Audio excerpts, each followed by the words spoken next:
Chapter 252. Okay, Nye Zhanghai took a deep breath, pulled out the dagger, and stabbed it into his heart again. Master Kong, can you let go of my Nye family?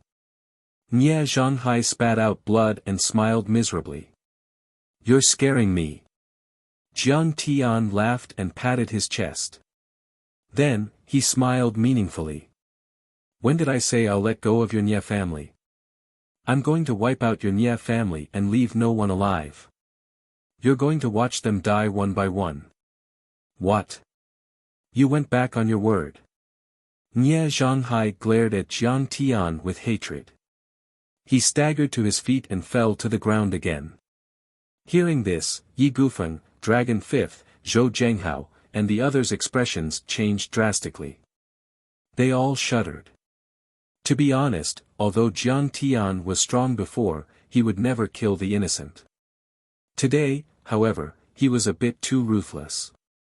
Aya, Jiang Tian, you dared to kill my father. I want revenge.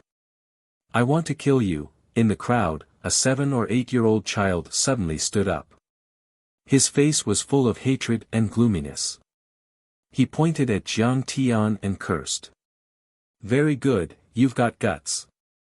As expected of Nye Zhanghai's son. You know how to take revenge at such a young age. You're a bit ambitious. Jiang Tian praised with a smile.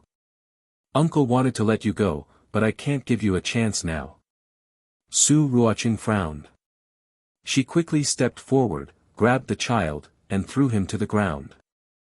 Jiang Tian, fuck you, the child screamed in pain from the fall. He even cursed half a sentence, but he couldn't do anything after that. Because Su Ruoqing's long saber had already chopped down. The child's head flew off and fell to the ground. He couldn't be more dead. My son. Nye Zhanghai wailed and glared at Jiang Tian with hatred. You're a demon. This was the youngest son of his mistress. He had always been very cute, but now he died an unnatural death. Hey, you even know my nickname. Are you my long-lost kindergarten classmate? Jiang Tian let out a hearty laugh as he shot out a few silver needles and hit them on Nye Zhanghai, Nye Mingyuan, Chen Donglin, and Sun Lingyun's major acupoints. This is a life-hanging needle. Even if your heart is pierced through and you lose too much blood, it will keep you awake and alive until the last drop of blood flows into your body. Jiang Tian stood up lazily with his hands behind his back and smiled leisurely. In the process, you will suffer physical torture. Also, you will be able to enjoy the wonderful pictures of your wives, children, and parents being killed one by one. As he spoke, he slowly walked outside and said with a smile, everyone, please enjoy this carnival-like night of slaughter. This is a rare opportunity. Don't leave a single one alive. Kill them all. With a cold expression, he left without looking back.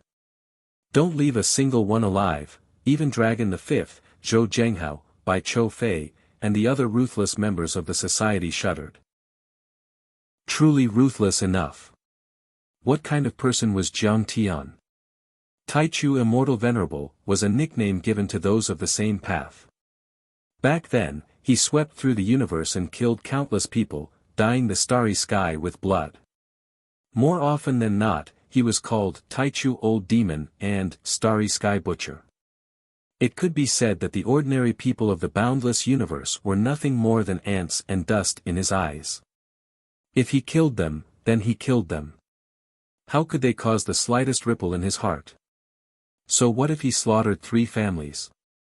After Jiang Tian left, Su Ruoqing walked towards the kneeling people with a knife and said indifferently, apart from Nye Mingyuan and the 3 family heads, let everyone else die a quick death. Chi.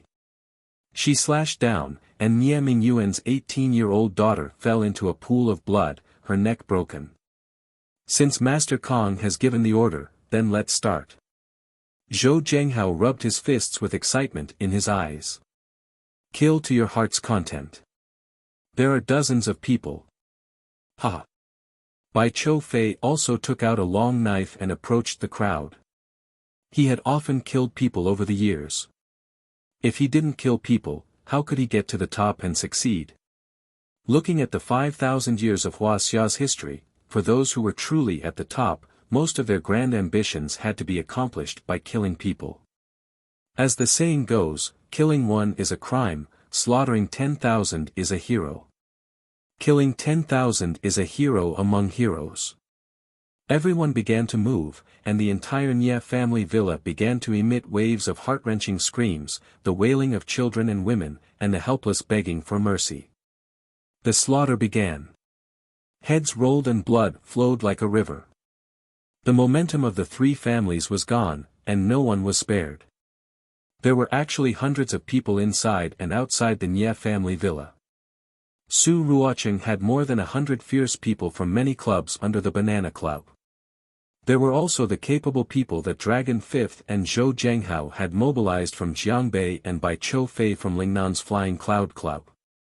It could be said that they had surrounded the Nia family's villa so tightly that not even a fly could fly out.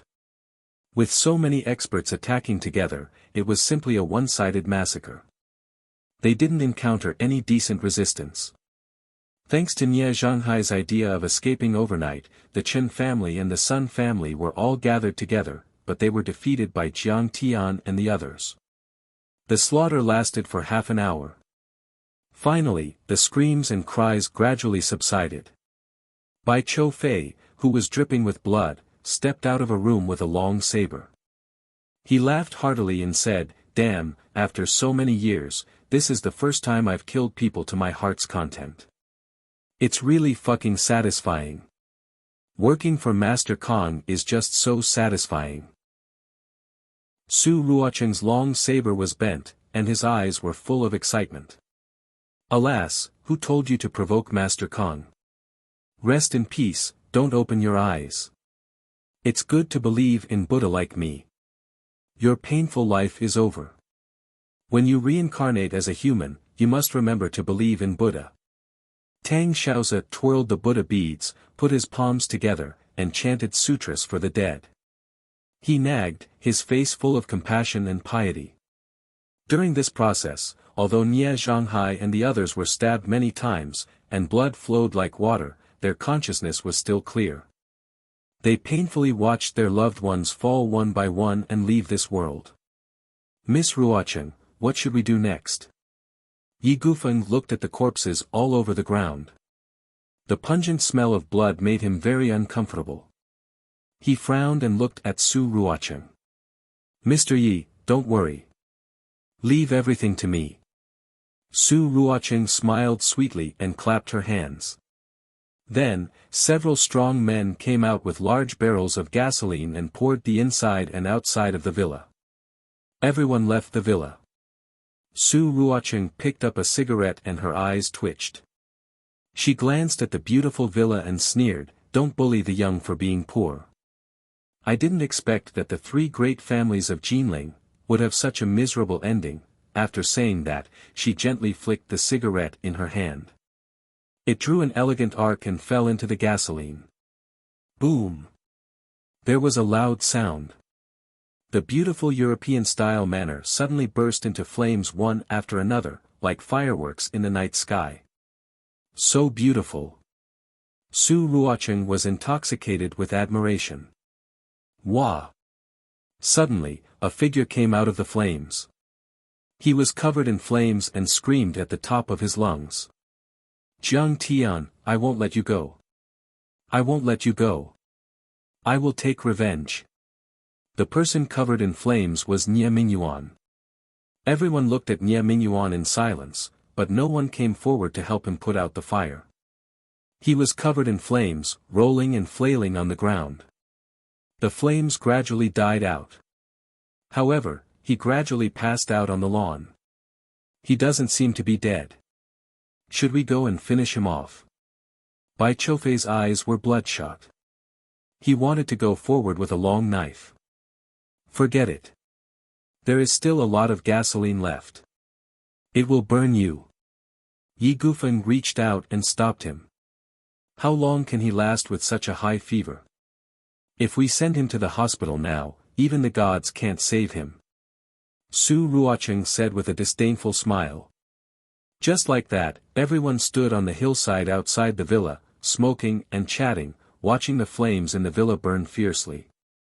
Bai Choufei and Tai Minghuang even took out duck neck peanuts and small erguotu to eat with wine. They talked and laughed to their heart's content. After another half an hour, the flames in the villa gradually died out. Then, everyone dispersed. After burning for so long, there was no way anyone could survive. After everyone left, beep, beep, beep, beep, police cars, fire trucks, and ambulances rushed over. "Brothers, take it easy," the fire captain smoked a cigarette and said leisurely, "the higher-ups have ordered us to put out the fire in 8 hours. Huh? What's going on? Captain, it's already so hot. There isn't much fire left. We can put it out in half an hour." Yeah, his friends were all stunned, their faces full of confusion.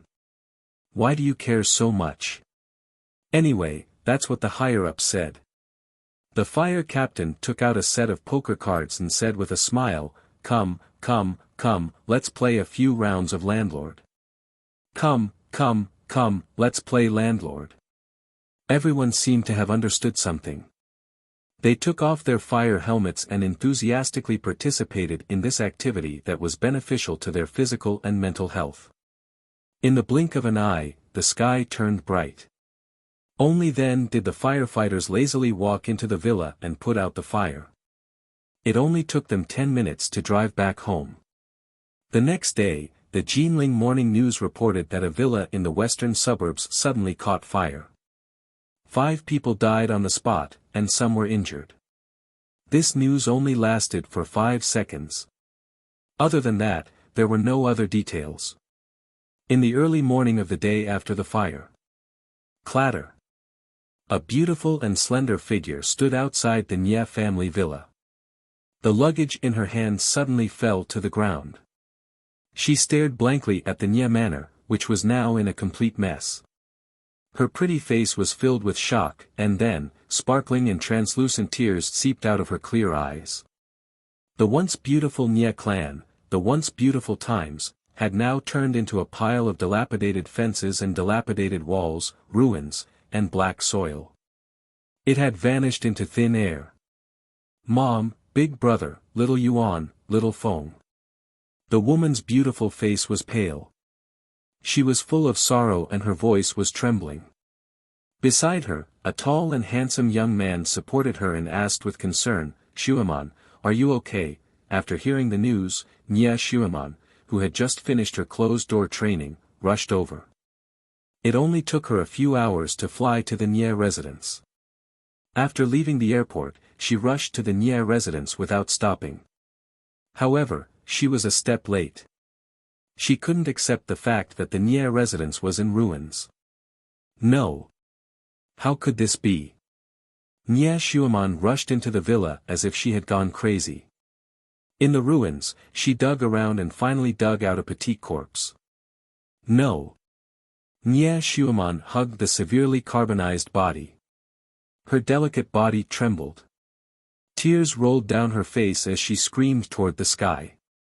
Not far away, the eldest senior brother suddenly shouted, "Junior sister, there's a living person here."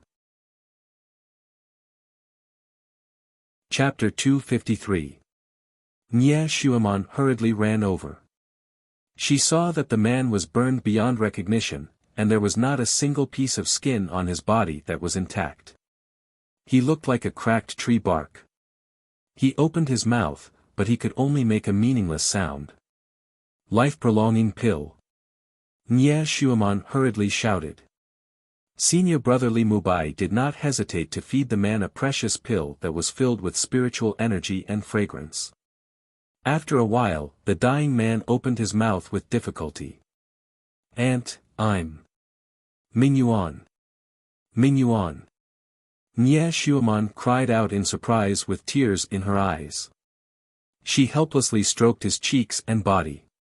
She really couldn't imagine that the person in front of her, who had been burned to the point of looking like charcoal, was actually her suave and handsome nephew. Who did this? Nie Shuaman's heart felt like it was being cut by a knife. She was in so much pain that she gritted her teeth in hatred. She was only an abandoned daughter adopted by the Nie family. She was not related to Nie Mingyuan by blood. In fact, she was 2 years younger than Nie Mingyuan. When she was in her teenage years, she and Nie Mingyuan had feelings for each other. They were ambiguous and gentle, and there was only one thing that they did not cross. Aunt, it's Jiang Tian from the Jiang family. He joined forces with Lingnan's forces and Su Ruoqing to annihilate my entire family, Nie Mingyuan wailed in a trembling voice. Aunt, you must take revenge. Kill Jiang Tian. Kill him. After saying that, Nie Mingyuan fainted again. Jiang Tian, I'm going to tear you into pieces. Nie Shuaman's beautiful face was filled with a tragic murderous aura. Her body trembled as she shouted loudly with a cruel and bloodthirsty aura. A strong aura was emitted from her seemingly delicate and graceful body. It then spread in all directions. Suddenly, smoke and dust billowed and shattered the floor.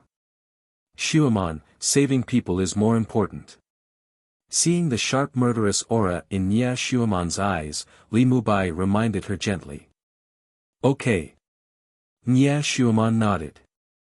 Although her family was annihilated and her nephew was seriously injured, Nie Shuaman was eager to take revenge. However, she could not wait to save people.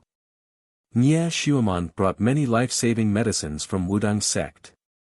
She used all of them on Nie Mingyuan. Then, she carried Nie Mingyuan and quickly left the ruins, disappearing into the night. Due to the government deliberately blocking the news of the Nie family, Chen family, and Sun family being exterminated was only spread among the fixed social class. However, some of the rich people and high-ranking officials who had been paying close attention to the dispute between the Jiang family and the three big families had also vaguely sensed the truth behind this matter. Everyone was in danger, and they were all frightened out of their wits. We must not provoke the Jiang family. Many families in Jinling held an emergency meeting to discuss countermeasures, and this sentence became the final conclusion, which was regarded as a standard by many big shots. As for the police and other official organizations, after an in-depth and detailed investigation, they quickly denied the possibility of intentional arson and did not file a case. For this fire, they only prepared a simple case, and the file was locked in an extremely secret cabinet. No one was qualified to read it. The case became an unsolved mystery, but it was nothing more than an insignificant wave in the torrent of history. For ordinary citizens, it was just an ordinary fire in the western suburbs of Jinling. A few people died, and it was quickly forgotten. Yu family's villa. In an old and simple office, the windows were clean and the table was clean. Under the light, Secretary Yu was reading a document. Father, everything has been settled. Yu Chang walked in quickly and said with a smile. Well, that's good. Nodding his head, Secretary Yu placed the document down and faintly said, this is a gift that we're giving to Jiang Tian on behalf of the Chao family. In the future, he will understand and shake hands with the Chao family and even work for the country. But Yu Chang wanted to say something but stopped. You are talking about Nie Shuaman, the disciple of Wu Dang sect. Secretary Yu said with a smile. Father, you are wise. Hehe, what do you think the Nie family is relying on to run amok? Wu Dang sect. Secretary Yu said lightly, we left them alive so that Nie Shuaman can pass a message to them. Huaxia is a land of no return, and martial artists are not allowed to cause trouble. Otherwise, this will be the consequence. Secretary Yu rose to his feet and exuded a powerful aura. It was as sharp as an unsheathed sword. It was as if this was the true face of a feudal official. But what if Nie Shuaman and Wu Dang sect seek revenge on Jiang Tian? Yu Chang asked worriedly. Hehe, Huaxia has been relying on Jiang Tian to keep the martial arts world under control for the past 30 years. But in the next 30 years, Huaxia will have to rely on Jiang Tian. Secretary Yu said lightly. Kong Tae-chu is a very talented man. He has reached the peak of transcendent state before the age of 30. Do you think Wu Dang's sect will be happy if they declare war on Kong Tae-chu? I understand now. Yu Chang replied. After a moment of hesitation, he said, according to our sources, the three major families of the Nye family are targeting the Jiang family because of a piece of a map. Piece of a map? What map? Secretary Yu asked curiously. Jiang Tian didn't ask and Nye Zhanghai didn't tell us. But I think the force behind them is the Japanese Cherry Blossom Society. It is the Cherry Blossom Society. Secretary Yu's face contorted in shock. Then he snorted and said, the Cherry Blossom Society is the archenemy of Hua Xia's military and the Longtime War. Who would have thought that they would have an agent in Jin City? On the other hand, Nye Zhanghai and the others were originally from Jinling. Bearing the hatred of their country, they were actually willing to be the lackeys of the East Asian people. They deserve to die. Well done, Jiang Tian. After he finished his report, Yu Chang slowly left Secretary Yu's office. Piece of a map. What kind of map could trigger the Cherry Blossom Society? Secretary Yu looked out of the window and pondered for a while. Suddenly, he heaved a sigh and said, I think I should report this to Lord Chow. 2 days had passed since the three major families of Jin City. Meanwhile, Jiang Tian and his father, Yi Ziwei, had returned to Jiang Manor to see Jiang Changgang. Tian heir, are you the one behind the destruction of the three major families of Jin City? Jiang Changgang asked with furrowed brows. Yes, it's me. Jiang Tian did not deny it. Zhang Wanqing knew that the old man was an old-fashioned man, so she quickly spoke up for her son. Old man, you can't blame Jiang Tian for this, I understand. The three great clans harbored evil intentions and wanted to destroy my Jiang clan. Even death cannot wipe out their crimes. However, by doing this, will Jiang Tian attract enemies? Jiang Changgang sighed and said worriedly. Grandpa, don't worry. Jiang Tian held Jiang Changgang's hand and said with a smile, I've had a fortuitous encounter. I'm not an ordinary person anymore, I know. You can drive away the crimson fire for a long time and make Chao Shixiang treat you with respect. You are definitely not an ordinary person, but... Jiang Changgang couldn't help but be a little worried. Fine, fine. Looks like I have to show my strength. Grandpa, look. Jiang Tian sighed helplessly, and then he pressed his fingers together and waved them. Hiss. A sharp blade light that was around 10 m long swept out. Suddenly, a 3-meter-tall rockery in the courtyard was cut in half and collapsed. Jiang Tian, how did you do that? Is this your trump card? The whole family was dumbfounded and couldn't believe it. Mom, I was fighting in the bar to protect the reputation of the Medicine King group. Jiang Chao was being pulled by the ear by his second aunt to Jiang Changgang.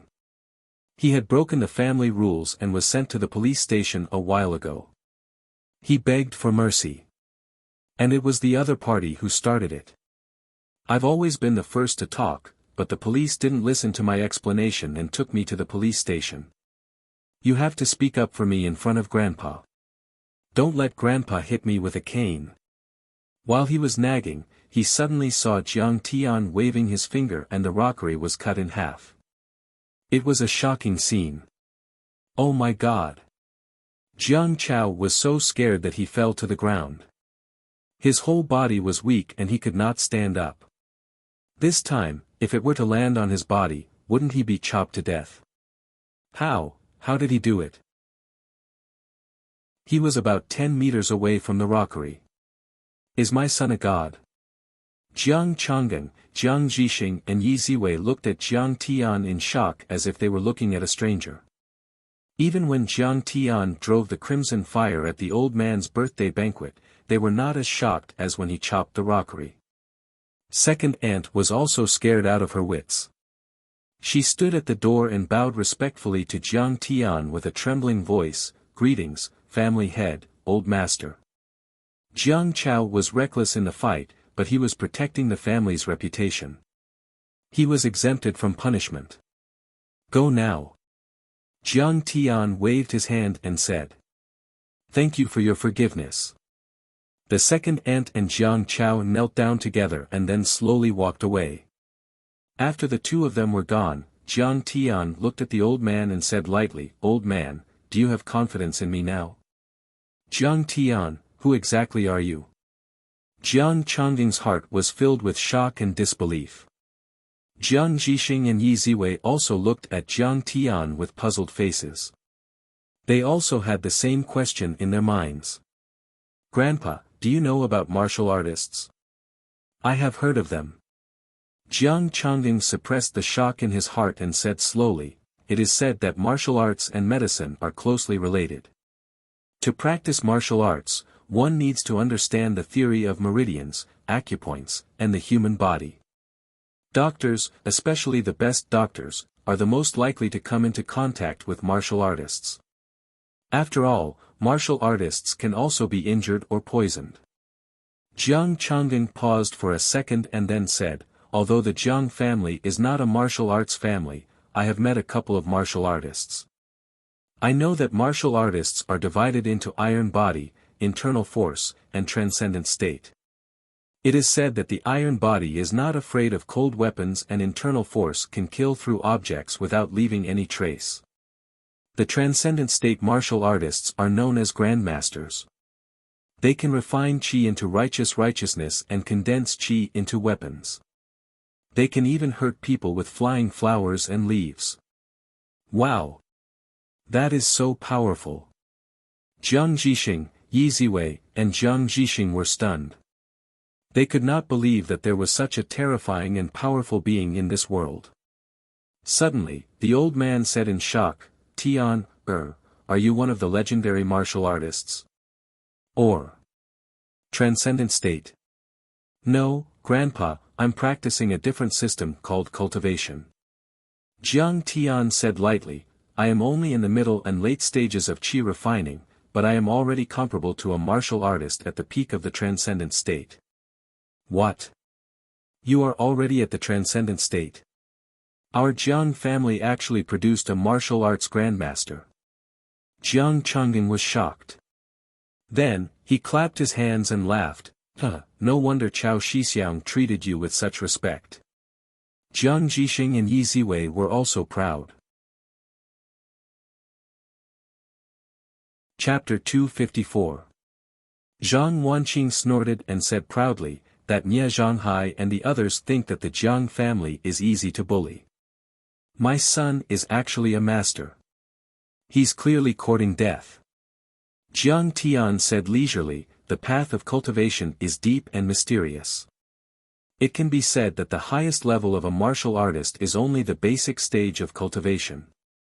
If you can cultivate to a very high level, your body will be indestructible, your divine sense will not die, and you will ascend to immortality.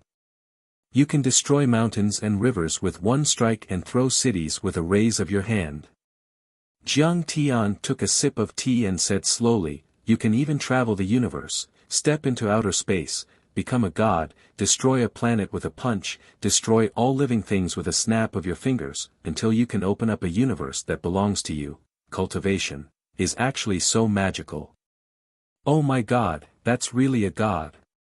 No, it's even more powerful than the legendary gods."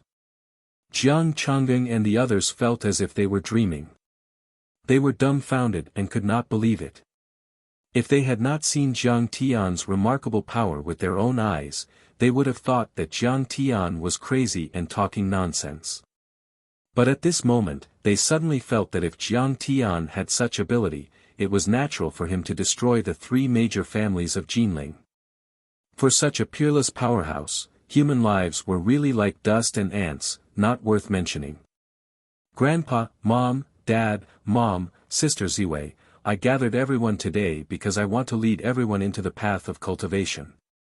Jiang Tian glanced at the family and smiled. "Can we also cultivate like you? This old man is willing to cultivate with you." Jiang Chang'an could not believe it at first, then he suddenly stood up and saluted as a disciple.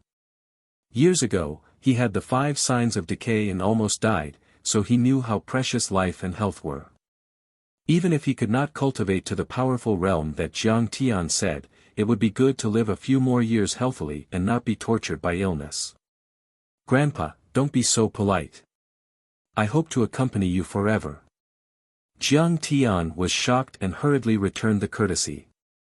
Humph, if I live for another 100 years, my face will be full of wrinkles, and my teeth will fall out. If I still don't die, won't I become a 1,000-year-old witch? So ugly. Zhang Wanqing was also a little moved, but she still joked.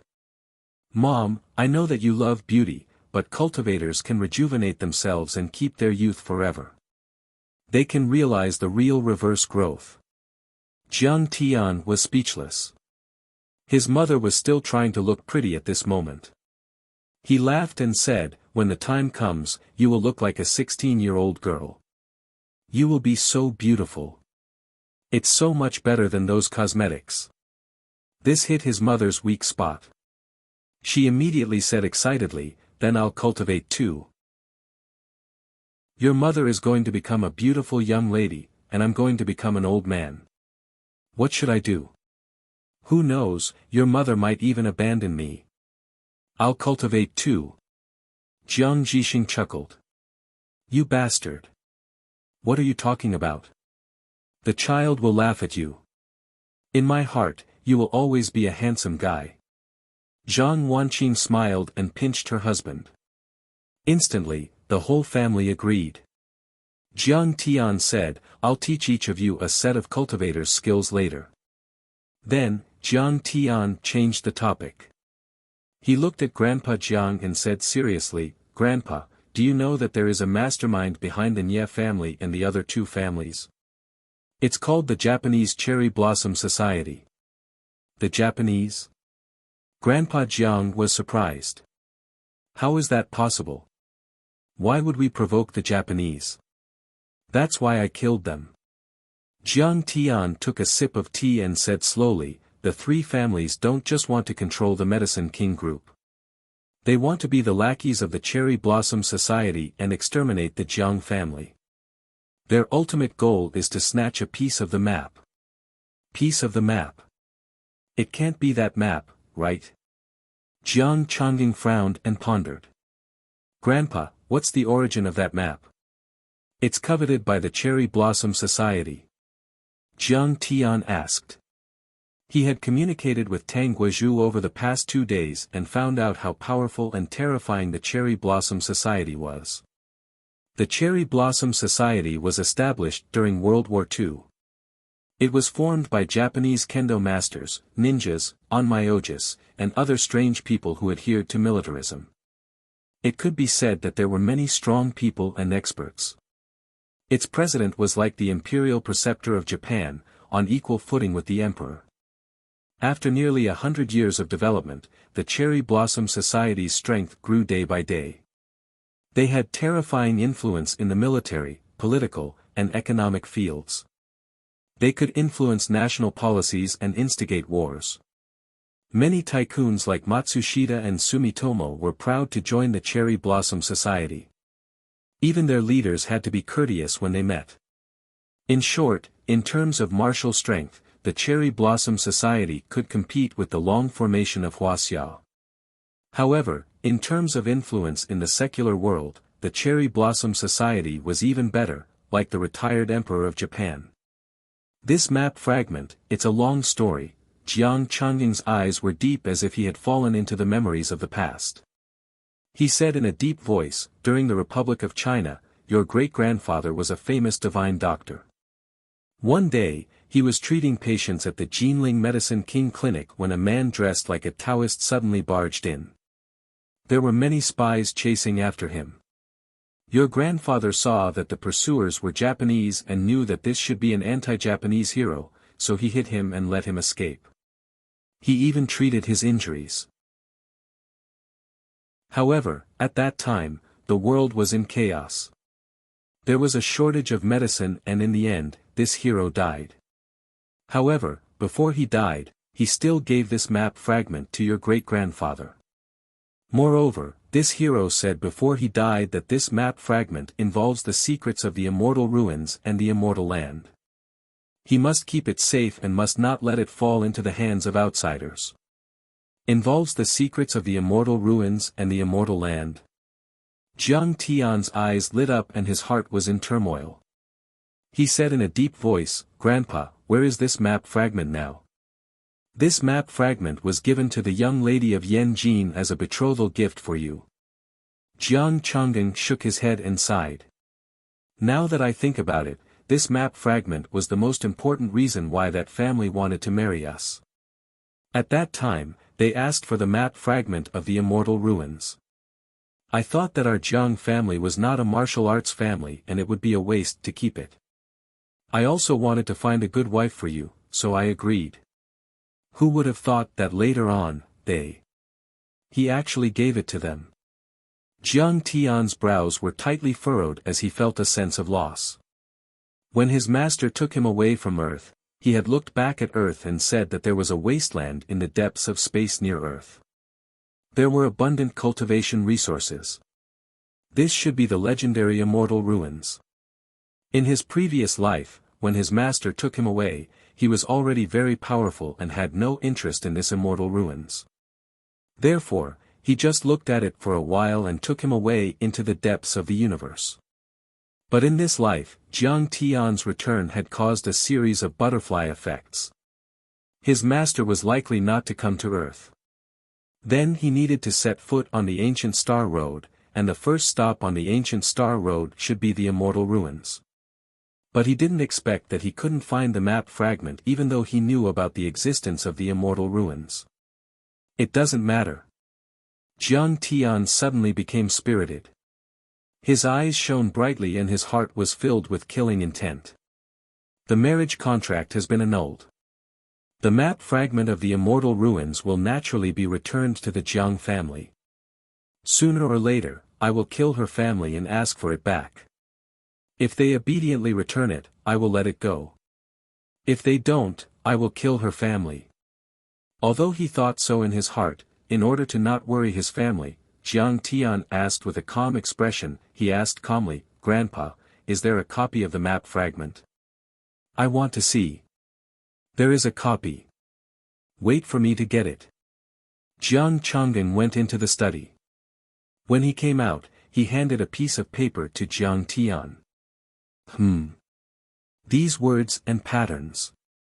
Jiang Tian took a closer look and could not help but be slightly moved, revealing a somewhat surprised expression. Through this copy, it could be seen that this map fragment was only a part of the original map. It was a map. This place should be on top of a high mountain, and the mountains were undulating. In addition, there were some strange words. Jiang Tian had never seen or heard of these ancient words before. He didn't know which era they were from. Some were as calm as a tortoise, some were as soaring as a dragon, and some were as roaring as a kirin. This map fragment must be hiding a great secret. Unfortunately, it is only a part of it. I don't know where the rest is, however, Jiang Tian felt that these words had a natural flavor. They actually had the charm of the Tao patterns and laws of the immortal world. This also meant that the original map might be a map, or more likely a magic treasure. After learning about the clues about the ruins of immortality, Jiang Tian was not in a hurry to find it. Jiang Tian suspected that the ruins of immortality might even be related to ancient secrets. This secret realm could be said to be illusory. Even if Jiang Tian had a lot of connections now, it was not something that could be found overnight. The most important thing now was to help his family embark on the road of cultivation. "Grandpa, I will first teach you a set of cultivation methods, the 3 pure foundational arts." Jiang Tian came back to his senses and said leisurely. The 3 pure foundational arts was a set of basic cultivation methods in the cultivation world. Its biggest feature was that it could temper the cultivator's foundation and temperament to be as stable as a rock and indestructible. Moreover, this set of cultivation methods also had the effect of strengthening the body. After cultivating, One would be immune to all poisons, water, and fire, and could live to the ripe old age of 200. Once one reached the Qi cultivation realm, using this set of cultivation methods in actual combat would be smoother and stronger. It was like the torrential waters of the Yangtze River, advancing courageously. It could be said that its potential was unlimited. Okay. The four of them responded. Suddenly, they heard the sound of the great Tao in the depths of their minds. The vastness of things is incomparable to the heavens and the earth, but there is also a limit. The vastness of the heavens, the extremity of yin and yang. The vastness of the earth, the extremity of hardness and softness. The extremity of yin and yang leads to the formation of the four seasons. The extremity of hardness and softness leads to the formation of the four dimensions. The heavens are born to move, and the earth is born to remain still. The intersection of motion and stillness leads to the end of the Tao of the heavens and the earth. The beginning of motion leads to the birth of yang, and the extremity of motion leads to the birth of yin. The intersection of yin and yang leads to the end of the heavens. It was like the sound of a yellow bell ringing, but also like the sound of an immortal singing, giving people an ethereal and enlightening feeling. Jiang Changgang and the others were shocked. They looked at each other in disbelief. They did not see Jiang Tian speak at all. How could they hear the sound? Don't panic. This is my divine sense voice transmission. I will directly copy this set of cultivation methods into your minds. Jiang Tian's slow voice sounded in their minds again, guiding them to comprehend the essence of this set of cultivation methods. After that, Jiang Tian taught each of them a set of immortal martial techniques that were suitable for them according to their personalities. Jiang Changgang was honest and steady. He learned the Saint Heart King's fist. This set of fist techniques was a combination of hardness and softness. It was smooth and transparent. It was both offensive and defensive. It was awe-inspiring. Zhang Wanqing was competitive and never gave up. She was not inferior to men. What she learned was the sword technique of raising eyebrows of women. This set of sword techniques attacked fiercely and pressed forward with indomitable will. It was awe-inspiring and domineering. Dad and Yi Ziwei also each received a set of immortal martial techniques. Chapter 255. It only took one afternoon for Jiang Tian to pass the cultivation method coefficients to the three of them. In the end, he gave them some advice. Finally, he said, the path of cultivation is like rowing a boat against the current. If you don't advance, you will fall behind. You must have a firm mentality to explore the path of cultivation. You must cultivate diligently. Don't waste a day. Looking at the three of them and nodding obediently like primary school students, Jiang Tian couldn't help but want to laugh. He had been back for more than a year. He was getting more and more accustomed to this society. His relationship with his family was gradually recovering. That feeling, it was as if the 10,000 years of cultivation was just a dream, as if he had just woken up from an illness. Just 3 years ago, he was still a bastard in the eyes of his grandparents. But in the blink of an eye, he had become the backer and hope of the Jiang family in their eyes. He was even a godly master and senior. That night, Jiang Tian accompanied the old man to dinner in Jiang Manor. To his surprise, many people in the Jiang family came back together as if they had made an appointment. Sister-in-law, have you heard? The Nie family, the Chen family, and the Sun family, the three big families that were eyeing our Jiang family covetously, are all finished. Little Aunt talked to Zhang Wanqing, but the corner of her eyes glanced at Jiang Tian, who was teasing Jiang Weiner with a lollipop. Isn't that so?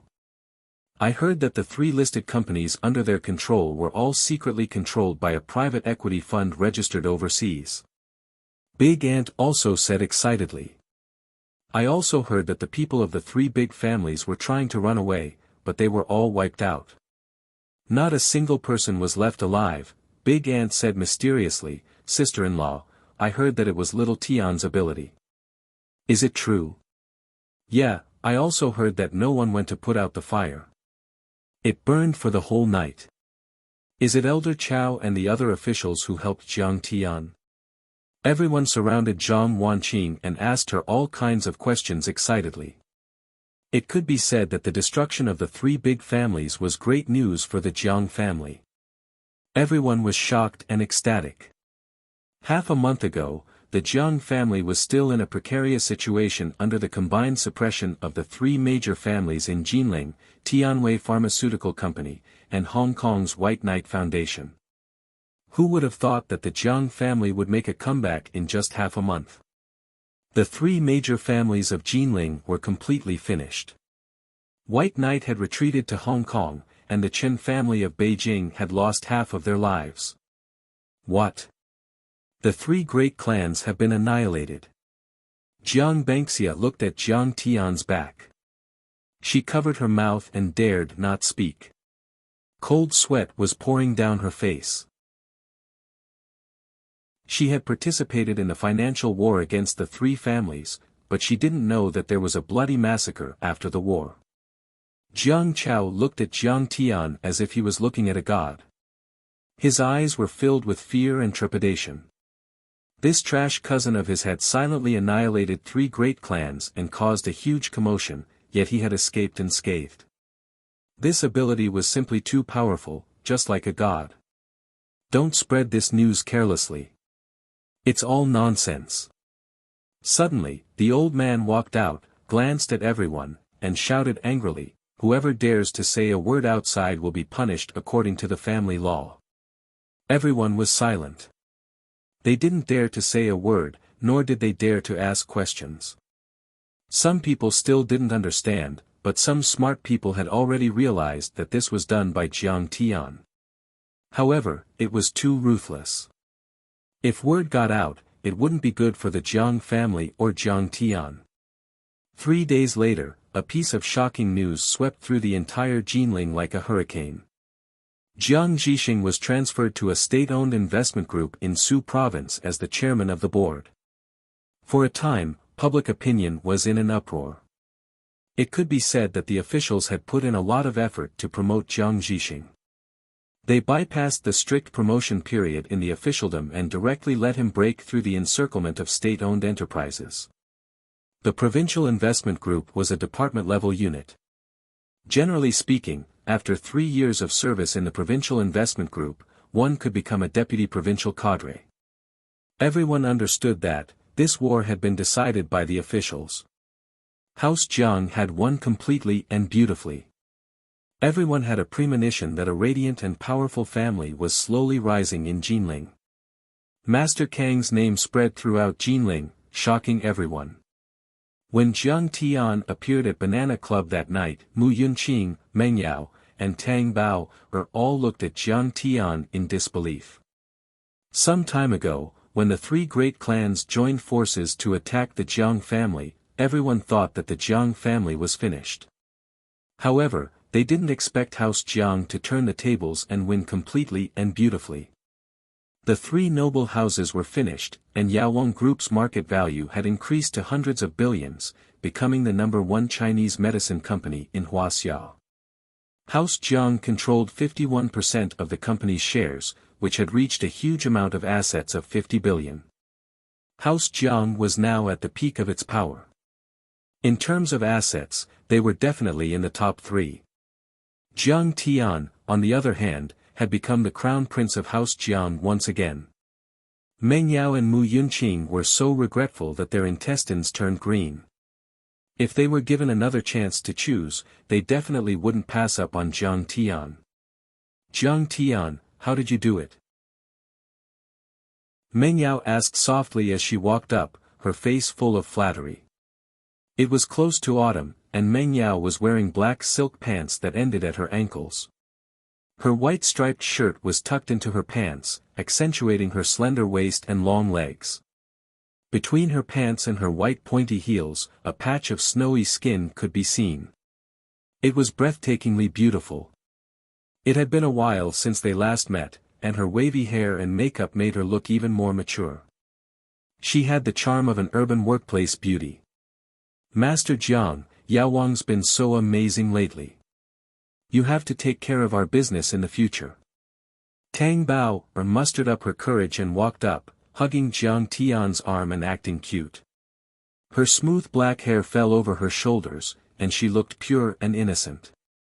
Her skin was as soft as a porcelain doll's, but her figure was exceptionally hot.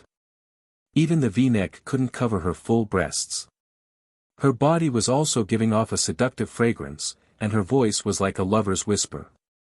It was extremely seductive. It could be said that anyone who saw this pair of beautiful sisters wouldn't be able to resist. They'd have to throw away their armor and surrender. On the side, Mu Yunqing's eyes were red. These two girls were too straightforward and shameless, directly sticking to him like this. Unfortunately, she wasn't ruthless enough. She'd let them get to him first. What's with the jokes? I'm not worried about my position in Yao Wang Holdings. What can I take care of you guys? Jiang Tian said indifferently as he pulled his arm back. In other people's eyes, this kind of big-breasted, brainless rich young miss was a heavenly beauty, a peerless stunner. They were afraid of falling in their hands and melting in their mouths. However, in Jiang Tian's eyes, they were nothing more than ordinary women. He didn't care about them at all, and they weren't worth mentioning. Tian bro, don't go. Seeing that Jiang Tian was about to leave, Tang Bao pulled him with her soft hand and whispered in his ear. Jiang Tian bro, do you want to play with us? How about getting back together with Mengyao sis? Buy one get one free. Bao, what are you talking about? Menyao's face was slightly red, and her crystal-clear eyes were shy and timid. It made her look even more beautiful as she stomped her foot. She stomped her foot, and her full chest shook a few times. Dazzling white waves rippled out, and the young masters around them were stunned. She and Tang Bao, were childhood friends and best friends. They were very close, and they'd sworn to never separate. She'd even promised to marry the same man in the future. But that was just a joke from childhood. How could she say it out loud? It was just that she also had some improper thoughts about Jiang Tian right now. Although Jiang Tian was already married, so what if she was his second wife? Shouldn't such an outstanding man have multiple wives? This was someone who'd subdued Su Ruocheng and crushed Nie Mingyuan. With her looks, she should be able to make Jiang Tian like her, right? She should have the qualifications to be a mistress, right? So dirty. Go away. Jiang Tian raised his arm lightly and threw Tang Bao, to the ground. She was so wrong that she almost cried. Jiang Tian was annoyed. He wanted to maintain his gentlemanly demeanor, but these two women were too annoying. Everyone was dumbfounded. Jiang Tian's standards were too high. Even these sisters weren't worthy of his attention. Jiang Tian avoided them like they were snakes and scorpions. He went upstairs and saw Su Ruocheng walking towards him. He immediately scolded her. What the hell is this? A high-class clubhouse? Even a bunch of wild chickens can come in. Mr. Jiang, please calm down. Su Ruocheng was silent from his scolding. She shrunk her head and bowed repeatedly in apology. Don't let me see them. Jiang Tian raised his hand and strode into a tea house. Mengyao and Tang Bao looked at Su Ruocheng with a pitiful expression. Sister Ruocheng, we were just joking with Jiang Tian. We didn't want to provoke him, get out. Su Ruocheng heard a manager's report and knew what was going on. She was so angry that she trembled all over. She pointed at the door and shouted. Jiang Tian was a dragon among men. What kind of person was the #1 grandmaster on the god ranking? I'm the queen of Jinling's underground world, and even I can only be his servant. You bunch of brats want to climb into Master Kang's bed? Wishful thinking. Who gave you the confidence? Sister Ruocheng, don't be angry, Tang Bao didn't realize the severity of the situation and wanted to act coquettishly. Slap! Su Ruocheng slapped her and shouted angrily. Get out! Didn't you hear me? Tang Bao's mouth was bleeding from the slap. She stood there, dumbfounded.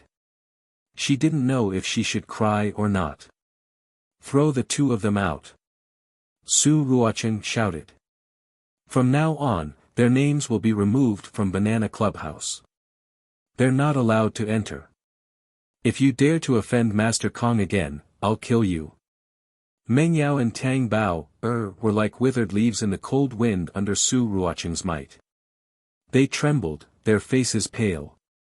No, Sister Ruocheng, Jiang Tian, please give us another chance. Amidst the two women's pleas and struggles, several bodyguards stepped forward and raised their hands and feet to throw the two of them out. At the side, Yi Ziwei sipped her tea and snorted coldly. She said in disdain, "What a snob. You disrespected Jiang Tian time and time again. Isn't it too late to try to curry favor with him now?" To Jiang Tian, the two women's approach and fawning were insignificant matters. Jiang Tian came to Banana Clubhouse to invite people from the Lingnan spell world to discuss the hidden Dragon Mountain formation. Chapter 256. Now, Mount Fulong had been leveled into a medicine field with hooks and excavators. A large number of spirit herb seeds and spirit medicine seedlings were transported over from Shenong School. They had been planted and a villa had been built. However, Jiang Tian's use of Mount Fulong wasn't as simple as using it as a medicine field. He wanted to set up a large array. Once this array was set up, it would be even more powerful than the 5-element spirit gathering array. It would be filled with spirit qi, and even ordinary people could live longer. Jiang Tian, on the other hand, planned to let his grandfather, parents, Sister Qing'er, and Sister Ziwei move in and cultivate together.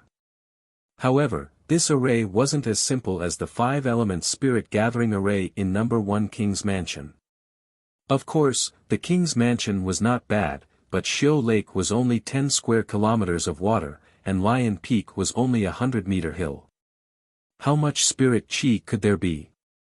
Mount Fulong was different. It stretched for more than 10 kilometers and was hundreds of meters above sea level. Moreover, there was a huge earth-fire spirit vein underground, which was also the reason for the Tang Mountain hot spring. Moreover, it was located in the suburbs of Jinling and wasn't polluted. The spirit qi was purer and more abundant, 10 times more powerful than the King's Mansion. The array that Jiang Tian had been planning these days was to cover an area of 1 kilometer. It was 10 times more powerful and complicated than the 5-element spirit gathering array. It would guide and condense the spirit qi of more than 10 kilometers into this array. Moreover, he had to take into account the functions of illusion, attack, defense, lightning, fog, and so on. The materials used were extraordinary. It could be said to be an earth-shattering array. Jiang Tian was already vigilant after his experience at the Martial Arts Alliance conference. He would definitely kill along the way. Needless to say, he would offend martial arts experts and might even make the government wary. If someone wanted to take revenge, this array would at least be able to withstand a day and night of firepower attacks. A few days ago, Jiang Tian had greeted the heroes of Lingnan and Huang Wentao of the spell world, asking them to gather the materials for the array.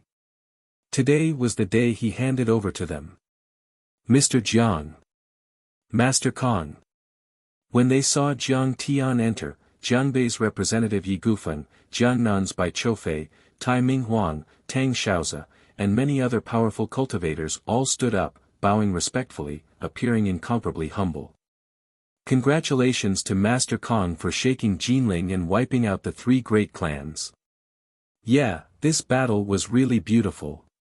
Everyone congratulated together, their eyes filled with excitement and reverence. It could be said that the Jiang family had reaped a lot of benefits from this financial war. Naturally, The various forces and families that had provided funds to participate in this war had also made a lot of money. It's all thanks to everyone's concerted efforts that we have today's results. Have a seat. As Jiang Tian lazily sat down, he gestured for everyone to sit down and said with a chuckle. Without Master Kong, we couldn't have won. Only then did everyone dare to sit down and speak politely. How are the materials for the array formation coming along? Wow, you must have spent a lot of money, right? Add up the bill and I'll transfer it to your account. Jiang Tian glanced at the huge tea room filled with boxes and said with a smile. The people from Lingnan had done a good job. There were many pieces of jade, including chalcedony, thousand-year-old gloomy wood, black iron, sea rhythm multicolored stone, devil flame stone, sky wind vine, and so on. About 1 billion. Bai Chofei reported. However, Master Kong, you don't have to pay. It's enough to take out the money from the 3 families. It could be said that everyone had joined forces to attack Jinling and the 3 families, and they had made a lot of gains. Take Bai Chofei for example. The entertainment venues under the Clear Sky Association were all accepted by Bai Chofei. Just this alone had earned them at least 2 billion, not to mention the money from the 3 listed companies. Don't forget the person who dug the well when drinking water. Believe in the beginning and you will have eternal life. Tang Xiaozi said with a pious face. Tang Xiaozi also made about 1 billion, and this guy spent another 500 million to donate 2 temples. It was said that many of the Buddha statues were carved with reference to Jiang Tian's image. He combined his belief in Buddha and his belief in Master Kang's great cause into one. The other rich people also each had an income of 1 billion or 2 billion. It could be said that they were evenly distributed. Oh, that's good. Jiang Tian nodded and frowned slightly. There are still some materials in the backyard. Yi Gufeng stood up and pointed to the window as he reported. Jiang Tian scanned with his divine sense and sighed. These materials are actually far from enough. It could be said that Jiang Tian was a little anxious. As his cultivation deepened, it became more and more difficult to break through and advance because he needed 10 times purer spirit chi of heaven and earth than before. Formations on the scale of the 5 elements spirit gathering formation and ordinary medicinal pills were useless to him. He still wanted to transform his physique and reconstruct his body, but such materials were not easy to obtain. The only way was to use a huge amount of formation materials to set up the hidden Dragon Mountain formation and condense the spirit chi of heaven and earth to forcefully break through. Moreover, this was also related to the cultivation progress of his grandfather, parents, and sister Ziwei. Time waits for no one. That's right, Master Kong. Actually, we have been collecting materials according to your orders since you took down the hidden Dragon Mountain. Seeing Jiang Tian's displeased expression, Bai Chofei immediately became nervous. He wiped the cold sweat from his forehead and said with a trembling voice, "This time, we have mobilized hundreds of people from the southern sects Feng Shui and Xian Shu sects to visit all the major antique markets in the country. It can be said that we have turned the country upside down." Everyone present had a helpless look on their faces. Jiang Tian nodded slightly. He knew that everyone had done their best. The manpower and material resources consumed were no small matter. However, it was the end of the Dharma age. Spirit chi was exhausted and cultivation resources were scarce. This was not something that could be controlled by manpower. At this moment, Taoist Master Red Leaf's eyes suddenly lit up and he said, "Master Kong, everyone, we have overlooked something." "What?" Jiang Tian asked. "Our vision is too narrow." Taoist Master Red Leaf said, "Why do we only focus on Huaxia and ignore foreign countries?" "Foreign countries? Do other countries also have formation materials?" Everyone looked puzzled and confused. "I don't dare to say about other places, but in the Nanyang region, there should be a lot of formation materials." Red Leaf said, "Since Zheng He went to Nanyang, the Chinese have continued to go to Nanyang. And in the late Ming Dynasty, early Qing Dynasty, and the Republic of China, more and more Chinese fled to Nanyang to discuss their lives. According to statistics, there are millions, even tens of millions. He said leisurely, these Chinese went to Nanyang and not only provided the local labor force, but they also brought a lot of Wuxia culture there, including the culture of Xianxia. He said with deep emotion, the most important thing is that these places did not experience 10 years of turmoil, so their cultural heritage was preserved and continued. Therefore, they became the gathering place of Wuxia's feng shui and Xianxia. And in the local area, there are also Nanyang's 10 great evil arts, which form the fusion of Wuxia's feng shui and Nanyang's Xianxia. As a result, Singapore in Nanyang is called the capital of Xianxia. Singapore. Singapore. Jiang Tian asked. That's right. Even Hong Kong's Xianxia is much more prosperous than the mainland. For example, Su Maozhai can drink and chat with Hong Kong's chief executive. He's very valued. Huang Wentao added. At the end of every year, Singapore will hold a global Xianxia exchange. There are all kinds of Dharma instruments and materials, Red Leaf said. Hong Yi said with a yearning look on her face. If we go to Singapore at that time, we will definitely make a profit. That's a good idea. Jiang Tian's eyes lit up. He nodded and said, you can go there first to gather information. If you find something suitable, buy it. I will go there too. Yes. The few of them answered in unison. By the way, is there any news about the D-daughter flower? Jiang Tian looked at everyone and asked. Not yet. Everyone shook their heads. We must find the D-daughter flower as soon as possible. This is more urgent than me setting up the Dragon Mountain formation. Jiang Tian frowned and said, what are you doing? A bunch of idiots. We understand. Master Kong, please don't be angry. We will do it as soon as possible. Everyone stood up and bowed. Jiang Tian sent all the materials for the formation to Dragon Mountain Formation. With the help of Red Leaf and the others, he set up the formation base. The missing materials were temporarily left aside. After that, many Xianxia experts from Lingnan went to Singapore to gather information and gather the materials for the formation. One day, Jiang Tian was inspecting and adjusting the formation at Dragon Mountain Formation. Yi Ziwei called to inform him that Chen Jinming had finished his work and was about to leave Huaxia for America. Chen Jinming has put in a lot of effort this time. We must treat him well. Jiang Tian said with a smile. That's true. During the financial war, Chen Jinming worked overtime every night and lost 5 or 6 kilograms. Yi Ziwei smiled. Jiang Tian heard Jiang Lin interject, the sky spa on Mingyue Mountain is not bad. There's food, drinks, and entertainment. You can also soak in the hot springs to relieve your tiredness. Invite him there. Jiang Tian smiled and said, aren't you just trying to show off your good figure to seduce Chen Jinming to confess to you?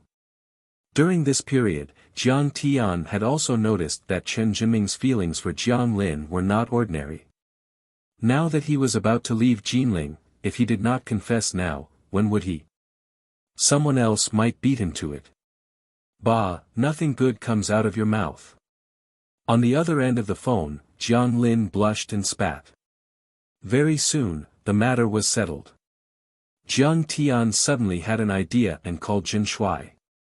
Zhen Shuai, pick up Guang Su and go to the sky spa on Mingyue Mountain tonight to send Chen Jinming off.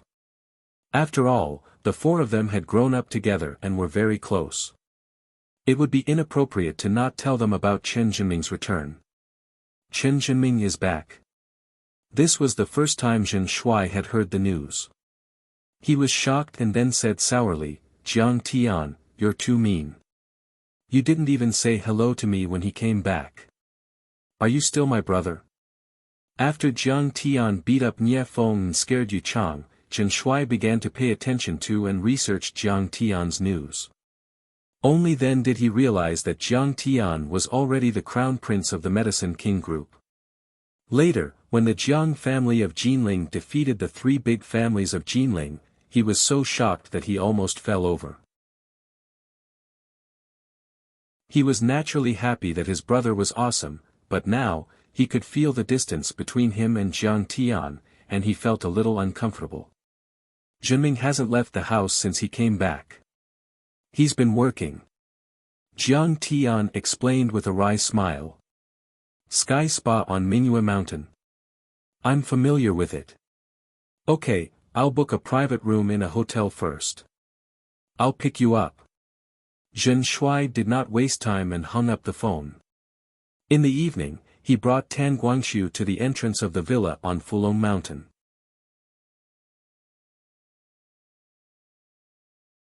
Chapter 257. Jiang Tian, what's going on with you? You've become a migrant worker. Zhen Shui was dumbfounded. Jiang Tian, you're just pretending to be a pig to eat a tiger. Tan Guangxiu looked deeply at Jiang Tian and smiled. In fact, he still couldn't believe it. It felt like a dream.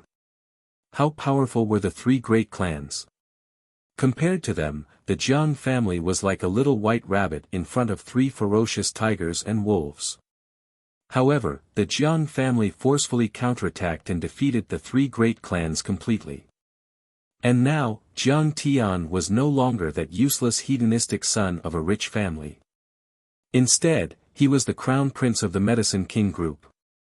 He could only hope that the relationship between brothers wouldn't change. Jiang Tian had been setting up arrays these days. He was dressed like a migrant worker. He was wearing blue overalls, a safety helmet, and many mud spots on his trousers. Under normal circumstances, Jiang Tian would go back to the villa in the city to change his clothes at night. But today, time was a little tight. Moreover, he had already changed into his swimsuit at the hot spring, so he was too lazy to change. So be it. Let's go. Jiang Tian opened the car door and smiled lazily. Aren't we going to pick up Jinming? Zhen Shui asked. Jiang Lin and Ziwei will send him over. Let's meet at the clubhouse. Jiang Tian smiled. Damn, I remember that Chen Jinming has always liked Jiang Lin. He won't make a move on her, right? Zhen Shui started the car and smiled evilly. Guangxiu, you have no hope. He's a big boss on Wall Street. Jiang Lin is now the vice president of the Medicine King group. I'm just a small cadre. How would I dare to think about her? Tan Guangxiu wanted to cry. But it seems like you have no chance. You're about to get engaged. This time, Uncle Jiang was transferred to the provincial investment bank and transferred you to be his personal secretary. That's also a divisional cadre. Zhen Shui drove the car quickly and smiled. Give me some business in the future. Let me make a small fortune. Uncle Jiang is very strict. He told me to stay away from those shady bosses. Tan Guangxiu said seriously. What the hell? How am I indecent? I'm just seriously hurting people, okay? Zhen Shui was so angry that his nose was crooked. Looking at the laughter and bickering of their childhood, Jiang Tian's face revealed a rare trace of warmth. It had been a long time. Soon, the group arrived at Mingyue Mountain Hot Spring Town. This place was located in the eastern suburbs of Jinling, within the boundaries of Mingyue Town. Mingyue Town was a county-level city, and it was also an old town. There were many buildings from the Ming and Qing dynasties, and they were all antique. Now that the Mingyue Mountain Hot Springs had been developed, it was even more crowded. The three of them quickly entered a star-rated clubhouse called Emperor International, where they ate, drank, and played. Emperor International was famous in Jinling. It had 7 or 8 branches. Jiang Tian had been there a few times before, but he didn't expect it to open in Mingyue Town. In the resplendent and brightly lit hall, Zhen Shuai found the store manager and said, "Director Yang, I made a reservation in advance." He then gave out his phone number. "Oh, isn't this young Master Jiang? Young Master Jiang hasn't taken care of my business in a long time." Jiang Tian was hesitating whether or not he should change locations. He knew that there was a paid escort service in this kind of place, and he didn't want to meet with a few childhood friends in this kind of dirty place. Suddenly, the female store manager opposite him looked at Jiang Tian. She was slightly stunned at first, and then said coquettishly. Jiang Tian looked at her carefully and couldn't help but bitterly smile. Fine, he couldn't be serious even if he wanted to. Jiang Tian remembered that the girl in front of him used to be the public relations manager of Emperor International. She wasn't the hostess in the private room, nor was she the hostess of the hostess. Instead, she was a marketing staff in the marketing department of Emperor International. She had the title of public relations manager, and she was responsible for attracting and protecting customers. It could be considered a serious job. Although Emperor International didn't do serious business, it showed that they had a higher management level than almost all the restaurants in Jinling City. The young girl was wearing a black business suit and a white shirt with a large lapel collar. She wasn't very tall, but she was wearing a pair of black high-heel shoes. She was about 1.7 meters tall. She walked gracefully and was quite flirtatious. Her face was white and she was a very tasteful and beautiful woman. Although this kind of woman was a normal and clean professional woman, it was inevitable that she would be more amorous than ordinary women when working in this kind of place. According to Jiang Tian's temper in his previous life, he was very willing to spend time and effort to eat this kind of woman. Jiang Tian remembered that in his previous life, he had wanted to lay his hands on this woman several times in Emperor International's Jiangning District Rainbow Avenue store. Especially after he received the order from his grandfather to stay away from trouble in Linzhou, he became even more depressed and abandoned all restraint. His hands had touched this woman several times. Although she had pushed Jiang Tian away, she did not seem to reject him firmly. Jiang Tian secretly thought that it was fortunate that he was strictly controlled by his grandfather. The few times he went in and out of Emperor International were just for show. It seemed that he didn't mess around too much. However, the current Jiang Tian had lived 2 lives and returned from 10,000 years of cultivation. His mind was calm and his heart was firm. Naturally, he wouldn't have any romantic thoughts about this woman. He couldn't even remember her name. Ha, so Jiang Tian and Manager Yang are old friends. I was worried that you wouldn't like this place. Zhen Shuai winked and whispered. You're really a shady boss. Jiang Tian rolled his eyes at him. Yang Lily looked at Jiang Tian from head to toe and smiled with slight disdain. Young Master Jiang, what's wrong with you? You're already working as a laborer. Why are you dressed so shabbily? Now that our renovation service has been upgraded, we have a top-notch private room. It costs 30,000 a night. Can you still afford it? Yang Lily didn't have a good impression of the frivolous Jiang Tian. He always touched her and didn't really spend money.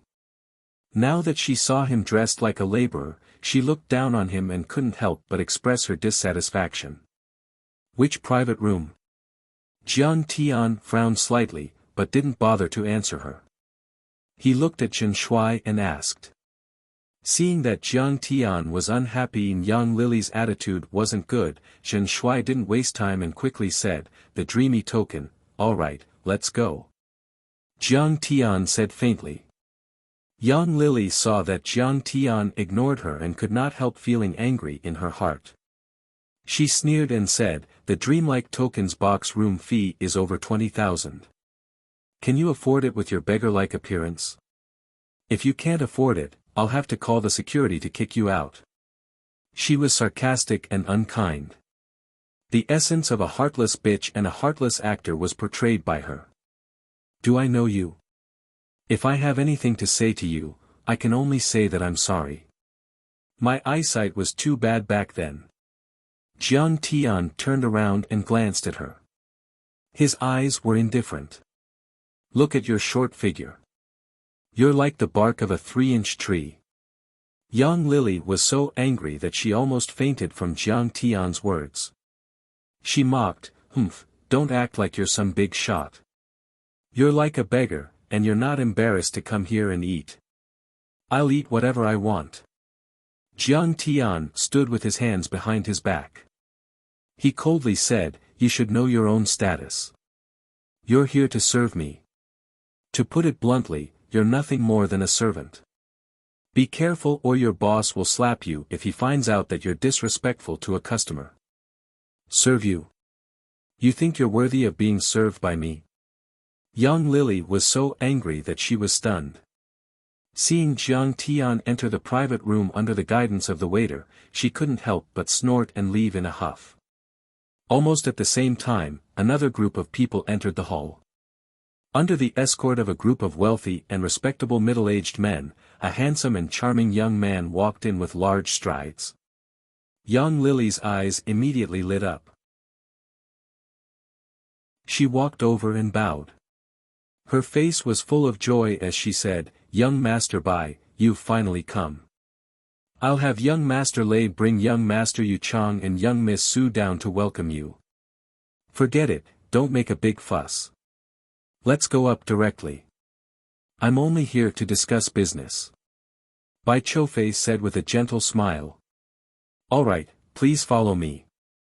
Young Lily revealed a flattering smile. She bowed and made a gesture of invitation.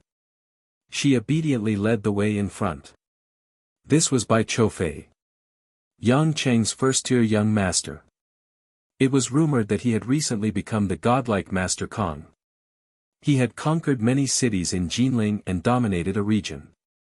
Now, they had defeated the Nye family's Clear Sky Club and could stand shoulder to shoulder with Su Ruocheng. Now, all the entertainment venues around Bright Moon Town were under his control. Even Lei Ming, the boss of Emperor International, had to seek his protection, rely on him, and act according to his mood. Today, Lei Gang invited Bai Choufei to a meal because he wanted to curry favor with him and get a chance to survive. They walked into the private room. After a while, Yi Ziwei, Zhang Lin, and Chen Zhiming also arrived. Everyone knew each other. They didn't talk about work and only talked about the interesting things from their childhood. Soon, they got along well. At this time, the dishes were served. A waiter brought over a plate of steamed sea bass and said in a sweet voice, "Everyone, please enjoy." Jiang Tian was in the middle of a drinking contest with Zhen Shuai. When he heard this voice, his heart trembled and his body stiffened. When he turned around, he saw Huang Linger, who was wearing the club's red vest uniform, serving the dishes. Huang Linger also looked at Jiang Tian in surprise. She didn't know why, but she felt that Jiang Tian was very familiar. Her heart ached and she felt very uncomfortable. Her nose twitched and her tears almost fell. Her mind was in turmoil. Her hand trembled and a mouthful of soup spilled on Jiang Tian's trousers. Sorry, I didn't mean to. I can compensate you." Huang Linger had her hair tied up in a cute bun. Although the red vest and trousers were of poor quality, it still couldn't hide her slender and graceful figure. Seeing that she had caused trouble, her pretty face turned pale. She kept bowing and apologizing. She was so anxious that tears almost fell. "It's okay. Go do your work." Jiang Tian waved his hand without batting an eyelid as he grabbed a tissue to wipe off the oil stains. He waited for her to leave. Yi Ziwei looked at Jiang Tian in surprise and whispered, "That's strange. Why doesn't she recognize you?" Jiang Tian poked his head out and explained. Yi Ziwei was even more in disbelief. She said in shock, "You can do that?" Then, she sighed sadly and said, "That's good too. It's good for her, Qing'er, and you. Why would she work in a place like this?" Jiang Tian frowned. He felt a little uncomfortable. Although he didn't have any plans to continue his relationship with Wang Lin, he still hoped that she could have a happy life. He didn't want her to suffer. Huang Zhihui had won the Nobel Prize in Medicine this year. The prize money was in the millions. His salary wasn't low either. There was also a commission from the patent fees. His income this year was no less than 10 million. He heard that Huang Zhihui had already bought a big villa and a BMW. Huang Lin had enough of being a pampered lady. Why would she need to work in such a dirty place? I'll ask Huang Zhihui. Yi Ziwei immediately called Huang Zhihui.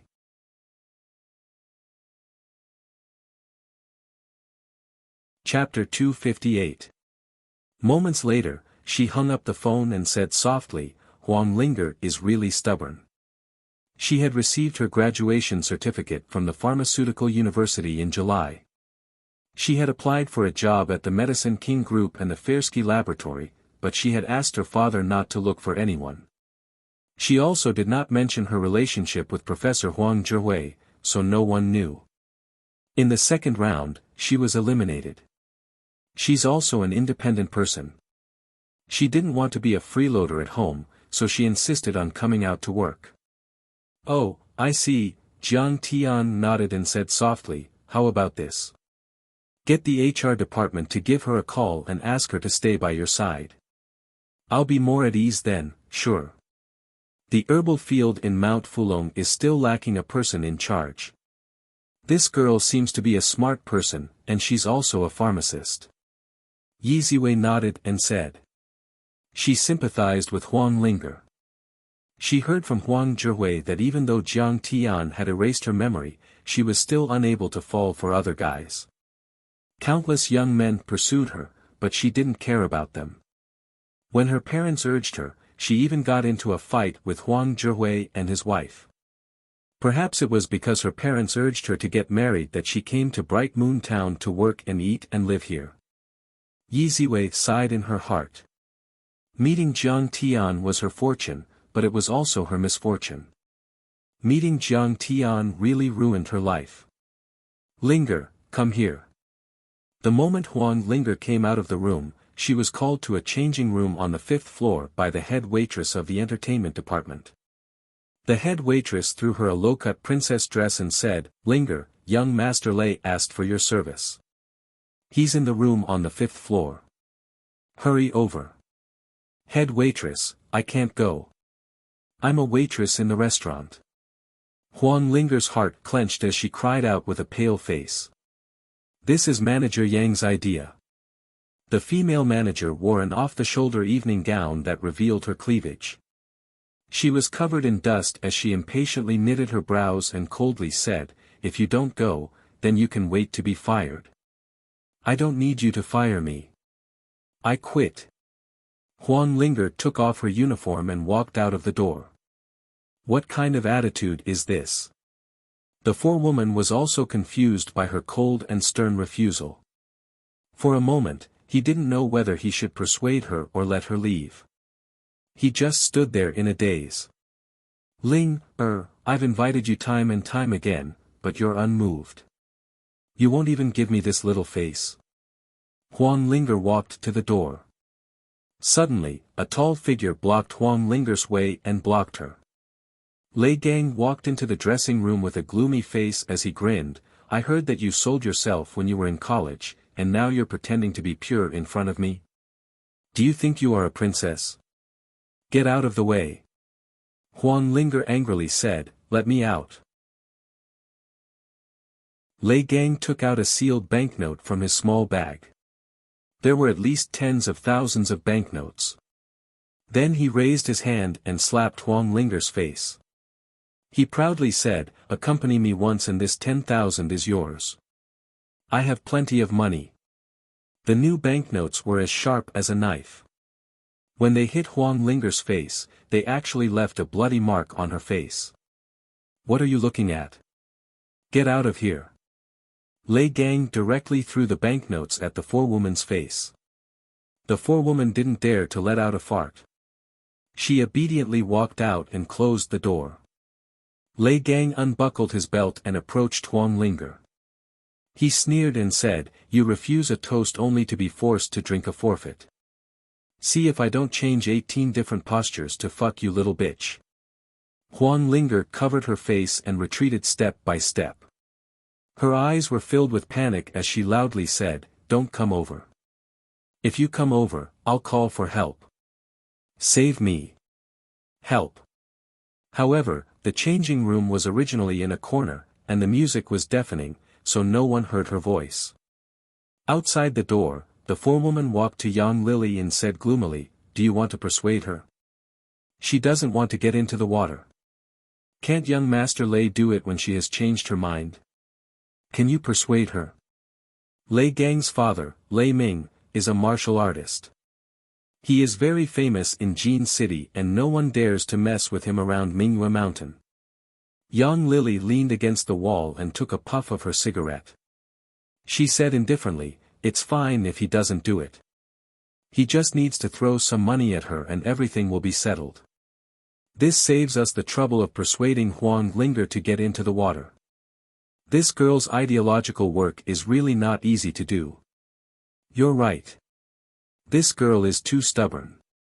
Last time, a boss bought her virginity for $1 million and she was willing to do it." The forewoman said gloomily. "Damn, why did he come up here? Damn. I'm screwed." All of a sudden, young Lily was shocked and screamed out loud. Jiang Tian rushed towards the changing room and kicked the door open. Then, he saw Lei Gang crash through the door and fall out miserably. Young Lily ran over and was scared out of her wits. Lei Gang was leaning against the wall. He was gasping for air but not breathing in. Blood was spurting out of his mouth, and a large part of his sternum had caved in. His bones had been broken, and he was lying on the ground like a dead dog. Young Lily was shocked. The Lei family was one of the most powerful families in Jin City. Now that Lei Gang was beaten up in her family's territory, she would be in deep trouble if they pursued the matter. "Jiang Tian, how dare you beat up young Master Lei? You're not allowed to leave."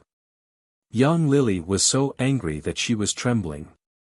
She gritted her teeth and pointed at Jiang Tian. "How dare you block my way? You want to die?" Slap.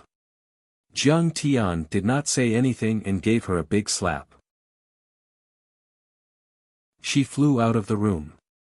"Don't cry. Your eyes won't look good if you continue to cry." Jiang Tian gently wiped the tears on Huang Linger's cheeks. He was full of guilt. He heard Lei Gang's words. Was she going to bear the curse of being his contracted lover for the rest of her life? This made her seem like a broken rose, and any crazy bees and butterflies would rush over to take advantage of her. Huang Linger still could not remember the past with Jiang Tian. However, deep in her heart, she felt that the man in front of her was someone she could rely on. He could protect her. She wanted to be strong, but she could not suppress the fear and grievance in her heart. She threw herself into Jiang Tian's arms and cried. "It's okay, it's okay. Come with me." Jiang Tian held the girl's waist and walked downstairs. After such a shock, she felt more at ease being away from the scene. Moreover, he was very angry. He was worried that he would not be able to control himself and kill Lei Gang in front of everyone. "Jiang Tian, you're in trouble. You're not allowed to leave. Today, you have to give the Lei family an explanation." Young Lily crawled up and stared at Jiang Tian. She did not care about the pain on her face. She signaled the security guards not to act rashly. "Trouble? You call this trouble? Ha! Ask Lei Ming to come and see me. I'm going to kill his entire family today." Jiang Tian slowly turned around and looked at the angry young Lily. He smiled coldly. At that moment, Jiang Tian changed his mind. It seemed that the Lei family was used to bullying people in Jinling. How could such a family be allowed to exist? He might as well kill them all. "What did you say?" Young Lily could not believe it. She was uneasy and confused. What was Jiang Tian relying on? How could he ignore the powerful family behind Lei Gang? That was the Lei family. Hurry up and call Lei Ming to come and die. After looking at Yang Lili coldly, Jiang Tian suddenly raised his foot and stepped on Lei Gang's knee. In an instant, Lei Gang's knee let out a cracking sound while he screamed miserably. Blood gushed out, and the broken bone pierced through his flesh, revealing the white stubble underneath. Lei Gang screamed until he was hoarse, but his voice gradually became softer. In the end, he fell silent and fainted from the pain. At that moment, Yi Ziwei and the others rushed over. When they saw Huang Linger's shirt buttons were broken and her clothes were disheveled, they understood what had happened. Don't be afraid. Sister and Jiang Tian are here. Yi Ziwei took off her little windbreaker and put it on Huang Linger. Linger, let Sister Ziwei send you back first. I'll take care of the rest. Jiang Tian held the girl's tear-stained face and comforted her gently. The Taichu Celestial Lord, who used to think that his Tao heart was firm and cold, finally realized that he was afraid of the woman he cared about. A beauty's tears would always be a pain in a man's heart. Even though he had cultivated for 10,000 years, he still couldn't avoid it. He was now wondering if it was a mistake to abandon Huang Linger. If he gave her a status, who would dare to touch her? I'm not leaving. Don't abandon me, Huang Linger quickly shook her head. Tears flowed down her face. She pulled Jiang Tian's hand and looked up at Jiang Tian's eyes. She wanted to say something, but she didn't. She didn't know why, but she felt that the man in front of her was very familiar. It was as if he was a piece of flesh in her heart, connected by blood. Once he left, she would feel heart-wrenching pain. Only when she was by his side did she feel an indescribable sense of security. It was as if no terrifying existence could hurt her. Two Audis surrounded a Mercedes-Benz S600 in front and behind. They blocked the main entrance of Emperor International arrogantly. Immediately, a series of muffled sounds came from the doors of the three cars. The noise in the night seemed to stagnate, and all the passers-by retreated. More than 10 burly men got out of the cars and surrounded a medium-sized man with murderous intent. The man had a flat head, a broad face, bald eyebrows, and big triangular eyes. He looked ferocious. At this time, his face was full of anger. He could probably scare a 3- or 4-year-old child to tears. A group of people rushed into the hall. When the 20 welcoming girls in red cheongsam on both sides of the hall saw clearly who was coming, they all showed fear and nervousness on their faces with heavy makeup. They bowed in awe and only dared to stand up straight after the group of people had walked far away. They secretly sighed in relief. They were terrified because the man in the center was Lei Gang's father, Lei Ming. Jinling martial arts were not popular. Except for Su Zhenlei, who was in seclusion, the most powerful martial artist was Lei Ming, the blast fist master. He had many disciples, each with a huge industry. In Jinling, especially in the Bright Moon town, he was a strong man who meant what he said.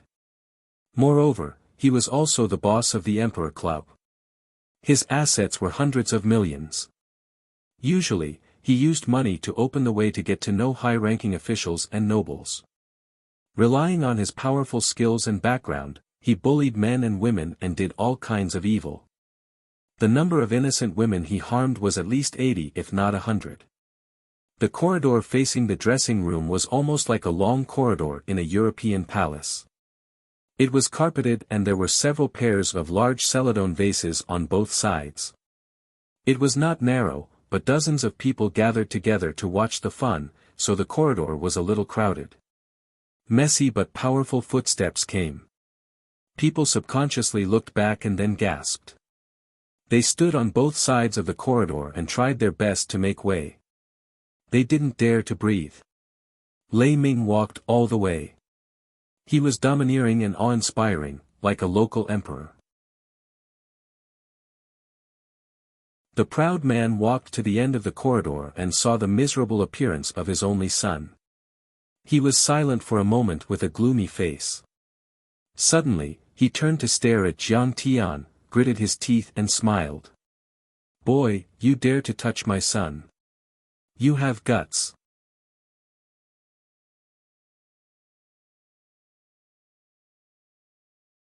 Chapter 259. On the floor, Lei Gang's body was curled up like a dying man. The pain caused him to faint on the spot. Because he was unlucky enough to be lying next to Jiang Tian's feet, no one dared to help him. Jiang Tian easily defeated the notorious Lei Gang. Obviously, his gang of scoundrels who liked to bully others with their power were frightened. It wasn't that these men weren't fierce people who dared to fight, it was that they understood one thing: provoking someone who was above their level would not end well. Lei Gang's martial arts were excellent. His fists could crush rocks, but he was no match for Jiang Tian. It was obvious that this brat also had some martial arts skills. "Master Lei, you are finally here. You can't blame me for what happened today. I couldn't even stop him." The ambulance and the police arrived one after another. Young Lily rubbed her swollen face that was slapped by Jiang Tian. Everyone clearly viewed Jiang Tian, who had injured Wang Lin, as their number one enemy. They completely ignored the fact that Lei Gang wanted to force Wang Lin. "Chief Wang, you have to arrest this brat for me. It's best if you kill him in the police station." Lei Ming whispered fiercely to the police chief who was leading the team. Lei Gang's despicable behavior had spread throughout Jinling. How could Lei Ming not know about it? It was probably because they were a family of birds of a feather that they were used to bullying others. They used their despicable behavior as a way to show off their status and privilege. As for Chief Wang, although he was wearing a police uniform, he was already in cahoots with him. He was just a dog raised by him. "Bastard, you want to arrest me?" Looking at Lei Ming's aggressive manner, Jiang Tian was so angry that he laughed. His face was full of arrogance and disdain. He still dares to laugh. He really doesn't know what death is. Master Lei is the king of Mingyue town. Not many people in Jinling dare to offend him. Just wait and see, he will definitely die today. Some of the rich young masters and rich bosses looked at Jiang Tian as if they were looking at an idiot. They whispered and discussed. However, he didn't know that in Jiang Tian's eyes, Lei Ming wasn't even a local snake. At most, he was just a bug. Fighting and injuring people in public, do you still have any respect for the law? Superintendent Huang wore his police cap askew, his slippers were sloppy, and he didn't even tuck his uniform into his trousers. He just swaggered over, his breath reeking of alcohol. He tilted his head and looked at Jiang Tian, shouting loudly. "Scram!" Jiang Tian snorted with disdain in his eyes. Without saying a word, he slapped him across the face. With a shrill scream, Superintendent Huang was sent flying like a scarecrow. He spat out a mouthful of blood and fell to the ground, unable to get up. Toward such an insignificant ant, Jiang Tian did not need to waste words at all. He could just directly slap it away. How lawless! How dare he attack the police? Just kill him. Lei Ming laughed sinisterly and roared loudly, signaling the police to kill Jiang Tian on the spot. "Squat down. Otherwise, we will take action." A few police officers also sensed the danger. They pulled out their pistols and batons and pointed them at Jiang Tian, threatening him fiercely. "You are Lei Ming." In response, Jiang Tian's expression didn't change. He looked at Lei Ming indifferently and said, "Get out of Jinling immediately. From now on, don't let me see you in Jinling. Who do you think you are? See if I don't cripple you today." Lei Ming was so angry that he almost fainted. Who in Jinling would dare to talk to him like this? It's over. Master Lei is going to make a move. It would be weird if he doesn't kill this kid. Yeah, I heard that Master Lei is a martial arts expert. In Jinling, only Su Zhenlei can suppress him. This kid still dares to talk nonsense. What a pretentious prick. Isn't he afraid of being struck to death by lightning? Many people gloated and talked among themselves. They looked at Jiang Tian as if they were looking at a dead man. Humph, a trash like a beggar dares to behave atrociously in Emperor International. You must be tired of living. Young Lily was very unhappy with Jiang Tian. She crossed her arms and raised her chin arrogantly. She didn't want to see Jiang Tian's miserable ending.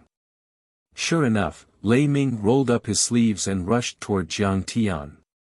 It seemed that the fight was about to start.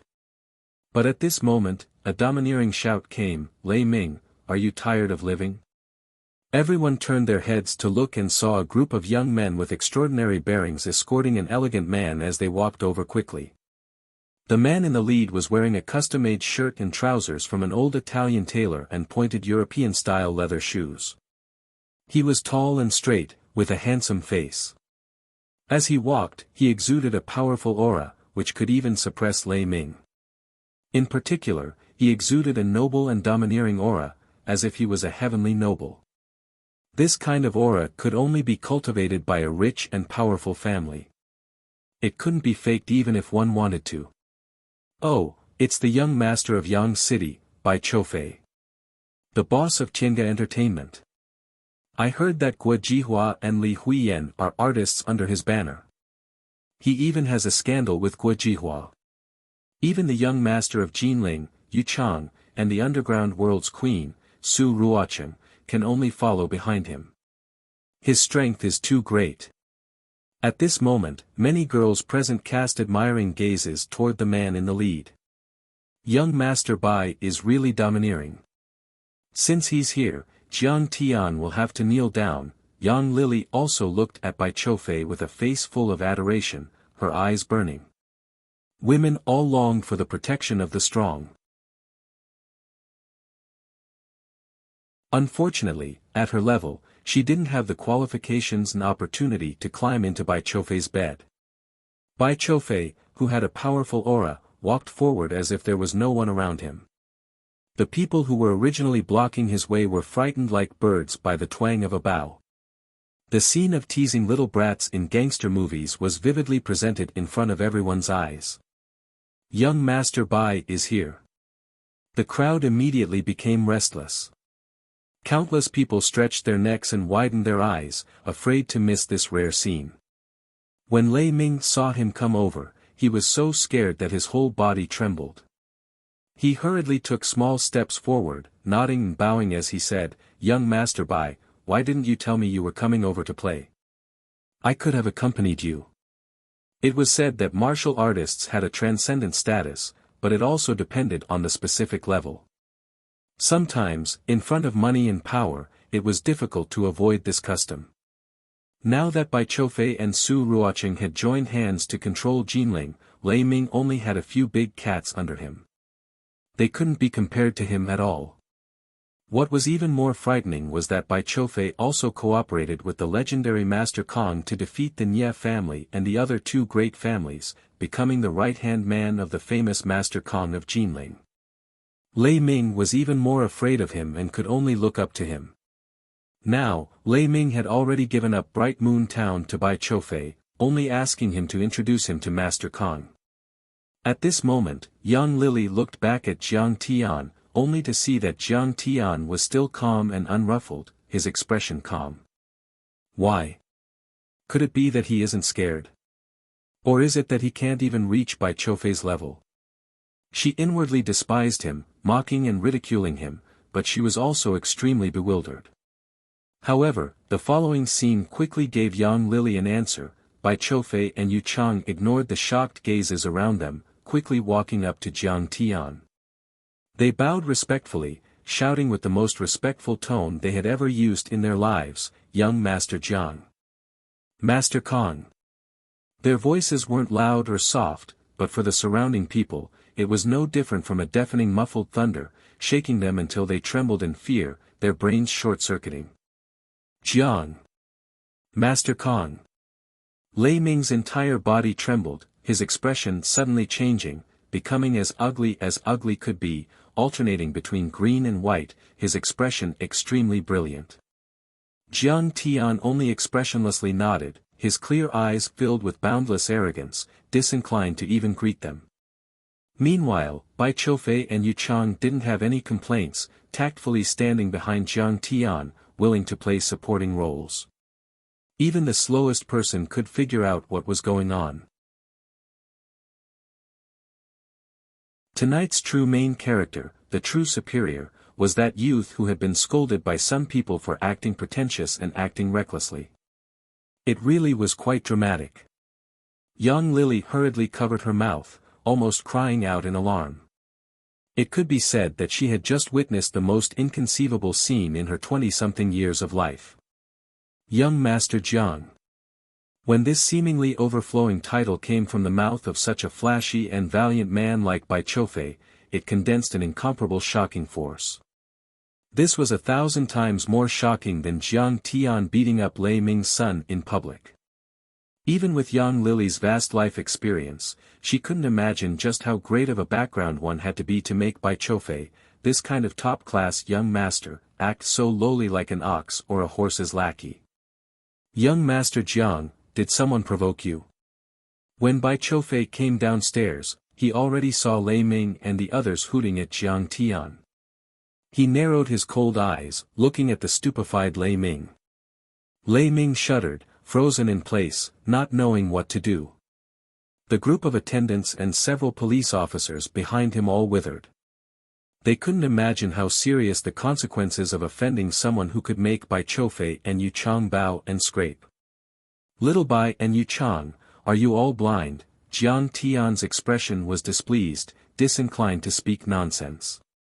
Lei Ming and Superintendent Huang had to pay an extremely painful price with just a few words from him.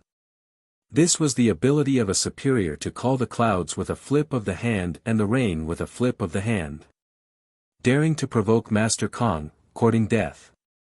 Su Ruoqing shouted, her charming face full of anger. Bai Qiufei and Yu Chang looked at Lei Ming with increasingly cold eyes. Master Kong. I really didn't know it was you. Lei Ming's legs went soft, kneeling on the ground. Kill him, Jiang Tian transmitted his divine sense to Su Ruoqing and the others. He coldly glanced at Lei Ming, frowning in disgust. He had always looked down on men without backbone. Lei Ming, who bullied the weak and feared the strong, was he worthy of being called a martial artist? Moreover, from how Lei Gang forced Lin Monong, he could tell that Lei family wasn't anything good. Today, they did this again, so killing him definitely wasn't wrong. Disinclined to speak any more nonsense, Jiang Tian pulled Huang Linger and left. Meanwhile, Su Ruoqing and the others also began to clear the area. Superintendent Huang and the other police officers not only didn't stop them, they even helped. Everyone withdrew into the private room or scattered downstairs. Young Lily had just walked to the stairs when she heard a miserable cry for mercy from behind her. She subconsciously turned around to take a look. She saw Su Ruoqing pull out a long blade like a magic trick, forcefully hacking down. With a light kacha sound, a wave of blood splashed onto the corridor walls. Lei Ming's head rolled to the ground, his headless corpse falling head first onto the floor. Kacha. Another snow-white cold light flashed down like lightning. This time, it was aimed at Lei Gang. Young Lily's body shivered, not daring to look. She turned around, only to see Jiang Tian who was hurrying down the stairs, his indifferent gaze shooting over.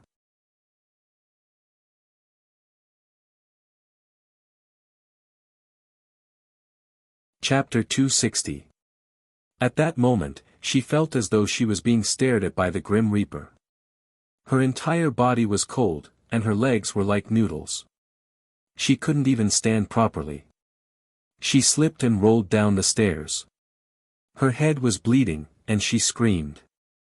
Jiang Tian didn't give her a second look. Instead, he pulled Huang Linger out of the club and into the parking lot. Zhenming, I'm sorry. I wanted to send you off.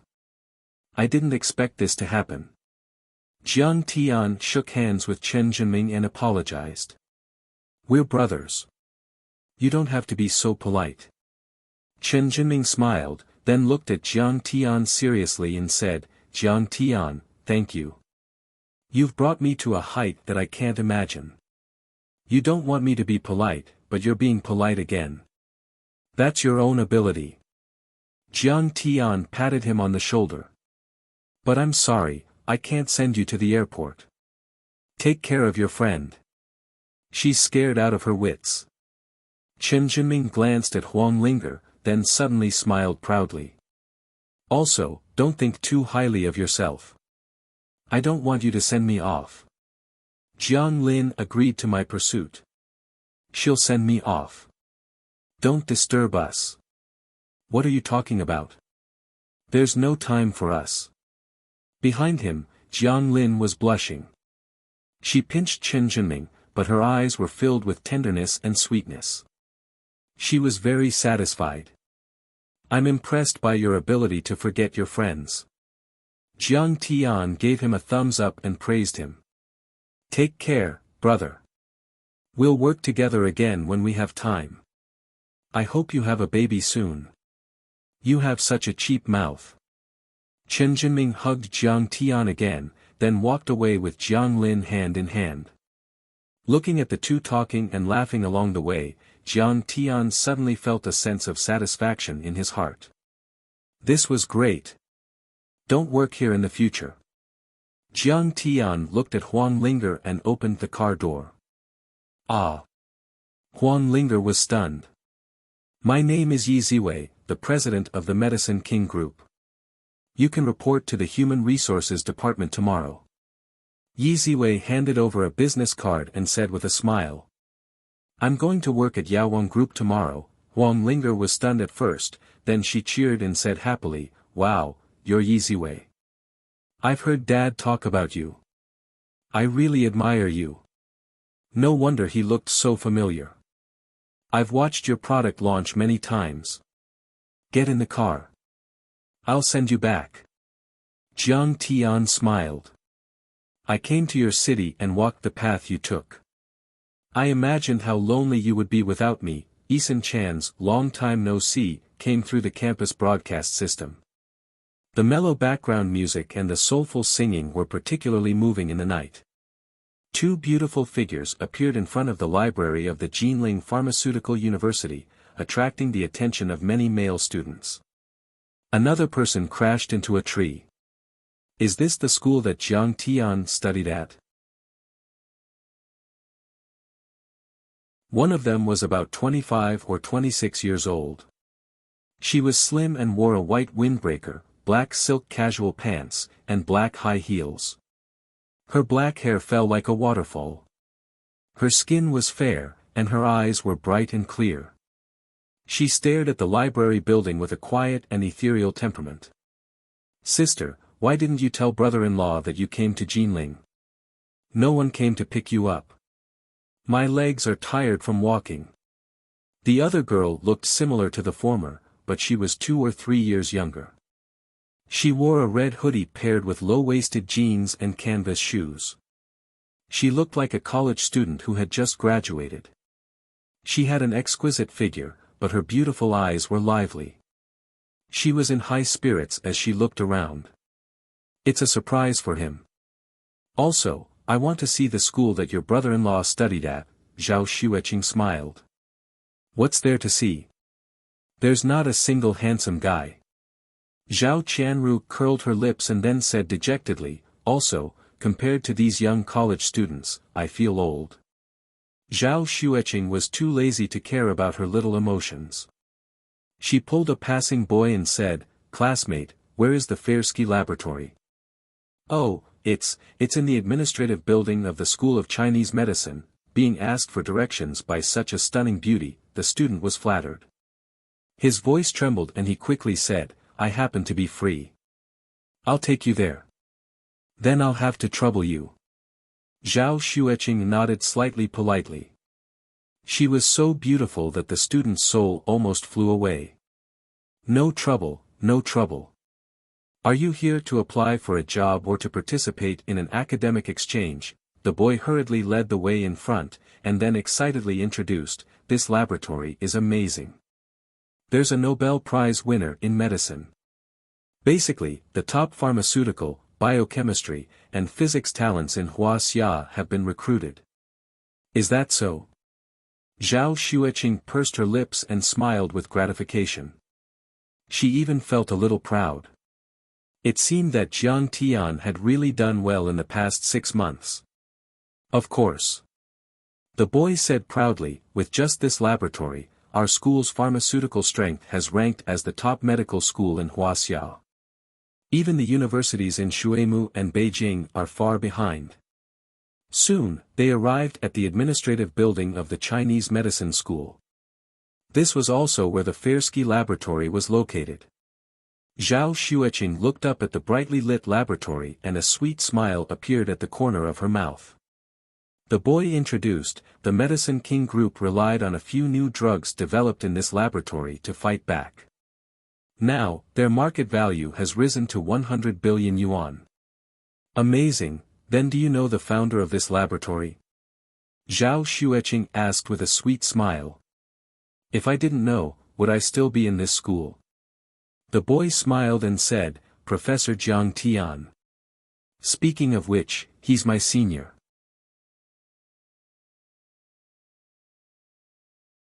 He also taught in this school for half a year.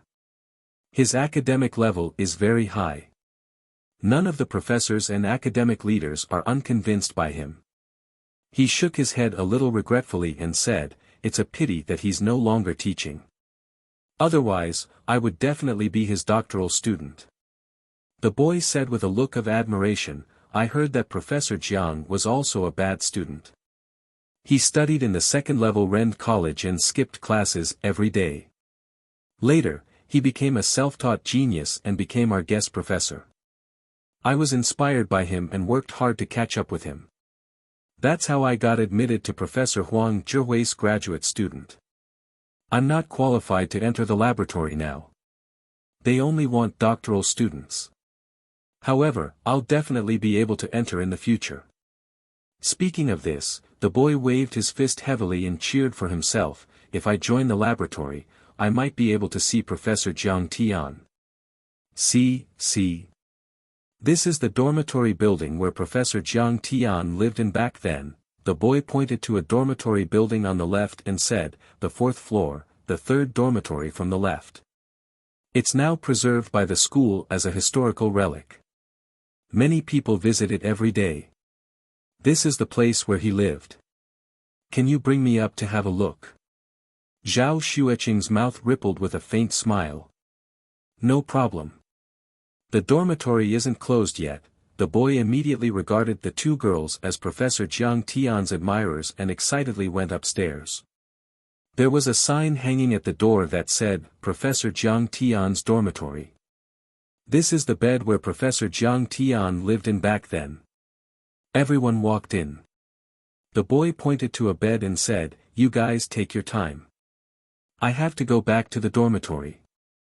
There were some daily necessities symbolically placed in the dormitory, but there wasn't much life in it. However, in a few frames on the exhibition stand, there were some enlarged photos of Jiang Tian in university. There were photos of club activities, on the court, and also photos of daily life. Most of them were group photos. They were probably collected from the same batch of alumni as Jiang Tian. Brother-in-law was so gloomy when he was young. His eyes were a little ruthless and he even had an afro. I can't imagine, Zhao Qianru covered her mouth and chuckled. At that time, Jiang Tian lacked the companionship and control of his parents. His character was eccentric and rebellious. He wasn't very likable. Of course, he was also hated by everyone in the family. Even in school, he wasn't popular. No one looked up to him. In those photos, he was often at the edge of the crowd and was drowned out. He seemed to be aware of this alienated interpersonal relationship. His gaze was stubborn and lonely as he looked at the camera. He was like a small beast that had been attacked and was on high alert. At that time, he should have been suppressed in the family. It's a pity that I didn't meet him in advance and accompany him. Zhao Xueqing smiled and her gaze gently swept across those photos. Sigh, but there's a girl who appears a little frequently. Zhao Qianru suddenly pointed to a little girl with a cute bun in the photo and smiled. Could it be brother-in-law's girlfriend back then? In the photo, Wang Lin was holding Jiang Tian's arm and leaning her head on Jiang Tian's shoulder. She smiled sweetly and looked at the camera with a little shyness. It's possible. Zhao Xueqing stretched out her slender fingers and stroked Wang Lin in the photo. She smiled and said, when your brother-in-law was young, he was very popular with girls. Little sister, how are you? Long time no see. Under the light, her snow-white hands sparkled as if they were translucent. However, her fingertips were badly mutilated and there were some scars. Sister, aren't you nervous? Zhao Qianru rolled her eyes at her sister and frowned. This little hussy might have slept with my brother-in-law. Girl, you're talking nonsense. Are you a girl? Be careful that you won't be able to get married in the future. Zhao Xueqing glared at her and then touched Wang Linger's face in the photo. She smiled and said, I should thank her. She was the one who accompanied Jiang Tian when he was lonely. I'm the one who came later. Sister, you're so magnanimous. Zhao Qianru was speechless. Ouch, it hurts.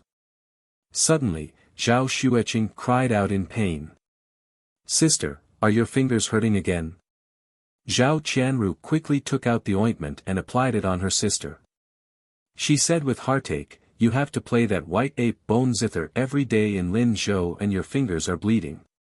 If brother-in-law sees this, his heart will definitely ache. Your brother-in-law said that if I can play the white ape bone zither, it means that I can use my cultivation. Zhao Xueqing said gently, your brother-in-law spent a lot of effort to create the 5-element spirit convergence array. I can't let him down. I must become a woman who can stand side by side with him.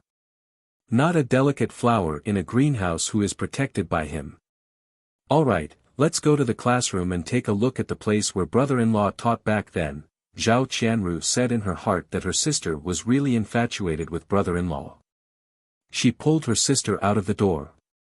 At this time, the two girls still didn't know that Jiang Tian and Wang Lin had already returned to the pharmaceutical university. Would they say long time no see to each other or Mars colliding with Earth?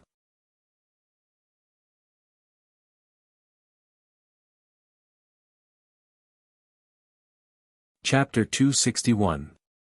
Jiang Tian drove Huang Linger home. Along the way, Huang Linger wanted to say something but hesitated. She kept stealing glances at Jiang Tian's side profile. You and my dad know each other, right? When they were almost at school, Huang Linger finally couldn't hold back. She frowned and asked, you seem to have taught in the pharmaceutical university before. Yes. My name is Jiang Tian. I'm the person in charge of the Medicine King Group's laboratory. I used to work with your dad for a while. You can call me Teacher Jiang.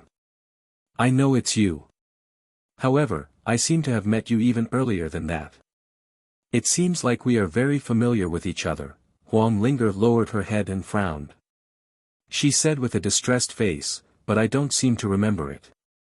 What's wrong with my head? Whenever I think about it, I get a headache. Jiang Tian felt a throbbing pain in his heart. However, he pretended to be relaxed and said, maybe I have a common face. No, it's not like that. Huang Linger shook her head violently.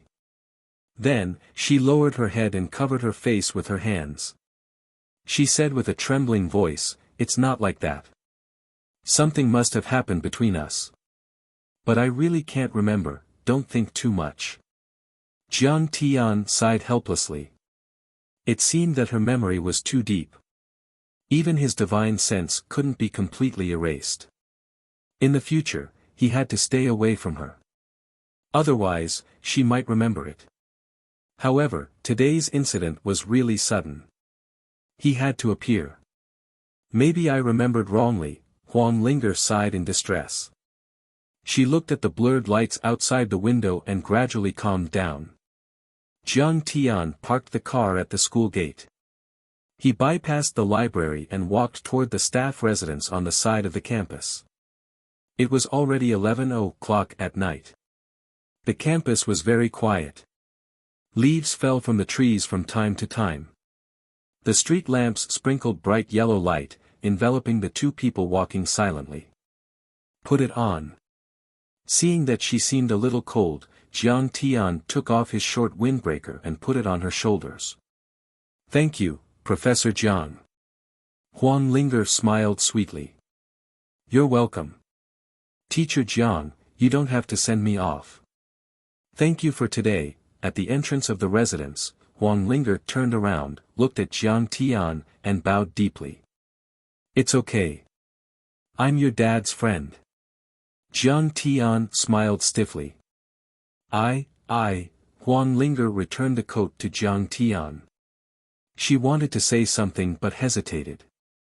With tears in her eyes, she looked at Jiang Tian and whispered, Professor Jiang, can I hug you? She was shocked by her own words. She also knew that it was very impolite and even a little strange, but she couldn't control her surging emotions at all. She looked at Jiang Tian with an aggrieved and pleading expression, and sparkling and translucent tears flowed from her eyes. Let's head back. Jiang Tian touched her head and said with a gentle smile, it's too late. Your parents will be worried. Just at this moment, a pleasantly surprised voice called out, Brother-in-law, so you're here. Jiang Tian turned his head and saw Zhao Xueqing and her sister walking over. He was also surprised and smiled, why are you guys here? Big sister said that she wanted to give you a surprise. Zhao Qianru ran over and pulled Jiang Tian's arm. Damn, it was simply a shock, and a surprise. Jiang Tian was secretly afraid in his heart. He had to admit that a woman's sixth sense was extremely terrifying. Actually, Zhao Xueqing had already noticed Wang Lin when she walked over. After being stunned for a moment, she said with a smile that was not a smile, Jiang Tian, this is, she had already recognized that she was the girl beside Jiang Tian in the photo. However, she was much more mature, and her figure was taller and more exquisite. She was even more charming than before. She thought to herself that Jiang Tian's taste in picking girls was pretty good. This girl's face was pretty, and she had a scholarly air about her. She was intelligent and had a kind of reserved and deep beauty. The more she looked at her, the better she looked. However, she believed that Jiang Tian was a person who knew his limits. Even if she had a relationship with Jiang Tian would not act recklessly. She believed that she was an admirer of Jiang Tian. After all, the current Jiang Tian's charm was astonishing. Moreover, she had also seen clearly from behind that the two of them had walked far away, but they had always maintained a distance. However, her eyes were filled with tears, and there were also tear stains on her face. What was going on? Oh, this is Professor Huang Zhihui's daughter. I just happened to bump into her, so I sent her back. Linger, this is my wife, Zhao Xueqing, and this is my sister-in-law. Jiang Tian smiled and introduced the two of them. Hello, Madame Jiang.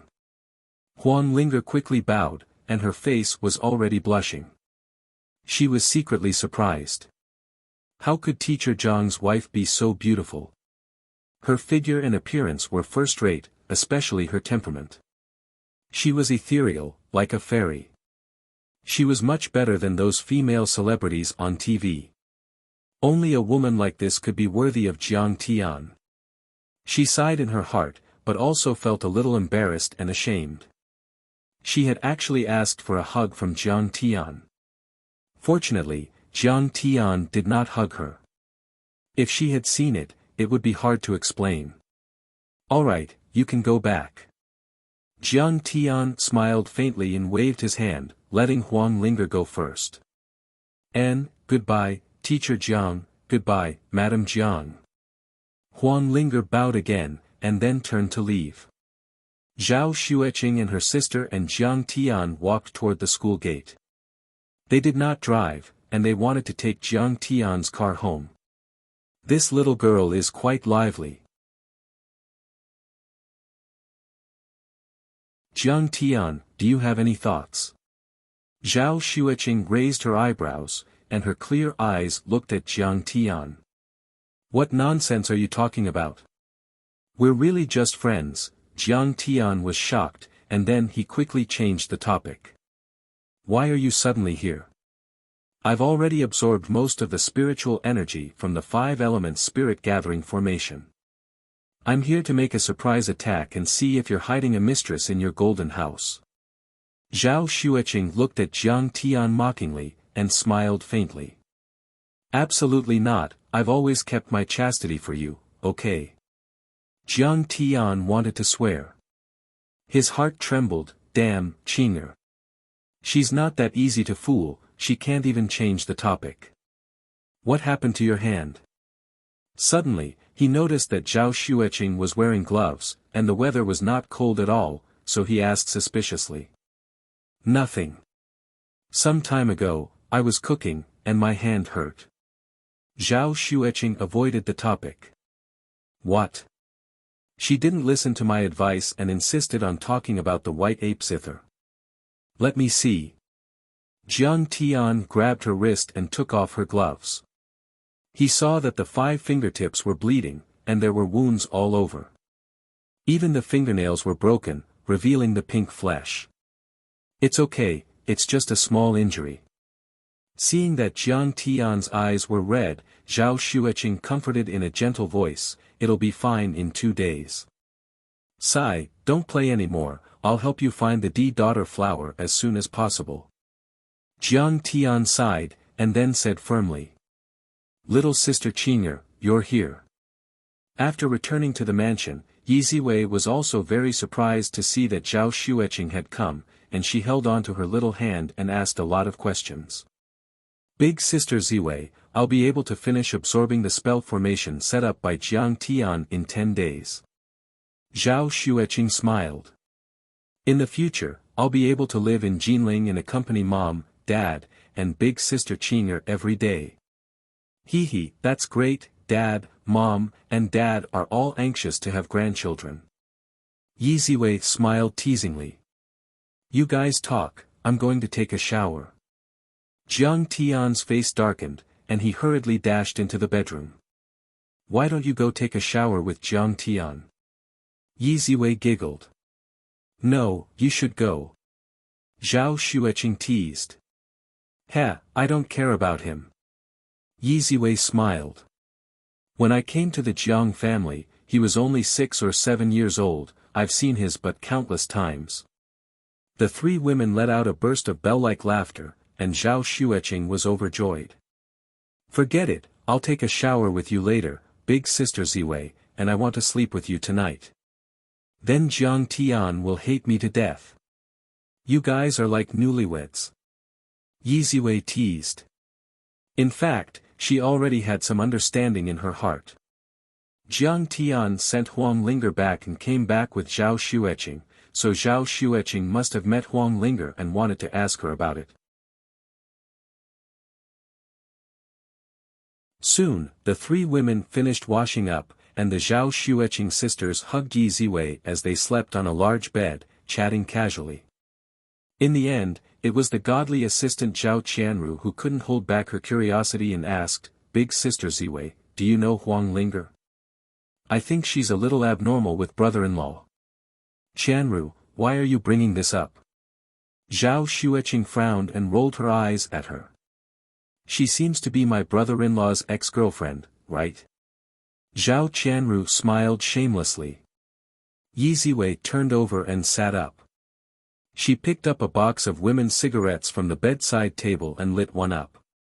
She exhaled a mouthful of smoke and sighed faintly, Qing'er, this is a very sad story. If you're willing, I'll tell you. Big sister, I believe in Jiang Tian's character, and I've never doubted him. Zhao Xueqing smiled awkwardly and said, it's just that I want to know more about Jiang Tian's past. I want to understand him. Linger is indeed Jiang Tian's girlfriend, and she even had a miscarriage for him. After Yi Ziwei finished speaking, the Zhao Xueqing sisters were stunned. They were silent for a long time, and their hearts were filled with complicated feelings. Big sister, this Huang Linger is really pitiful. Zhao Qianru said with a sobbing tone, brother-in-law is also ruthless. He's too cruel. He actually erased her memory. Sigh. Zhao Xueqing sighed. She was stunned for a long time. She did not say anything. Her eyes were blank and empty as she looked at the ceiling. Zhao Qianru hurriedly said, Big sister, that's not what I meant.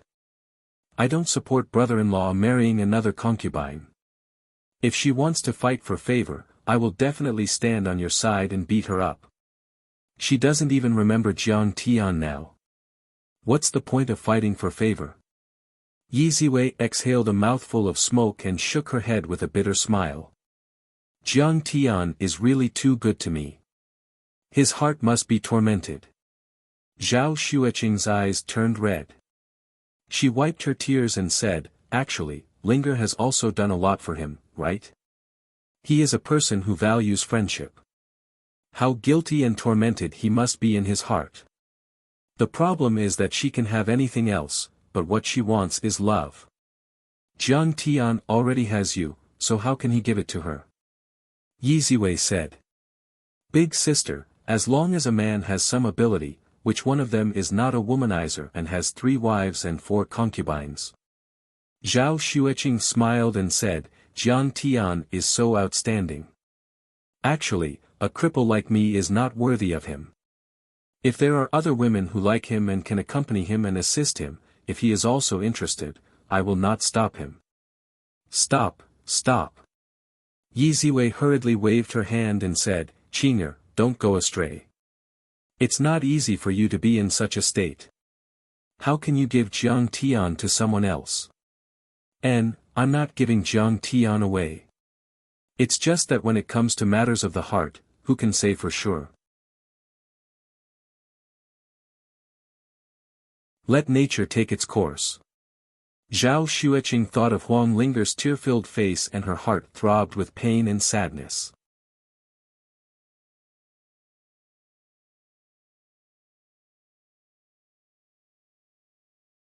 Chapter 262.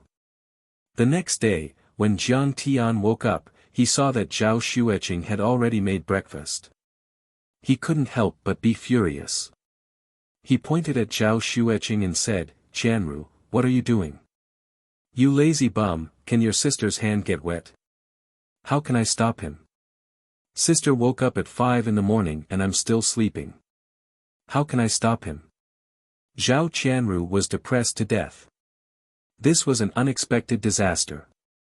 Seeing her sister's aggrieved face, Zhao Xueqing hurriedly said, Jiang Tian, don't be nervous.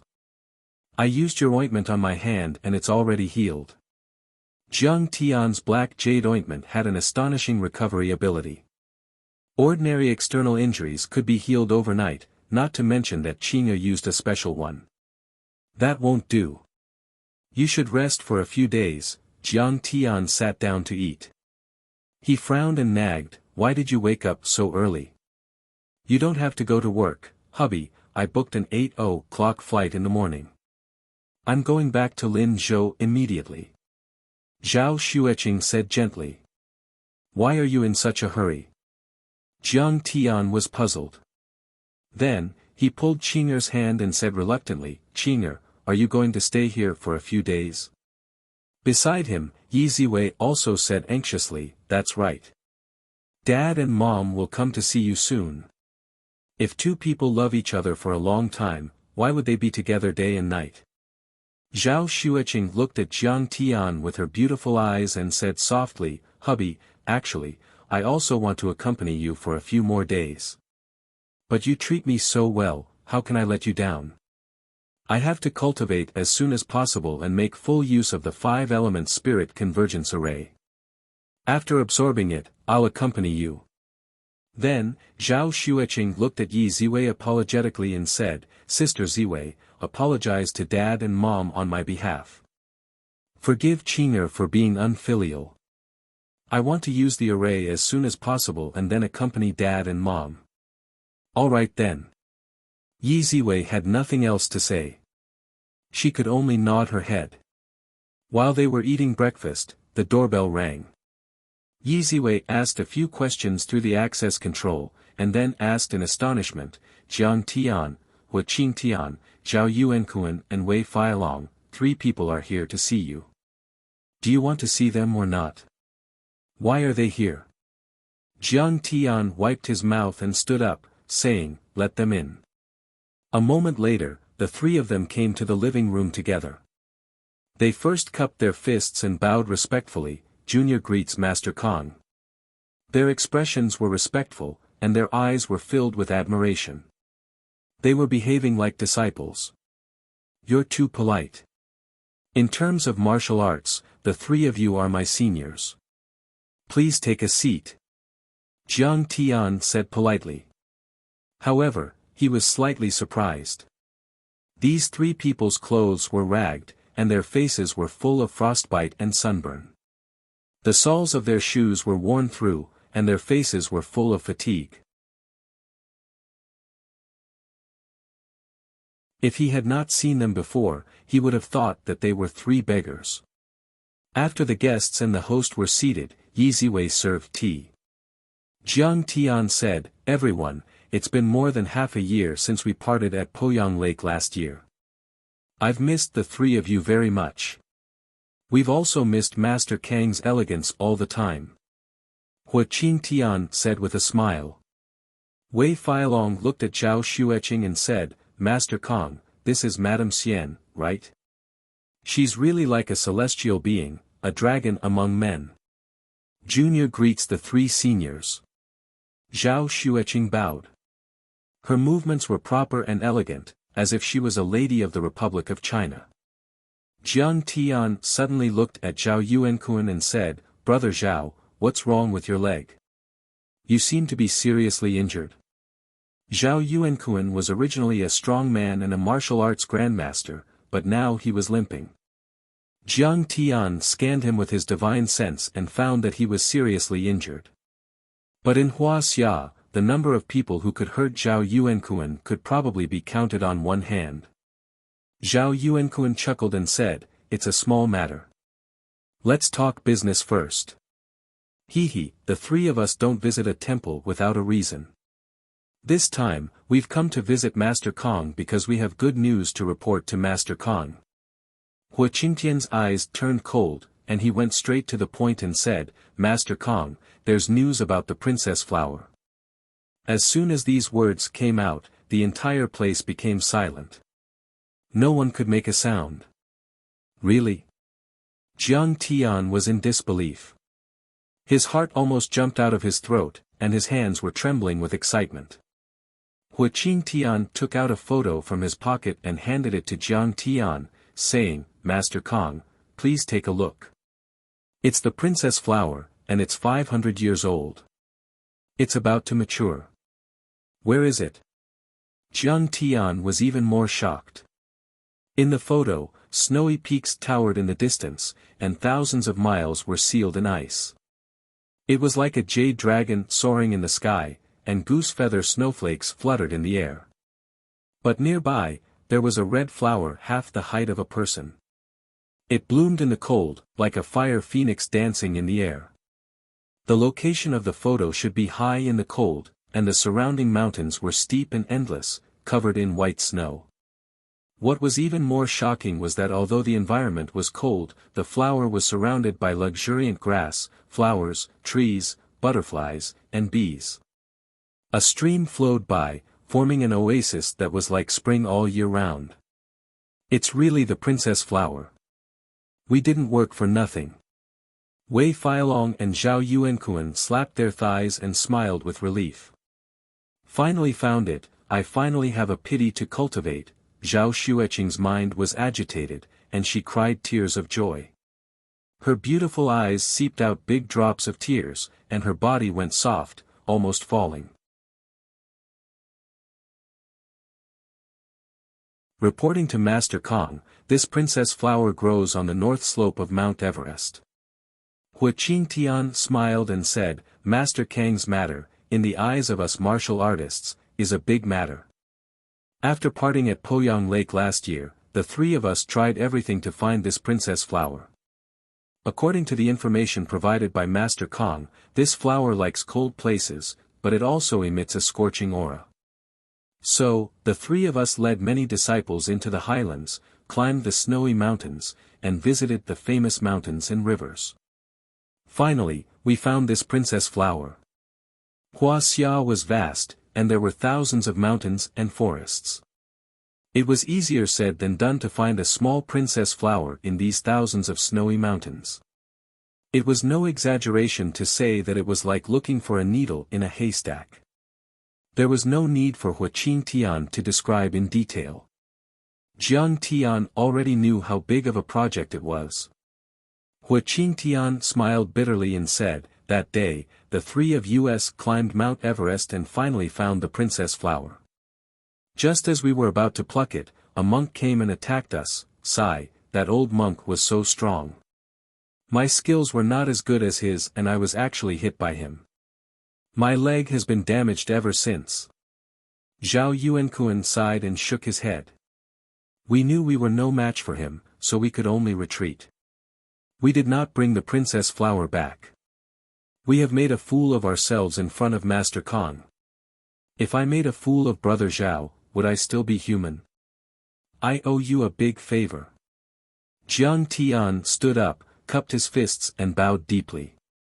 Master Kong is too polite. The three of them quickly stood up and returned the bow. Brother Zhao, let me take a look at your leg. Jiang Tian gestured, and Zhao Yuankuan immediately rolled up his pants. There were strange patterns on his leg that formed a stack of green lotus flowers. The lotus flowers exuded a chilling aura, causing the surrounding temperature to plummet. White fog filled the air, making it look very strange and eerie. The muscles on his injured leg had atrophied badly. It was as if he was just skin and bones. Parts of his leg had already rotted and emitted a foul stench. This is a telekinesis talisman. It's a type of psychic attack. Jiang Tian said curiously, this kind of green lotus-like talisman will restrict and deprive your body of qi and blood. It's very different from Huaxia's true qi. A sharp glint flashed across his eyes. He asked calmly, was it that monk who attacked you? Where did he come from? Even the three of you were no match for him. Yeah, I lost count of how many times I fell along the way. I can't even walk properly. Zhao Yuankuan smiled bitterly. That person should be the #1 monk in India, Master Qing Lian. 30 years ago, he came to Huaxia's Shaolin temple to preach. The old man saw him once. Hua Qingtian said sternly. For the past 10 years, he has occupied the top of Mount Everest and claimed the princess flower as his own. He built a dojo and drank from the spirit spring to absorb the spirit qi. He has many followers in India and is blessed with the power of merit will. He is the 5th most powerful person in Southeast Asia. I'm afraid he is as powerful as a peak-level grandmaster in Huaxia. He is far more powerful than us. Oh, a bald donkey from India. How could he have the right to own a spirit flower like the princess flower? Jiang Tian smiled faintly as a murderous glint flashed in his eyes. He suddenly asked, what is the Southeast Asia powerful list? Oh, that is the list of the most powerful people created by Wang Chongyan, the president of the Chinese Society of Singapore. Those who can make it to the top are the most powerful. Hua Qingtian's face darkened as he explained.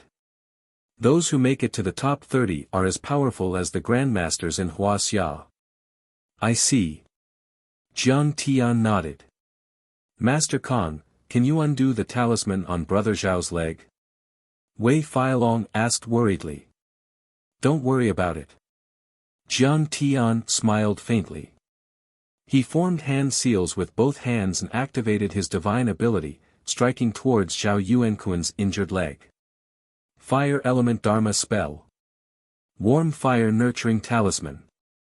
As Jiang Tian made some hand gestures, streaks of strange red runes appeared in the air. They were bright and heavy. The red light particles seemed to carry the original energy of Hongmeng. They flickered as if they were in the depths of the universe. In the end, they formed into a series of complicated talismans. Countless talismans were connected to the talismans. These talismans were filled with heat and pure vitality. It was like a small world full of life. You will be healed in 15 minutes. Jiang Tian cracked a smile and pressed the talisman on Zhao Yuankuan's injured leg. Zhao Yuankuan immediately let out a comfortable cry. He felt as if his injured leg was soaked in warm water. It was itchy and hot. At the same time, a warm current flowed into the meridians and acupoints in his leg. In fact, this was the healing power formed by the demonic flame energy in Jiang Tian's body. It could break all kinds of talismans, especially ice element talismans. It was as if it had the help of God. Under everyone's incredulous gaze, the green lotus talisman on Zhao Yuankuan's leg disintegrated and collapsed. The withered muscles quickly swelled up, and the broken blood vessels were healing at a speed visible to the naked eye. In the living room, thousands of auspicious lights and tens of thousands of rays of light filled the air. The red light was like a mist. It was like heaven. It only took 5 minutes for Zhao Yuankuan's leg to be completely healed. It was even stronger than before. Thank you, Master Kong, for saving my life. Master Kang's Dharma spell is even more powerful than Master Green Lotus's. The three of them were grateful and impressed. They quickly bowed to Jiang Tian with the most respectful attitude in their lives. Don't mention it. After sitting down again, Jiang Tian immediately rolled up his sleeves and said impatiently, I'm going to get the princess flower. Don't let that old bald thief eat it first. Do you want to come?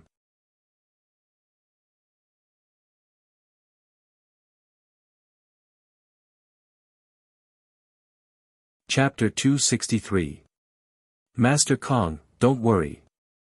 Wei Feilong smiled and said, the three of us only have one presumptuous request. We don't know if it's appropriate, but we hope that Master Kong can make it clear. President Wei, you're too polite.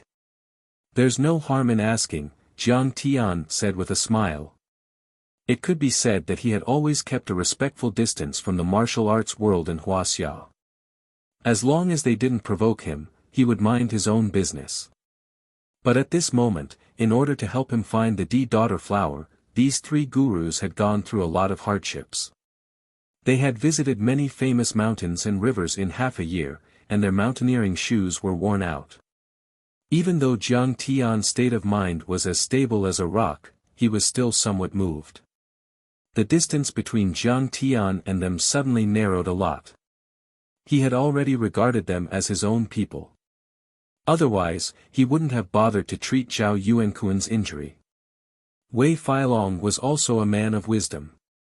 He felt the change in Jiang Tian's mood and was happy in his heart.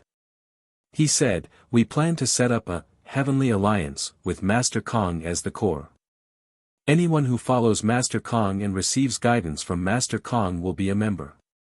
The realm must be above the transformative stage. Heavenly Alliance. What are you doing? Jiang Tian frowned slightly. In the past 6 months, we have received information that many martial artists and supernatural ability people from all over the world have stepped into Wuxia and set off a bloody storm. They treat our martial arts world in Wuxia as if there's no one there. Hu Qingtian said worriedly, the members of our Heavenly Alliance will follow Master Kang's lead and follow your orders. We will show our butcher's knife to these invaders and kill them all the way. In the battle, we will no longer use the name of our family or sect, but Heavenly Alliance. In this way, you will not make me famous in the martial arts world in Wuxia, but make me famous all over the world. Jiang Tian looked at them with a faint smile. We know that Master Kong is like the clear wind and the bright moon, with lofty aspirations and unsullied reputation. This is indeed a joke by Master Kong. Wei Feilong smiled apologetically and said, "This is just to defend Huaxia's martial arts world against external insults and to hold our heads high." Jiang Tian frowned and said, "But as far as I know, the Huaxialong formation was also established to defend against foreign experts. Won't we be usurping the role of the host by doing this?" Master Kong doesn't know. Wei Feilong sighed and said awkwardly, "Yi Zhantian is obsessed with martial arts. He once went into seclusion for 10 years in order to reach the peak of martial arts and step into the immortal state. These mundane matters, all right, do as you please." Jiang Tian scanned the crowd and said slowly, "Since all of you are diligently pursuing the martial Tao, I will also give you some pointers on the martial Tao. I can also share my elixirs and formations with all of you." "Thank you, Master Kong. We will never forget Master Kang's kindness for the rest of our lives." The three of them were overjoyed and knelt on the ground together. Wei Feilong was so moved that he even cried. They knew that Jiang Tian was only in his 20s and had stepped into the peak of the transcendent state and the truth of the immortal state. He could be said to be extremely talented and was a cultivator that was hard to come by in 100 or even 1,000 years. To be guided by such a genius could be said to be a once-in-a-lifetime opportunity that could not be bought with money. At this moment, they felt that the hardships they had endured for the past 6 months were all worth it. "Get up." Jiang Tian helped them up and said with a smile, "But I have a condition. If you kill any invaders in the future, don't tarnish my reputation. Since my debut, I have never been defeated. I don't expect you to be invincible in the future, but you must never kneel down and beg for mercy. Otherwise, no matter who you are, I will not let you off easily. Such lofty ideals and lofty aspirations do not disgrace us martial artists." Hearing this, their hearts skipped a beat and then they looked at Jiang Tian with great respect. Jiang Tian's words were simple and plain, but they were overflowing with a monstrous domineering aura. It was as if he was a peerless overlord who stood proudly in the world and was not afraid of even the gods and Buddhas. What was the strength of a martial artist? It was not only destructive power, but also a kind of spirit. It was a kind of self-improvement, indomitable spirit, and an awe-inspiring righteousness that would never admit defeat and never admit defeat. Of course, if you obtain my guidance, in this world, how many people can be a match for you? Jiang Tian chuckled. Yes, yes. The three of them nodded like chickens pecking at rice, overjoyed. Everyone, I am going to Mount Everest to look for the D-daughter flower. Are you willing to be my guides? Jiang Tian's face turned serious as he looked toward the southwest and asked in a deep voice. Of course, it is our honor. Hua Qingtian and Zhao Yuankuan quickly bowed and cupped their fists. The D-daughter flower is next to Master Qing Lian's dojo. He guards it every day. If Master Kong wants to pick the D-daughter flower, I'm afraid there will be a battle. However, Wei Feilong was a little worried. President Wei, have you forgotten the original intention of the Heaven Alliance so quickly? Jiang Tian smiled and said, the northern foot of Mount Everest belongs to Huaxia. What is the reason for a yellow-skinned monkey from India to build a dojo there? Grandmaster Zhang's words make sense. It is an old man who is afraid to fight. Wei Feilong bowed and cupped his fists, looking ashamed. An inch of land, an inch of blood, an inch of land. Jiang Tian suddenly stood up. The moment he straightened his body, a strong and sharp aura was emitted. He was like an unsheathed sword, as if he could cut through the 9 heavens and 10 lands. Only then did he reveal his true colors as a Taichu celestial lord. I want to kill Master Qing Lian and use his blood as a sacrifice for the Heaven Alliance. Although Jiang Tian's words were simple, they were domineering and powerful, shocking everyone. Jiang Tian, this time, I must go with you. Zhao Xueqing held Jiang Tian's hand. Her eyes were red, and her pretty face was full of worry. In order to help her find the D-daughter flower, Jiang Tian had caused a ruckus in the Martial Arts Alliance conference. He was already in danger. Now, as the most powerful person in India, Master Qing Lian, was not even a match for the three grandmasters. His strength was terrifying. "Qing'er, it is useless for you to go." Jiang Tian persuaded her gently. "Cultivate well in Lin Zhou. Ghost kick, Li Zhenwei, and the rest will be there to protect you." Although Qing'er was unwilling, she knew that Jiang Tian was telling the truth.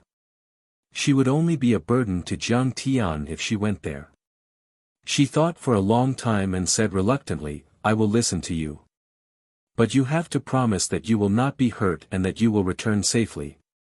"Don't worry. Master Qing Lian is no match for me," Jiang Tian said and walked out of the door without looking back. He had an indomitable spirit. When Jiang Tian, accompanied by the three Grand Masters, set off in the southwest direction, toward the Tibetan area, toward Mount Everest, a secret message began to circulate among the upper echelons of the world's powerful organizations. A picture was placed in front of all the major underground organizations around the world. This picture was the picture of the D-daughter flower that Qing Tian had shown to Jiang Tian. "This is the catalytic spirit spring. It is definitely the purest form of catalytic spirit spring. It can stimulate the potential of the human body and achieve the evolution of the human body, turning ordinary people into talented arcanists. It must be. Look at those plants that can only grow in the tropics. They are growing on Mount Everest. How strong is its vitality?" Immediately, the upper echelons of the underground organizations came to a conclusion. Moreover, it is an endless supply of catalytic spirit spring. It has formed an inexhaustible source of catalytic spirit spring. An arcanist exclaimed. Drinking a mouthful of catalytic spirit spring can stimulate one's potential, not to mention so much of it. Go get the catalytic spirit spring. If you drink so much catalytic spirit spring, you will become a peerless powerhouse and step into the immortal state. Many people were tempted. For a moment, the entire underground world was in an uproar. From Europe to North America, from East Asia to Southeast Asia, many powerhouses turned their attention to East Asia, Wuxia, Tibet, and the snow-covered world at the northern foot of the main peak. Wuxia is guarded by the Long Formation. It is a forbidden area for the Dark Ones. Can we go there? However, some people were a little timid. We can take a detour from India and Nepal. After plucking the princess flower, we can run away. Someone suggested. Take a detour from Nepal. Southeast Asia is the territory of the Chinese Society of Singapore. Wang Chongyan will skin you alive. Someone calmly analyzed. Moreover, all the major forces have been alerted. Japan's Sakura Society, Russia's Winter Soldiers, America's Blue Storm, Europe's Pantheon, the Covenant of Darkness. How powerful are they? I'm afraid they will turn the world upside down. The weak will die if they are caught in the crossfire. Also, I heard that the #1 monk in India, Qing Lian, built a dojo there 10 years ago for the catalytic spirit spring. Will he just sit back and watch everyone take it away? As soon as that was said, many of the Dark World's powerhouses fell silent. That was right. The news had been leaked.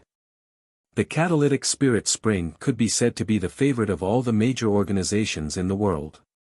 When the time came, the overlords would gather and they would fight to the death. Ordinary people would be nothing more than cannon fodder. Was it worth it to increase their combat power? Most of the small and medium-sized organizations had given up on the idea.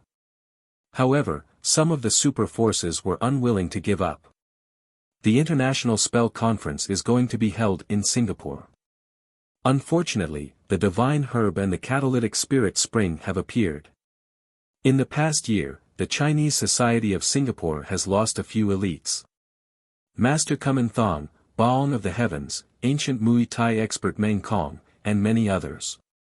If we don't increase our strength, I'm afraid that the Sakura Society and the Great Circle will suppress us.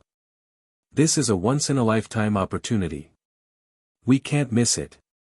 In the Singapore Chinese Club, inside a magnificent European-style hall that was brightly lit, an old man in his 70s stood tall and straight. He had a pair of sharp eyes as he presided over the meeting. He was Wang Chongyan. He was already 110 years old, but he was still hale and hearty. Wang Chongyan was known as the Guqin sword master. He was able to form qi weapons from the strings of the Guqin and produce soul-breaking demonic sound. He was at the peak of the transcendent state and was rumored to have reached half a step away from the immortal state. He was on the same level as Yi Tianren, the father of Yi Zhantian. He was much more powerful than Lin Zhenyu, Hua Qingtian, Hong Tianzhao, and many others. He was already famous during the Republic of China.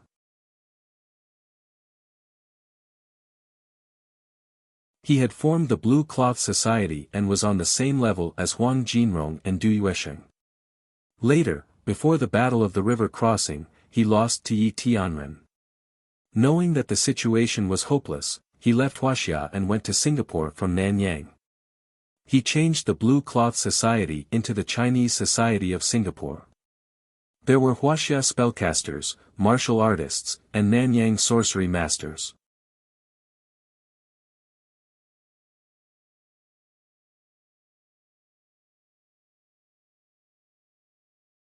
Chapter 264. By now, the Chinese Society of Singapore was no longer limited to Singapore, but had spread to the entire Southeast Asia. Many ship tycoons, hotel tycoons, and tycoons were under his protection.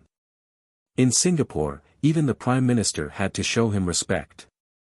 He was like the king of the land. But Yi Zhantian is in charge of Huaxia. Will we be in trouble if we go there? Oyila the Immortal Reach asked with furrowed brows. Her appearance was aged, and she had the skin of a chicken and the head of a crane. Her feet were thin, and her figure was stooped. She wore a black cloak and held a withered wooden cane in her hand, and her entire body emitted a ghastly and gloomy aura. She was a famous sorcerer in Malaysia and ranked 4th on the Southeast Asian power ranking.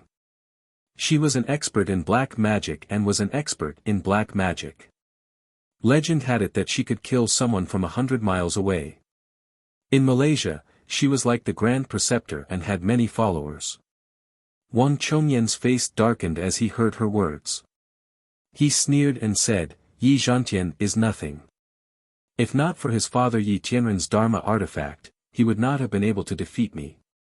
He was a powerful cultivator of the same generation as Yi Tianren and had a grudge against the Yi clan. How could he take Yi Zhantian, a junior, seriously? That Master Green Lotus is cultivating in the territory of Huaxia. It's like riding on his neck and pissing on him, but he doesn't care at all. He's just a coward. How ridiculous. He's just a clown. Before he finished his words, he straightened his back and unleashed a powerful energy that swept across the area. His eyes flashed with lightning as he pushed Oyila back a step. Wang Chongyan said coldly, if I can get my hands on the catalyzing spirit spring, I will be able to enter the immortal state.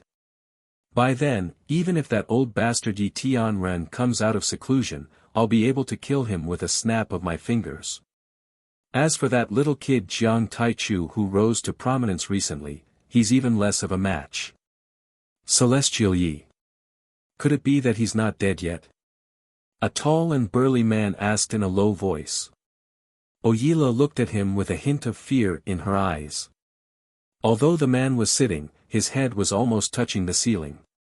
The muscles all over his body seemed to be cast from fine iron, shining with a strange luster. He was known as Tyson the Elephant. He was a physical awakened from Cambodia and ranked 10th in Southeast Asia. His physical body was strong, impervious to fire and water, and invulnerable to swords and spears. Furthermore, his strength was immense, and his combat power was surging. He could uproot towering trees and smash boulders with his fists and feet. His strength was not inferior to Hua Xia's external physique refinement grandmasters. Humph, how could these half-step divine stage old fellows be willing to die so easily?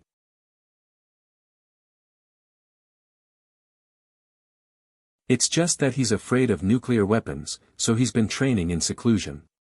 Wang Chongyan snorted coldly and stood in front of the window with his hands clasped behind his back. He looked at the sky for a long time, and no one knew what he was thinking. Senior Wang, I think we should add more firepower. Below the seat, a bearded man with sharp eyes and wearing a camouflage combat uniform asked in surprise. Oyila looked at him with sinister eyes, thinking that this guy would definitely not let go of such a good opportunity to make a contribution. His name was Batu, and he was the leader of the Black Wings mercenary group that ran rampant in the Mekong River basin of the Golden Triangle. The Black Wings mercenary group was also an external organization of the Chinese society in Singapore. It was a private military organization with thousands of members and was legally equipped with heavy firepower. Their influence was so great that they could influence the coup of a small country. Even the big shots like Kun Sa had to retreat when they saw him. Ba Tu had been enlightened by Wang Chongyan. He could use his black wings and move as fast as lightning. Just like the legendary Lei Jinzi, he was the sixth most powerful man in Southeast Asia. Wang Chongyan nodded. His eyes were sharp as he lowered his body and said, "This time, Oyila will lead the Black Wing mercenaries to move out together. You must bring back the divine grass and the spiritual spring water. The more, the better." Jiang Tian, on the other hand, knew nothing about this. The group of four flew to Lhasa City, Tibet, and then drove an off-road vehicle to the direction of Mount Everest. It seems that Mount Everest is not a mysterious place anymore. Anyone can come here. How did Master Green Lotus keep the Princess Flower from being discovered? The vehicle stopped at the foot of Mount Everest. The four of them got out of the vehicle and scanned the surroundings. Jiang Tian could not help but frown. There was a stretch of tents at the foot of Mount Everest. There was also a lot of trash, human excrement, climbing equipment, and so on. Mount Everest was now the most sought-after mountain climbers from all over the world. They were wearing windbreakers, down jackets, one-piece hiking shoes, headlamps, climbing ropes, and oxygen packs. Mount Everest was the highest mountain in the world. It was extremely cold, lacked oxygen, and was very dangerous. The mortality rate of climbing Mount Everest was as high as 4%. He built a green lotus temple there and set up a small concealment array. Hua Qingtian replied, "It looked like a fog. It took us a long time to find it." "Oh, I see," Jiang Tian nodded slightly. Although Jiang Tian was known as Kong Te Chu in the martial arts world of Hua Xia, no one could recognize him standing in this place. However, the appearance of the four of them attracted a lot of attention and discussion. "Oh my, he's only wearing a long-sleeved shirt.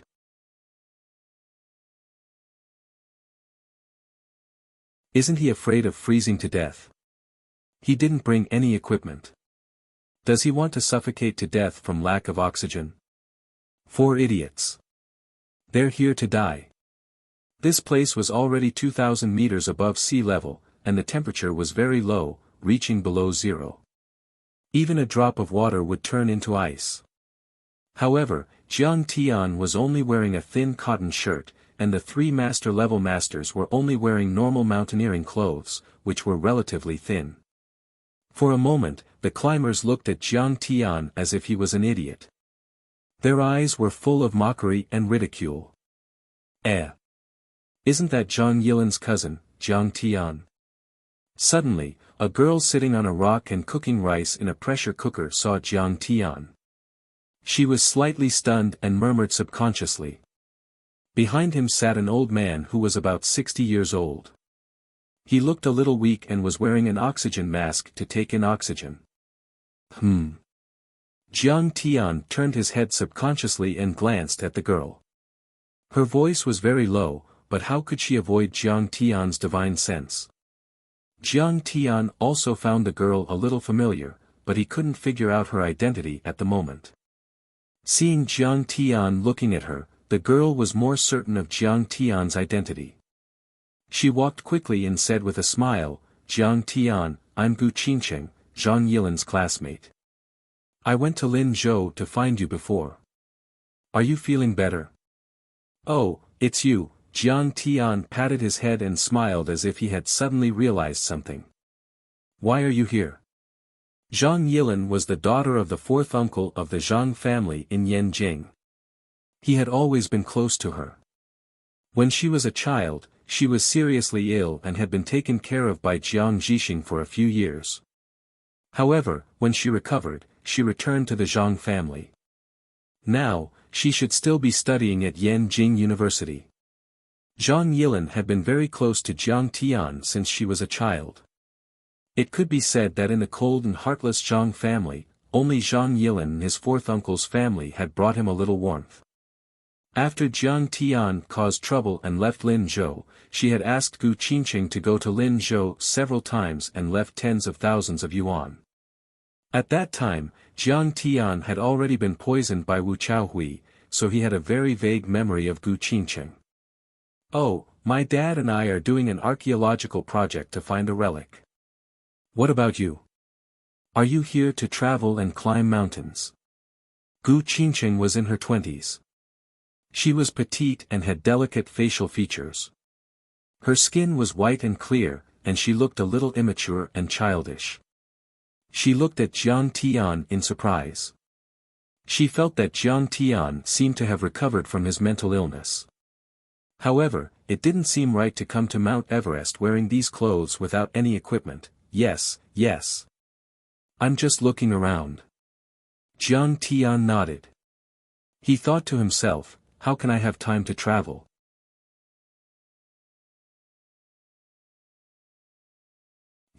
Why are you wearing so little clothes? Gu Qingqing ran into the tent and pulled out a mountaineering jacket for Jiang Tian. She said, "This is my dad's. It should fit you. Hurry up and put it on. Come and eat something." With Jiang Tian's physique, although he was still a mortal, he had been tempered by the chaos creation incantation. How could this little bit of cold and lack of oxygen hurt him at all? However, seeing Gu Qingqing's good intentions, Jiang Tian couldn't refuse, so he put it on. "There's some yak meat stew here. Eat some. If you want to climb Mount Everest, you need a lot of stamina and nutrition." Gu Qingqing opened the pressure cooker and filled a few bowls for Jiang Tian and the others. Jiang Tian saw Gu Qingqing's warm and considerate attitude and had a good impression of her. He sat on the stone and chatted with her while eating. "Old mister, how should I address you?" Jiang Tian ate the yak meat in big mouthfuls. It tasted good. You flatter me, you flatter me. My name is Gu Baixian. I'm from the Gu family in Yanjing. I'm a professor in the Department of Archaeology at Yanjing University. Gu Baixian was wearing a pair of gold-rimmed glasses. His face was pale and blue. He cupped his hands and said weakly. "Gu Baixian. Who is Gu Xianxia to you?" Hua Qingtian was suddenly stunned and interrupted. "That's my big brother. Do you know him?" Gu Baixian was also a little surprised. The Gu family was a small martial arts family and wasn't very famous in Huaxia. However, his big brother Gu Xianxia only knew martial artists. This old man actually knew him. Was he also a martial artist? And he seemed to be Jiang Tian's follower. Then who was Jiang Tian? "Oh, I've heard of him, but I've never met him." Hua Qingtian frowned. Since the Gu family was a martial arts family, why would they have someone who was an archaeology professor?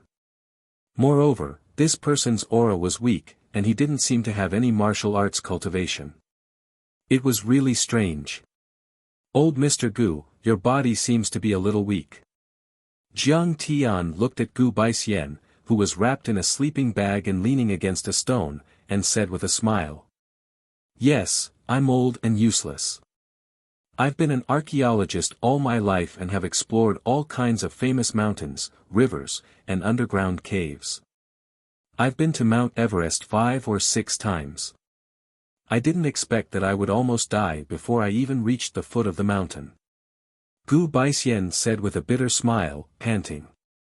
Old Mr. Gu, let me take a look for you. Jiang Tian didn't wait for him to refuse. He took his pulse and scanned him with his divine sense. Old Mr. Gu, you must have fallen ill 5 years ago. Your whole body feels cold, and your qi and blood are not flowing smoothly. When it's cloudy, rainy, or snowy weather, your chest will ache faintly, and you'll feel dizzy. In severe cases, you'll even faint. Jiang Tian said indifferently. Jiang Tian, how could you tell?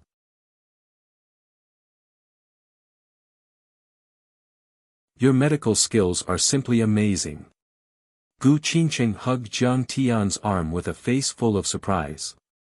Then, she suddenly realized something and said, that's right, that's right. Your family is a family of doctors, so you must know medical skills. That means your illness has been cured.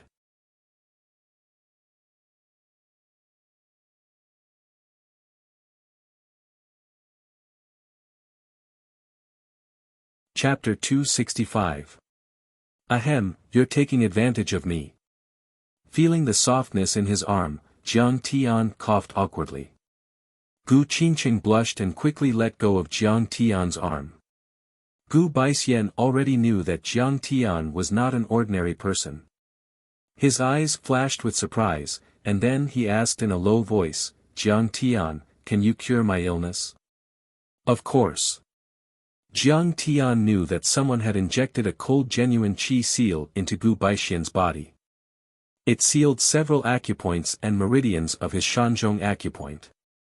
If these seals were not removed, he could live for another 3 years at most. Moreover, this seal was a bit like a magic seal. It was much more advanced than the sealing of acupoints. It was very difficult to remove, and it could even be activated from a distance and take his life at any time. Jiang Tian was about to treat him, but Gu Baixian glanced to the left with fear and said in a low voice, Jiang Tian, don't worry. I'll find you when this archaeological operation is over. It's a warrior, and he knows a little bit of magic. Jiang Tian followed his gaze and looked over. He saw a young man with long hair sitting on the hood of a Wrangler off-road vehicle. He was wearing leather clothes inlaid with rivets and was sipping Highland barley wine from an exquisite silver wine pot. He had obviously heard the conversation between him and Gu Baixian. He looked at him with a faint smile, as if saying, if you dare to treat me, I'll kill you with one slap. Jiang Tian was not surprised by this kind of strange cultivator. He was too lazy to pay attention to him, but he smiled faintly and said, don't be afraid. I'll treat you. While speaking, his right hand pressed and rubbed Gu Baixian's chest. At the same time, several invisible healing talismans were cast, directly breaking the seal. Gu Baixian immediately felt relaxed and warm. He felt indescribably comfortable. He hurriedly said, thank you, Brother Jiang. Dad, you're cured. Gu Qingqing could not believe it. She looked at Jiang Tian with admiration and said, Jiang Tian, you're so awesome. How did you do it? The moment Jiang Tian broke the restriction, the long-haired young man's entire body shook. His chest was filled with disgust, and then he jumped off the carriage with a gloomy face and approached Jiang Tian. He shouted angrily, bastard, you want to die? How dare you break my restriction? Wu Tiankuan, don't hurt Brother Jiang. Although the restriction has been broken, I will still help you find the map of the ruins of immortality. Gu Baixian quickly stood up and anxiously stopped him. Incomplete map of the ruins of immortality, it's the incomplete map of the ruins of immortality again. Jiang Tian's heart stirred. This Wu guy must have threatened Gu Baixian for the incomplete map of the ruins of immortality. However, Gu Baixian was not a martial artist. How would he know about this? He didn't have time to think about it.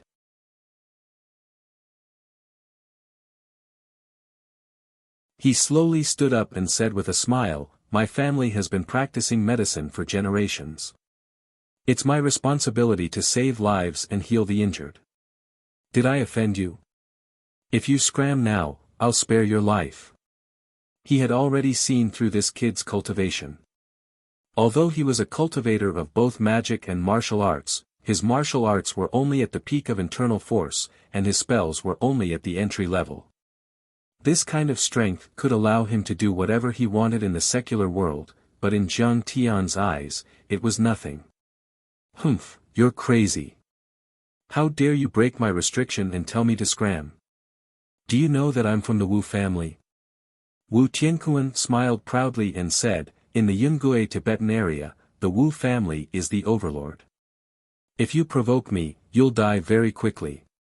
He seems to be Hero Wu's grandson. Hua Qingtian and the others looked at each other and then advised, "Little brother, don't do anything. This is Master Kong. I don't care if he's Master Kong, Master Onion, or Master Garlic. He's going to die today." Wu Tiankuan laughed proudly, pointing at Jiang Tian as he spoke arrogantly. Before he could finish his words, Jiang Tian slapped him across the face. Smack! There was a loud sound. Wu Tiankuan was sent flying a few meters away. He lay on the ground and spat out a mouthful of blood with broken teeth. "The person who can threaten me in this world hasn't been born yet." Jiang Tian smiled faintly and said, "How dare a piece of trash like you point your finger at me? Even your grandfather wouldn't dare to do that." Wu Tiankuan lay on the ground and shook his head for a long time before he realized that he had been hit. He could not help but be shocked and angry. He got up and pointed at Jiang Tian and shouted crazily, "How dare you hit me? Brothers, kill him for me." Immediately, 5 or 6 brothers came out of the car with pistols in their hands. The barrels of the pistols were pointed at Jiang Tian, and they surrounded Jiang Tian fiercely. "Guns! Something's going to happen. Run!" Seeing this, the surrounding mountaineers were scared out of their wits. They ran away in panic, afraid that they would be implicated. "Young Master Wu, don't be angry. If you're still worried, just give me another seal. I won't ask anyone to undo it. Don't kill him. He didn't mean it." Seeing this, Gu Baixian was so scared that he almost fainted. He hurried forward and begged, "If you dare to kill Jiang Tian, then kill me first. Without me, you will never find the map of the ruins of immortality." Gu Qingqing was also scared out of her wits. She had never thought that Jiang Tian would dare to hit Wu Tiankuan. Although Jiang Tian was from the Jiang family of Jinlin City, such a family was nothing compared to the Wu family of southwest China. After all, they were a martial arts family. Although she was so scared that her delicate body was trembling uncontrollably, she still used her weak body to block Jiang Tian.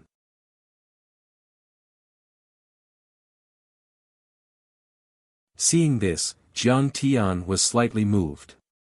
This world was not so cold. It was not always a snob, but a place where the strong stepped on the weak. For example, Gu Baixian and his daughter knew how to repay kindness. They would even use their lives to protect him. "Wu Tiankuan, stop. He is Kong Teichu. If you dare disrespect him again, you will regret it for the rest of your life."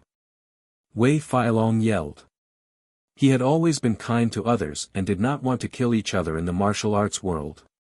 If the Wu family went up against Jiang Tian, they would be dead. It would be a disaster for the martial arts world. Who cares about him? Let him die. That's right. How dare he offend Master Kong? Hua Qingtian and Zhao Yuankuan were gloating. The martial arts world had always been filled with disputes. Zhao Yuankuan, Hua Qingtian, and Wu Yingxiong were both veteran grandmasters, so there were some conflicts between them. Moreover, Wu Xiong had always been arrogant and conceited. He did not take the martial arts world of the Central Plains seriously, and his personality was not likable. Last year, the Martial Arts Alliance Conference was held in Gan Province, but Wu Xiong did not attend. It was obvious that their relationship had become distant. I don't care what he is. He is too spicy, too long, and too smelly. He will die if he offends me. Wu Tiankuan pointed at Jiang Tian arrogantly and bellowed. Kneel down and kowtow to me, and I will leave your body intact. Oh, is everyone gone? Jiang Tian looked around and said slowly, then I can start a massacre. What? Wu Tiankuan was taken aback. Before he could understand what Jiang Tian meant, Jiang Tian had already made his move. Crack! Crack! Crack! Jiang Tian directly slashed out a demonic flame chi weapon, like mercury flowing down the ground, directly slashing the bodies of those gunmen. Under everyone's incredulous gazes, the gunmen's bodies instantly exploded. Moreover, they burned with flames that soared into the sky. In the next moment, they turned into red ashes that were blown away by the wind and disappeared without a trace. What? Wu Tiankuan was so scared that he almost collapsed to the ground. Demon Flame Chi Weapon, Chi Manifestation, Peak Transcendent State Cultivation. Kong Te Chu. It's him. By then, he had figured out Jiang Tian's identity. He looked at Jiang Tian in fear as if he was looking at the devil. Before he could decide whether to fight or kneel down and beg for mercy, Jiang Tian said calmly, "You disrespect me. How dare you disrespect me? I'll cripple your cultivation as punishment." Before he could finish, Jiang Tian flicked his right index finger and the finger aura missed its target. Bang! With a loud bang, Wu Tiankuan was thrown 7 or 8 meters away. He lay on the ground like a dead dog. His sternum had caved in and he spat out blood. The finger aura had damaged all of his acupoints and meridians. He would never be able to cultivate again.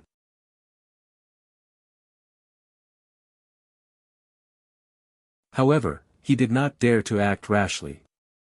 He said with fear, "Thank you, Master Kong, for sparing my life. I deserve it. I will never seek revenge." He is a martial artist. How can he suppress Wu Tiankuan? He won't even dare to seek revenge. Gu Baixian's heart was pounding. He looked at Jiang Tian in disbelief. Although he was not proficient in martial arts, he still had some knowledge. Jiang Tian's demonic flame chi weapon and the finger radiance that hit the air to injure people were simply like a god. He was definitely a top expert. Jiang Tian, how can you be so powerful? Gu Qingqing was also shocked. She could not believe it. Wu Tiankuan was like a devil in her eyes. She hated and feared him, but in the end, fear prevailed. Just 2 years ago, when she went to visit Jiang Tian was still sometimes normal and sometimes crazy. Not to mention when he was crazy, even when he was normal, he was extremely mediocre and useless. But now, Jiang Tian had made him kneel and submit with a single move, causing her to revere Jiang Tian even more. Get out of here. Jiang Tian waved his hand. He was too lazy to deal with this kind of ant as long as he did not offend him. Wu Tiankuan hurriedly climbed into the off-road vehicle and drove away in fear. After he was far away, the mountaineers slowly returned to the camp. However, the gazes with which they looked at Jiang Tian were already different from before. They were filled with fear and dread, and they avoided him somewhat. They were far away and did not see how Jiang Tian killed the man. However, since the man took out a gun and was subdued by Jiang Tian, it was enough to show that Jiang Tian was powerful. "Professor Gu, why is the Wu family targeting you?" Jiang Tian asked with a frown. The next moment, he added with a smile, "If you feel inconvenient, don't tell me." After all, this was related to the map of the ruins of immortality. If the man did not want to talk about it, Jiang Tian would not force him. Benefactor, you saved my life. Why would I hide it from you? Gu Baixian bowed deeply and said gratefully and respectfully, you also know that the Gu family is a small martial arts family. It is not ranked in Huaxia and can't be compared with the giants like the Wu family. However, my father accidentally learned that there is a ruins of immortality in Huaxia. It is an ancient cultivation relic. There is a sea of medicine and spiritual energy. Once you enter, you can easily step into the immortal state and become a deity. My father wanted the family to enter the ruins of immortality, so he arranged for my brother to practice martial arts, and I applied for the Department of Archaeology at Yanjing University. I studied for a lifetime and searched for the secrets of the ruins of immortality. He said with deep emotion, it can be said that I have read a lot of information over the past few decades. Through various ancient records, I believe that the ruins of immortality really exist.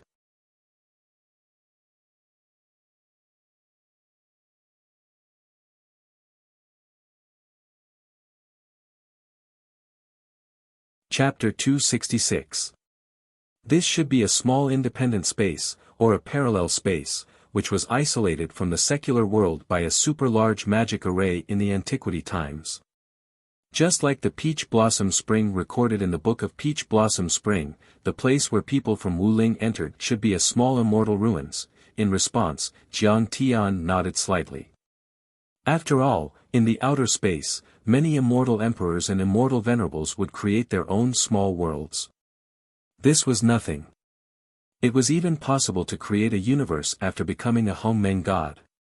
Hu Qingtian, Zhao Yuankuan, and Wei Feilong looked at each other with some surprise. In fact, they had heard some rumors about the ruins of immortality, but they were all vague and illusory. They did not expect this archaeology professor to know more. Later, I have seen many records in unpopular ancient books. There were many gods and spirit beasts that entered our world. They preached, took in believers, killed, and bullied. I suspect that they came from the ruins of immortality. This record does not only exist in the ancient books of Huaxia, but also in the Tibetan Buddhist scriptures, ancient Indian books, and ancient Hebrew books. There are many legends. About the ruins of immortality, there were a few ancient maps and scrolls that were lost in the secular world. However, no one knows how many maps there are and what the patterns look like. However, there is a consensus that as long as you find the map of the ruins of immortality, you can find the way to enter the ruins of immortality. In the Ming Dynasty's notes, Western Jingtan, and Quiet Window, there are clear records that there was a divine monkey that broke through the void and came to our world. It once crossed the sea in one step and came to the Himalayas. It picked a kind of divine grass and saved its injured and dying brother. In the ancient Indian religion, this monkey was called Hanuman. Moreover, it and its tribe once cultivated and lived on Mount Everest. These two notes are very credible. I found them in the ancient tombs of two martial artists that I excavated. The author of Western Jingtan was a great eunuch in the palace of the Ming dynasty. It is said that he was also a master. The author of Quiet Window was also a master of martial arts. According to the records, this monkey has fiery eyes and can transform. It has boundless strength and can flatten a mountain with a single strike of its iron staff. It's very similar to the image of Sun Wukong in Journey to the West. Jiang Tian interrupted. However, at this moment, his heart trembled. Back when he was in the outer realm, he had inquired about Empress Fu Yao and the Princess Flower, and he had also learned of a great secret. The Princess Flower had a guardian spirit beast called the golden-eyed battle ape.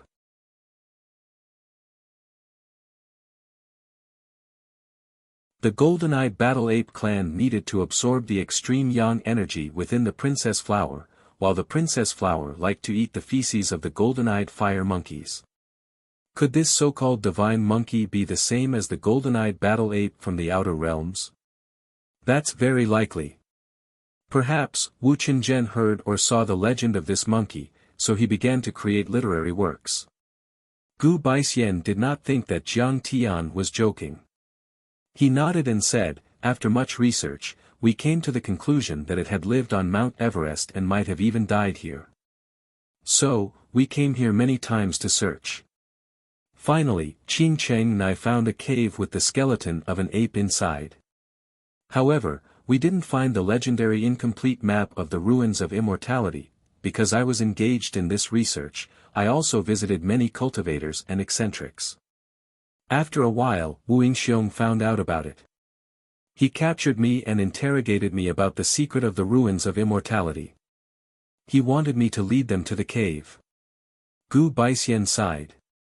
But it was strange. We went up Mount Everest 5 more times, but we could not find the cave anymore. This is already the 6th time. Maybe it's a concealment array. Jiang Tian had some understanding in his heart. For a spirit beast like this that had already gained sentience and was comparable to an immortal state or Taoist body cultivator, how could its dojo be discovered so easily? Mr. Jiang, if you want to find the cave, I'll lead the way for you. Gu Baixian volunteered. You just need to tell me which mountain it is on. Jiang Tian said calmly. That one, Luozifan. It's a little lower than Mount Everest, but it's still the 4th highest mountain in the world. It's 8,516 meters above sea level. Gu Baixian said. You don't have to lead the way. It's not a problem for me. Jiang Tian said calmly. More than 8,000 meters, or 16 miles, at the foot of the mountain, Jiang Tian's divine sense could almost cover it instantly. Even if he could not explore it at once, he could climb to the middle and cover it. The cave had a concealment array, so it would be difficult for Gu Baixian to find it. It was better to find it alone. At this time, Jiang Tian suddenly thought of something and asked, by the way, since Mr. Gu is a master in the archaeological circle, you should know ancient characters, right? I wouldn't dare to call myself a master, but to be honest, I can recognize 1 or 2 ancient characters of various dynasties, including bone inscriptions, oracle bone inscriptions, bell cauldron inscriptions, stone drum inscriptions, and so on. Speaking of this, although Gu Baixian's words were polite, there was a faintly discernible pride in the corners of his eyes and brows. Well, if you have time, I'd like to ask for your advice. Jiang Tian had just remembered the copy of the remnant scroll of the ruins of immortality that he saw at his grandfather's place, so he asked.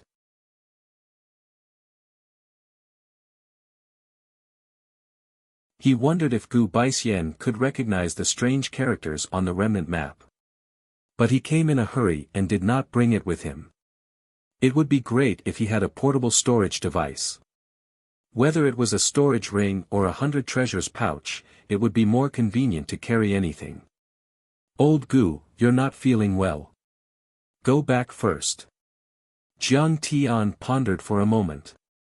Seeing that Gu Baixian and his daughter were still looking at him inquiringly, he suddenly smiled and said. Well, thank you, Mr. Jiang.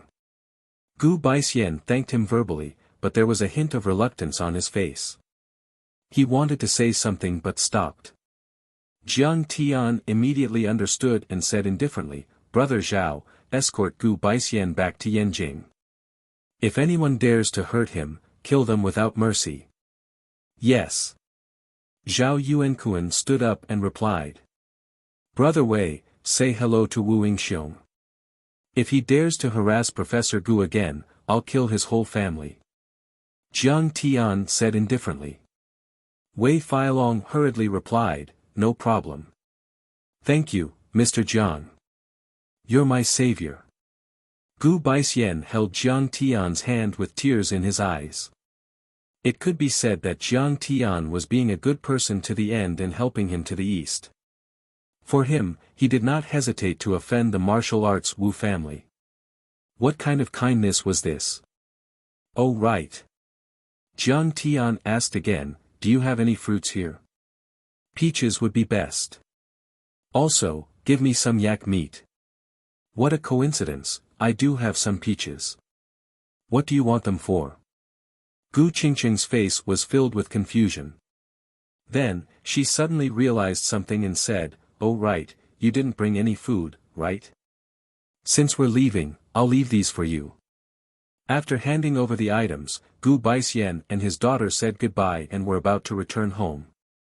Jiang Tian suddenly looked at Gu Qingqing and smiled. "Oh right, is Yilin doing well?" "Yilin is still studying at Yanjing University. She's my dad's student. She's doing well, but she often misses you."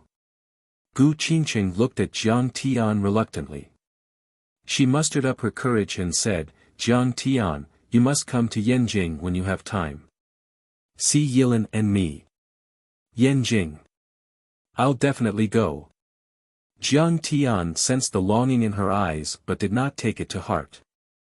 Girls around her age would be curious and have a good impression of him when they saw his methods. Gu Qingqing packed her bags and quickly boarded the off-road vehicle to return home with her father, Zhao Yuankuan. After driving for a while, Gu Qingqing turned around and glanced at Jiang Tian. She saw that he was still standing there. For some reason, she felt a sense of loneliness and desolation from Jiang Tian. This feeling made her a little absent-minded. "I heard from Zhang Yilin that Jiang Tian lost his mind because a large family in Yanjing broke off their engagement. He must be feeling very bitter." Gu Qingqing still felt some bitterness in her heart.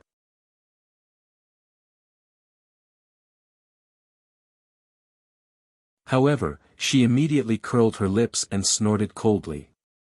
It's just that Jiang Tian suddenly became so powerful.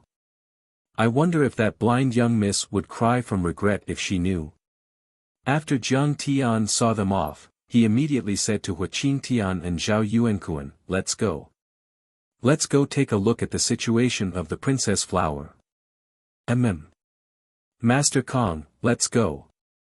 Before Huaqing Tian even finished his words, he had already shot toward Mount Everest like an arrow.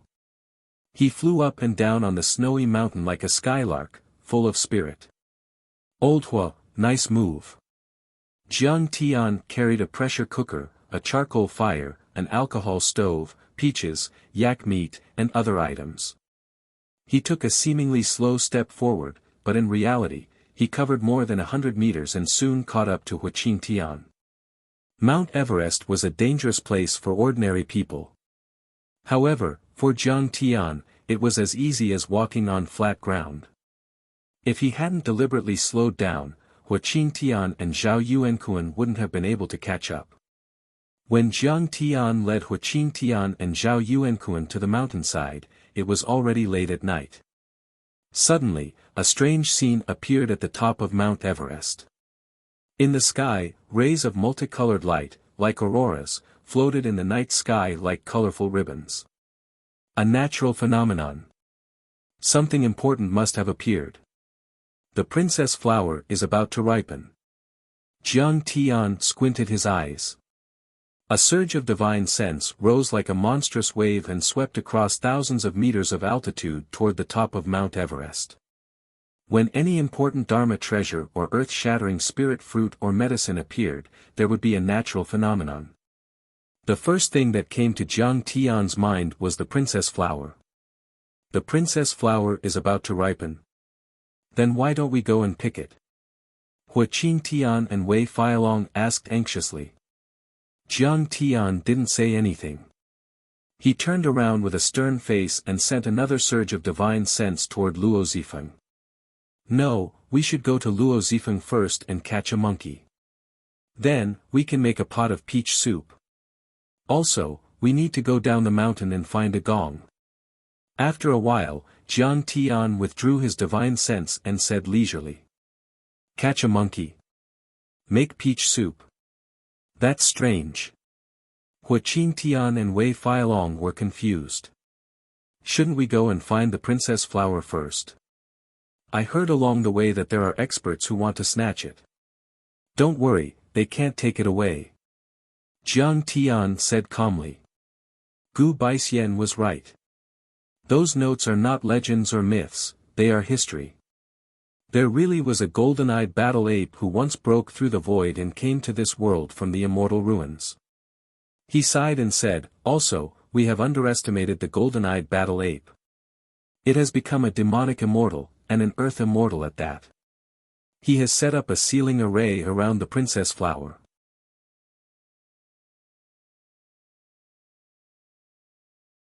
Let alone us, even a half-step immortal state warrior would be killed.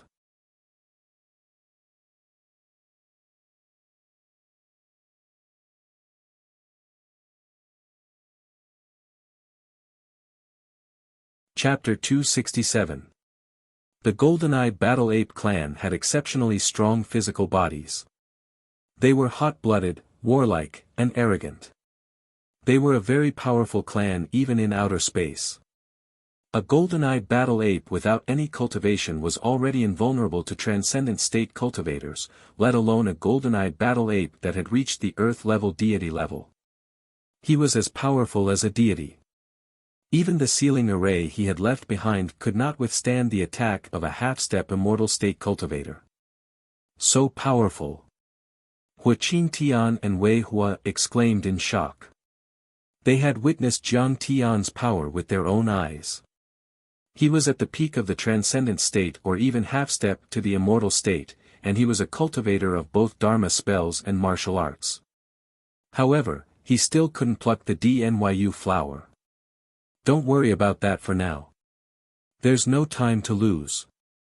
Let's split up. Elder Hua and I will catch the golden-eyed monkey and make peach soup.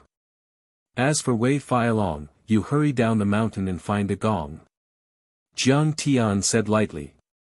Then we will meet at the top of Mount Everest. Remember, don't take the DNYU flower even if you see it. Otherwise, you will lose your life. Yes. Although the two of them were confused, they didn't dare to ask more questions. They answered at the same time and went their separate ways. So, the legend of the mystic realm of deity is true, immortals really exist. Wuxia Tian and Wei Feilong's hearts were burning with excitement. They had been cultivating for their entire lives, but they were stuck at the peak of the transcendent state and couldn't even reach the half-step immortal state. However, if they could follow Jiang Tian and enter the mystic realm of deity, wouldn't they be able to break through the shackles and become immortals? On the east side of Mount Everest, a group of about a dozen people was traveling on a snow-covered mountain path. Senior brother, is there really a treasure?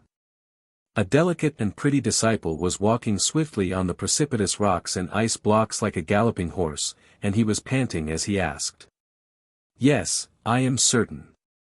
I heard that a divine herb had appeared. Overlords from the east and the west are all here. The eldest senior brother, Wang Haidao, who was in his 40s, had a lean face, sword-like eyebrows, and was full of heroic spirit. He wore a Taoist robe and carried a long sword on his back. His sleeves fluttered in the wind as if he was a peerless swordsman who had walked out of a period drama. He had already traveled 30 kilometers, but his expression did not change. His breath was long and steady, showing his exquisite inner force cultivation. So many experts have come. That's good, let's let them experience the strength of our Dian Sang. Junior brother Qing Xiu rubbed his fists.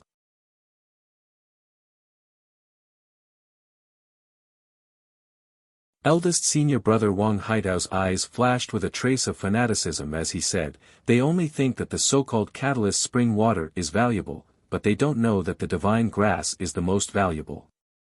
If we pick them and offer them to Master, Master will definitely be able to break through to the deity realm. Everyone, hurry up and reach the summit. That's right, if we get the divine medicine and offer it to Master, Master will definitely reward us with medicinal pills and cultivation methods. Everyone was in high spirits and cheered each other on. His footsteps quickened as he climbed the mountain. Jiansang sects more than 10 people climbed the mountain in a very special way.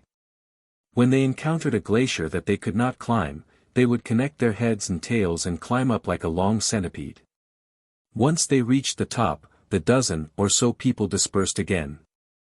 At the southern foot of Mount Everest, in the thick white fog, an A-Star B-3 helicopter produced by the European Helicopter Company was climbing and approaching the top of Mount Everest with its propellers breaking through the flying snow.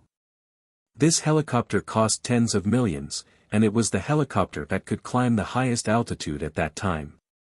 This model of helicopter had successfully reached the summit of Mount Everest before, but because the summit was too rugged, it did not land successfully.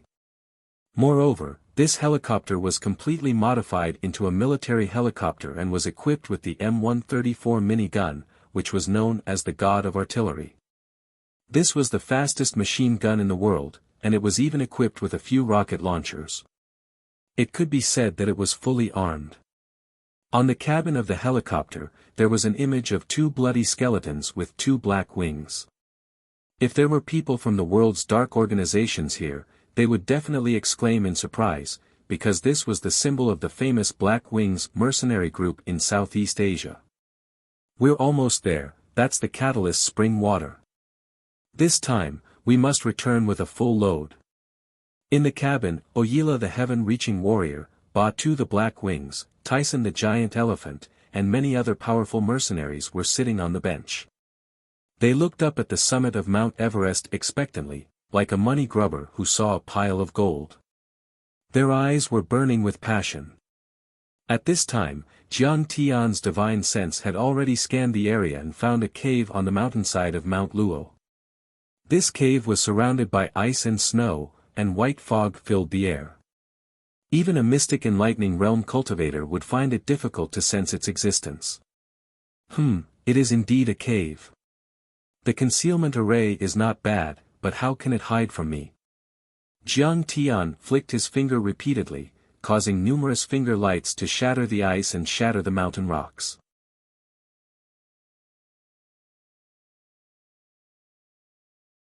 After a wave of mist surged, it quietly dispersed, instantly revealing the true appearance of a stone cave. This cave is so big. Hua Qingtian exclaimed. The cave was located on top of a cliff. The entrance was more than 10 meters high and 5 meters wide. The cave was more than 100 meters deep, and it looked like a wild beast with its mouth wide open, ready to swallow them whole. Even though Hua Qingtian was a transcendent master, he felt small and powerless when he looked at the entrance of the cave. Jiang Tian and Hua Qingtian climbed the mountain rocks and stepped on the falling snow. After a few leaps, they arrived at the open platform at the entrance of the cave. This cave is not natural, it was cut by a sharp weapon. And the edge of the stone table was also cut by a sharp weapon. Standing at the entrance of the cave, Hua Qingtian found that the entrance of the cave was very smooth, and the ground inside the cave was also very smooth. It was not paved with stone bricks, and it made his heart skip a beat. Using a sharp weapon to cut open such a big hole was difficult even with modern technology, let alone the technologically backward Ming dynasty. This showed how powerful the golden-eyed battle ape was. An earth-level demonic immortal could break a mountain with one palm and swallow a lake with one mouth, let alone open a cave. Jiang Tian walked into the cave with his hands behind his back and scanned the surroundings. The four walls of the main hall were carved with intricate reliefs. Most of them depicted gods, demons, monsters, and monsters in myths and legends. Between the reliefs were inlaid jade stones and pearls, making the whole hall as bright as day. Under the illumination of the pearls, the lifelike reliefs seemed to have souls that were trying to break out of the walls. Below the ground was a vast expanse of whiteness. Upon closer inspection, there were hundreds of skeletons. Some of the bones had been completely crushed, and when the wind blew in, a cloud of dust rose into the air. A wave of yin qi permeated the cave. In the middle of the skeletons was a dried-up blood pool. The four walls of the pool were dark red and eerie. It gave off a chilling air, as if there were ghosts floating above it. Upon closer inspection, the stone table, stone chairs, and stone walls were covered with sword marks. It was clear that a great battle had taken place here. Are these the remains of the golden-eyed battle ape? Hua Qingtian's heart was already pounding when he saw these. He suddenly exclaimed and pointed to the side of the ancient cave. On a stone platform against the north wall of the cave, a giant ape more than 2.5 meters tall stood upright. It was covered in red fur and wore a golden armor. It wore a pair of black boots and a jade belt around its waist. It held an iron-gray iron staff in its hand.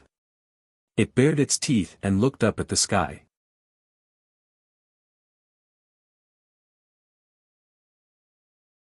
Its golden eyes were still angry and seemed to contain endless resentment and murderous intent. Dead but not fallen. His power still exists. Such a monstrous pressure emanating from a dead person is really shocking. Hua Qingtian's face was shocked. His eyes were wide open as he looked up at the ape's face. He felt very depressed. Even after hundreds of years, the ape still had a peerless domineering aura. It looked disdainfully at the world, making it seem like a demon god that suppressed the 9 heavens and 10 earths. This kind of domineering aura made Hua Qingtian breathless and frightened. It seems that the cultivation resources in the ruins of immortality are indeed extraordinary. It can even become an immortal through demon cultivation. Jiang Tian also sighed.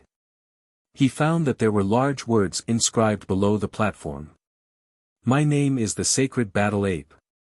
I became an immortal through demon cultivation and was not tolerated by the world. Sai, a demon had a brother who was trapped in a group of enemies.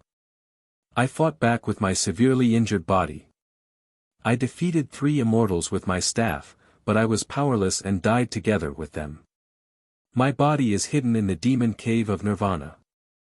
I am ashamed and sealed here. Regretful. Regretful. The line of words was vigorous and powerful, like dragons flying and phoenixes dancing. However, it also exuded a sorrowful aura. It moved one's soul and made one feel emotional. I see. Jiang Tian was also slightly moved. He said with deep emotion, it is 10 times or 100 times more difficult to enter the Tao as a demon than ordinary people. However, this ape was heroic. Not only did he enter the Tao, he could even kill immortals. How rare. Yes, when he was alive, his divine power was unparalleled and indomitable. After death, his immortal body was immortal and stood upright. His monstrous domineering aura did not dissipate for hundreds of years. He was indeed a peerless hero who looked down on the world. Jiang Tian was still able to maintain his composure, but Hua Qingtian was practically screaming. He was quite shocked. He also secretly sighed. No wonder Yi Zhantian and the other powerful cultivators in Huaxia liked to cultivate in seclusion and did not care about the world. Compared to such a powerful force, what was the fame and wealth of the mortal world? At this time, Jiang Tian began to scan the ape's body with his divine sense. His divine sense penetrated the monstrous demonic aura and pressure. Jiang Tian brushed the hair on his head aside and saw a sword hilt deeply embedded in his neck. A flying sword. Jiang Tian exclaimed. Jiang Tian slowly pulled out the sword. He saw that the sword was completely black and exuded a strange light. The light was cold and intimidating, and it was very heavy. Jiang Tian was shocked again. It's made of immortal tear black gold. This was definitely a flying sword.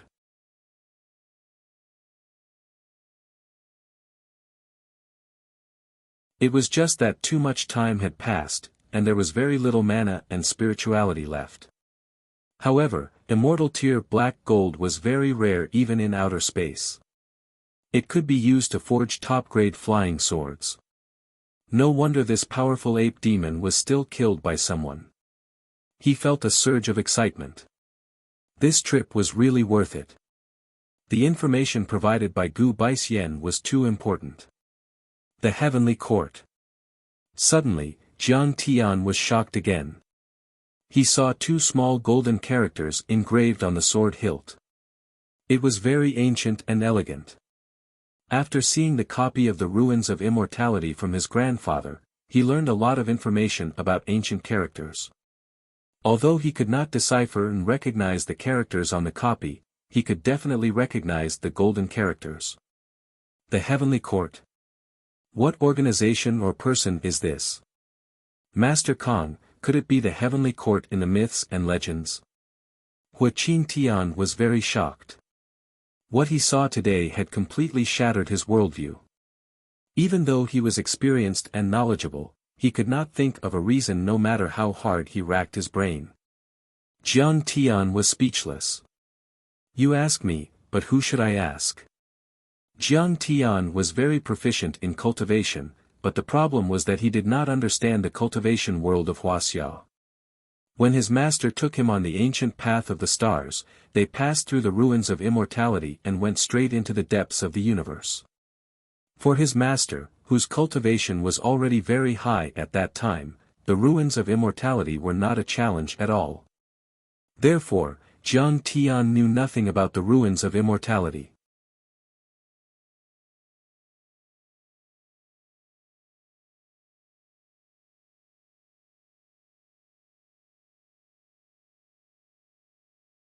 Chapter 268. Jiang Tian tossed the heavenly court sword to Wuxia Tian. He thought to himself, I'll erase the spiritual imprint on it and refine it into my own flying sword. My combat power will definitely multiply, and I'll be able to easily kill a half-step immortal state cultivator. Wuxia Tian was so touched that tears welled up in his eyes. He hurriedly said, Thank you, Master Kong, for giving me this treasure. You sure know how to take advantage of me. Jiang Tian glared at him. I didn't say I'm giving you this sword. It's useless to give it to you. Hold it for me first. Oh, I'm so sorry, Master Kong. Wuxia Tian was speechless. He was extremely embarrassed. You should have explained it clearly. You've made me happy for nothing. Then, Jiang Tian removed the metal rod and the golden armor. This metal rod was made of a strange metal called golden essence metal. Although it was not as good as the immortal tier black gold, it was far better than any weapon material on earth. There were many defensive patterns carved on the golden armor. It was also a Dharma treasure, but too much time had passed, and its dharmic powers had been lost. However, when Jiang Tian removed the golden armor and metal rod, the sacred battle ape skeleton seemed to have lost its support and instantly fell to the ground. It cracked and disintegrated, turning into white bones and dried up body parts. Jiang Tian was not surprised by this. The sacred battle ape relied on the armor and the remaining dharmic powers in the metal rod to maintain its physical body.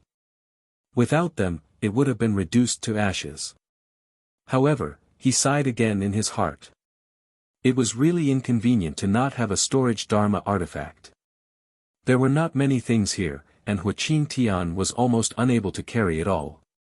Jiang Tian and Wuxia Tian searched carefully again.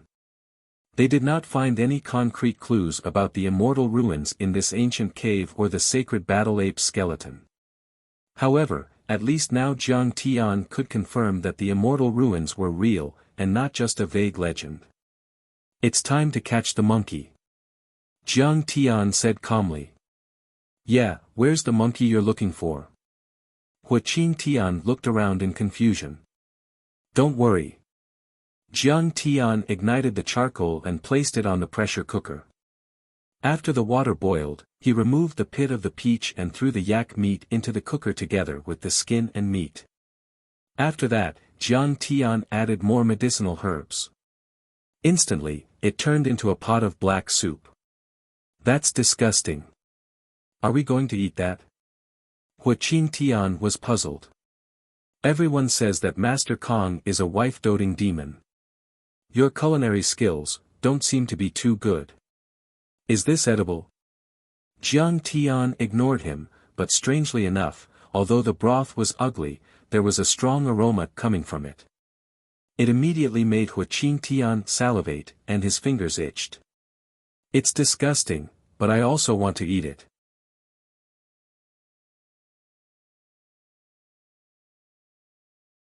This feeling was truly ecstatic. Wuxia Tian didn't dare to look anymore. It's not for us to eat. Let's lure the demon monkey's descendant first. It'll be of great use later. Jiang Tian used his divine sense to transmit his voice. He also cast a talisman into the peach broth and said, "Put on the golden armor and pretend to be asleep." "Ha, it has descendants." Xianxia was stunned. He felt like he had been tricked. Why did it seem like he had become the bait? As expected, Xianxia restrained his aura and cast an invisibility talisman on himself. He instantly disappeared. As expected. "I've become the bait," Xianxia wanted to cry, but no tears came out. However, he still obediently put on the golden armor and closed his eyes. The broth rippled with the fragrance. The ancient cave was quiet.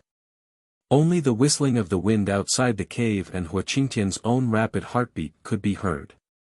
After 2 hours, there was a thump. Thump. Thump.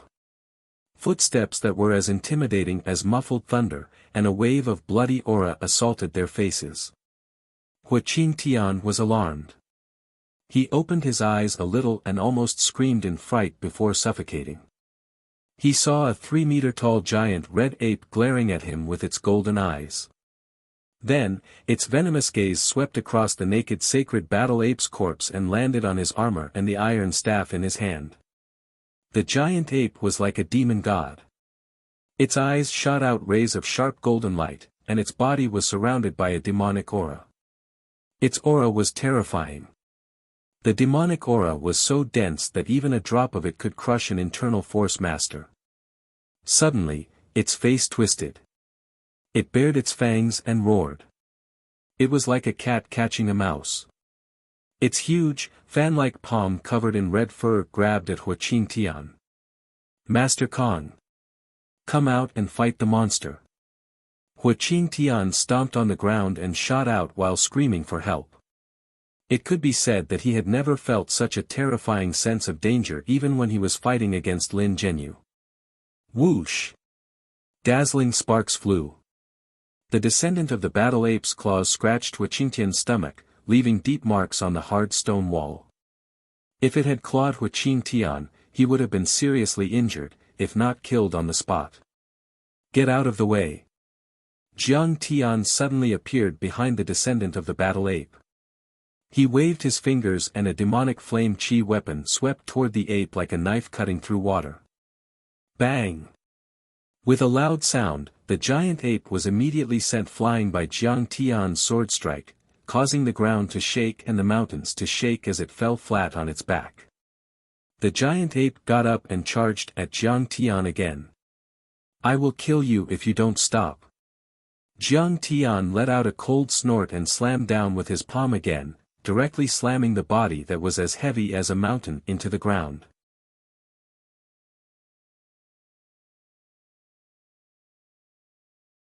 His knees smashed into the ground, shattering the rocks and creating a deep pit with a radius of 1 meter.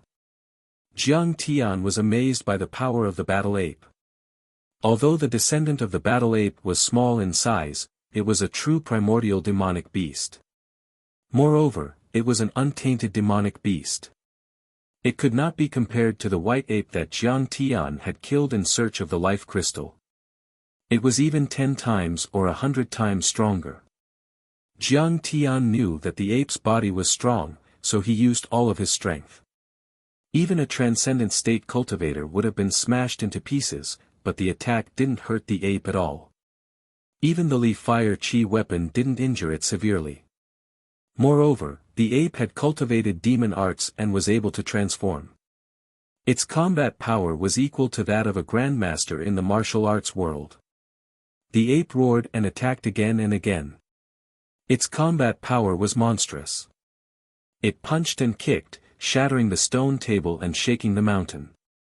However, it couldn't hurt Xianxia at all. Xianxia countered every attack. The ape either knelt on the ground or flew away. In the end, the ape was so tired that it couldn't get up. Xianxia beat it until it was full of injuries. It knew that it was no match for Xianxia, so it didn't fight back. It sat on the ground and wiped its tears. It looked at the corpse of the battle's sacred ape with sadness and regret. Yes, it was very sad. Its expression was as vivid as a human's. As it cried, it moved forward and hugged the head of the battle-sacred ape, kissing and touching it. Tears rolled down its face. It looked up to the sky and pounded its chest, letting out a heart-wrenching cry. The ape seems to be very sad. Wuxia and Xianxia came over and said sympathetically. Well, it probably thought that its ancestor wasn't dead yet. Jiang Tian smiled. This ape should have 100 years of cultivation. It wasn't as old as the red-eyed white ape, but it had already gained intelligence. Then, Jiang Tian looked at the descendant of the battle-sacred ape and said calmly, "Your ancestor has been dead for a long time. What's the use of you guarding it here?" The ape looked at Jiang Tian and became even sadder. It hugged the corpse and cried again. All right. Look at you. You're so hungry. Hurry up and eat some yak meat." Jiang Tian threw a big piece of yak meat to it. As if it felt Jiang Tian's kindness, it took the yak meat and ate it. However, it still cried sadly. "There seems to be something in your stomach." Jiang Tian frowned when he saw that there was a bulge in its stomach. There were stitches on it and pus was oozing out of it. The ape pointed at the sacred battle ape's corpse and then at its own stomach, making a sewing motion. "Oh, I understand. Do you want me to help you take out the thing inside and treat the wound?" Jiang Tian said with a smile. He had already understood something after using his divine sense. Woo woo woo woo.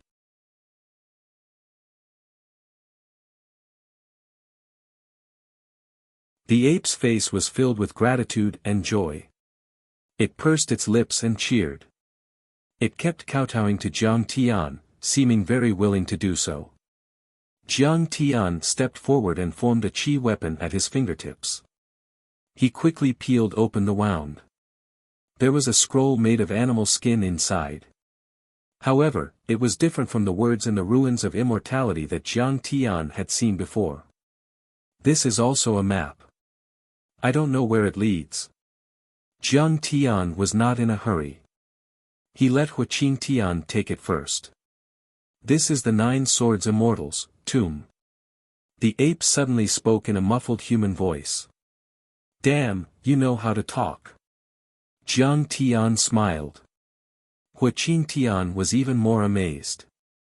I'm not very good at it. There are very few Han people here.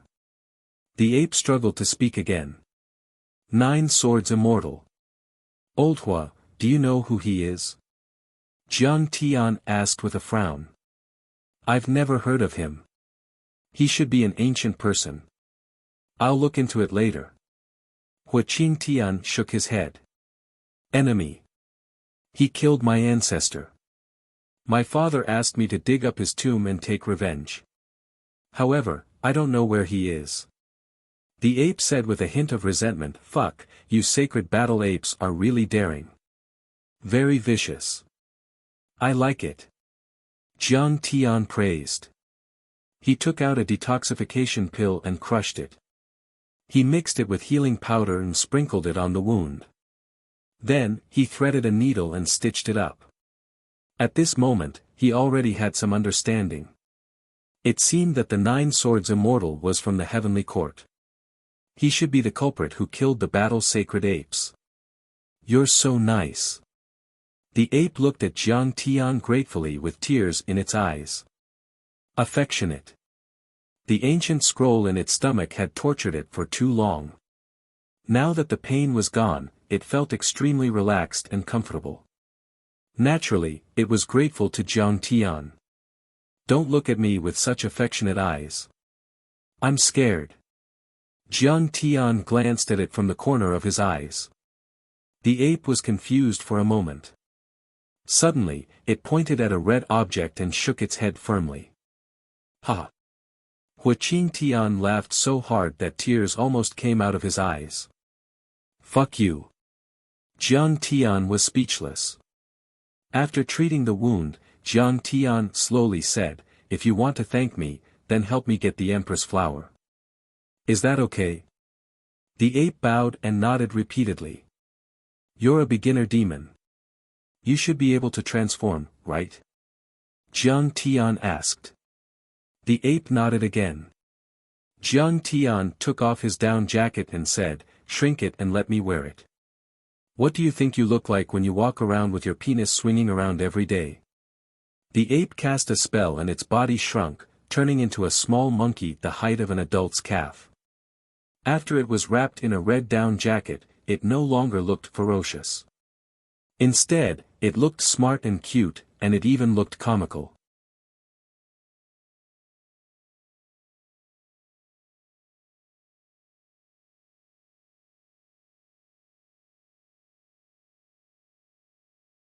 Chapter 269. Do you have a name? Jiang Tian asked. The little monkey spoke and gestured. It said that it was the fourth-generation descendant of the sacred battle ape. It only had 100 years of lifespan and had never seen a living sacred battle ape. Not long after it was born, its parents died and it did not have a name. Its ancestor was called Qi Aosheng, and its grandfather was called Qi Luozi. Poor baby. You lost your mother when you were young. How about I call you Monkey King? Jiang Tian asked with a smile as he beckoned the monkey to jump onto his shoulder. Awesome. The little monkey bowed and nodded. It seemed that it liked the name very much. No, you are not a Monkey King yet. You are just a little demon. Let's call you Monkey King. Jiang Tian stroked its head and said seriously. Good, good, good. This name is mighty and domineering. The little monkey squatted on Jiang Tian's shoulder and rubbed its head against Jiang Tian's ear happily. Jiang Tian was very happy that he had successfully fooled the descendant of the sacred battle ape. He asked, "How is Brother Wei?" I have already used the satellite phone to tell him our GPS coordinates. He will be here soon. Hua Qingtian said. Sure enough, not long after. Wei Feilong flew over with a copper gong in his hand and asked, "Grandmaster Jiang, is this suitable?" Yes. Jiang Tian took the gong and held up a bowl of steaming meat soup. I will go there alone. Don't show up. Even if you do, pretend that you don't know me. Why? The two of them did not understand. Treasures move people's hearts. Jiang Tian sighed. This imperial lady flower is a spiritual item of heaven and earth. It is a divine herb. Whoever gets their hands on it will bring about countless disasters. Why should I add to the trouble? The two of you are too famous. If people follow your clues, they will definitely find me. That makes sense. We will help Master Kong in the dark.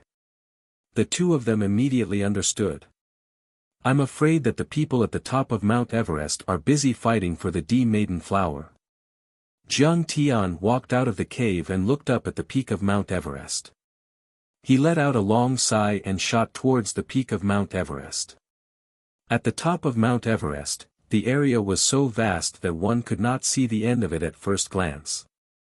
The mountain rocks were towering and precipitous, and the snow was falling like goose feathers. In the middle of a valley, there was a simple and crude temple. The walls were made of mountain rocks, and the roof was covered with grass. There were only 3 small houses and a small courtyard. However, unlike other places, this place actually had a suitable temperature that was like a bright and beautiful spring day. Flowing springs gurgled, fragrant grass swayed, and there were even wild rabbits and deer running about within it. It had a circumference of 4 to 5 kilometers, and it was like a paradise of immortals.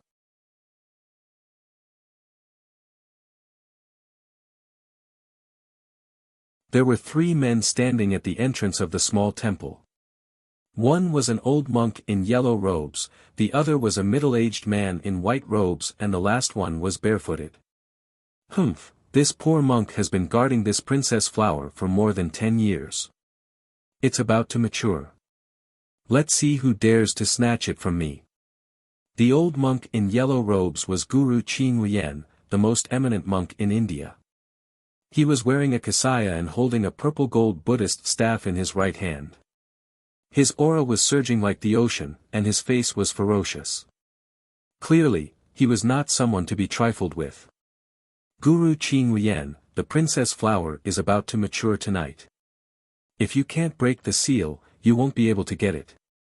The man in white robes had tanned skin and firm muscles, but he gave people a sense of flexibility and flexibility. I heard that many overlords are coming to snatch it. Why don't the three of us work together to break the seal and share it? Singh, you are already the most famous yoga guru in India. You are almost an immortal state cultivator in Wuxia. I didn't expect that you would also want to get your hands on the princess flower. Guru Qing Lian's eyes flashed coldly. Far from it. Singh meant lion in Indian. His eyes shone brightly and his curly hair looked like a lion's mane. He looked extraordinarily powerful. Singh smiled and said, I heard that many overlords from the Jiansang sect in Wuxia and the Chinese society in Singapore are coming to snatch it. If you work with us, you might be able to share it. But if you don't work with us, I'm afraid you won't get anything. That's right. Guru Qing Lian, you have been guarding it for 10 years. How can you give it to an outsider? The man in grey said. He carried a shield on his back and a long blade in his hand. His clothes were also very strange. He was wearing an isosceles triangle sewn with cloth on his upper body and lower body, which looked like a pair of briefs. Large patches of shiny skin were exposed, and he was not afraid of the cold at all. He was an expert in the traditional Indian martial arts called Cultivate. The practitioners of this martial art were known as Gurukar.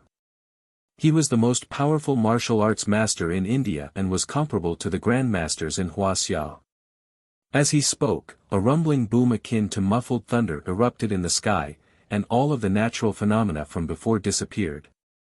The aurora-like five-colored light receded, and the imperial maiden flower in the spring swayed before releasing bursts of red light, as if a Buddha had descended upon this world. The three of them widened their eyes and trembled with excitement. The princess flower was finally going to ripen. Whoever got it would be able to enter the immortal state and become the most powerful person in the world. He would be immortal and thousands of sects in the world would have to bow down to him.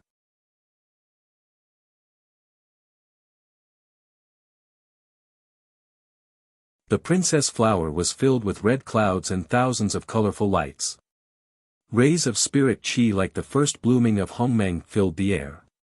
It made the three of them feel refreshed. The spirit qi and the light formed the shape of a red phoenix. It spread its wings and was about to take flight. Lord Buddha, God has eyes. The princess flower has finally ripened. Master Qing Lian put his palms together devoutly and chanted the name of Buddha. He was so excited that tears streamed down his face. This is the most precious treasure in the world. It's all mine. It's all mine. Singh's eyes were full of excitement and his body was trembling. He could not wait to rush over and take it for himself. What are you waiting for?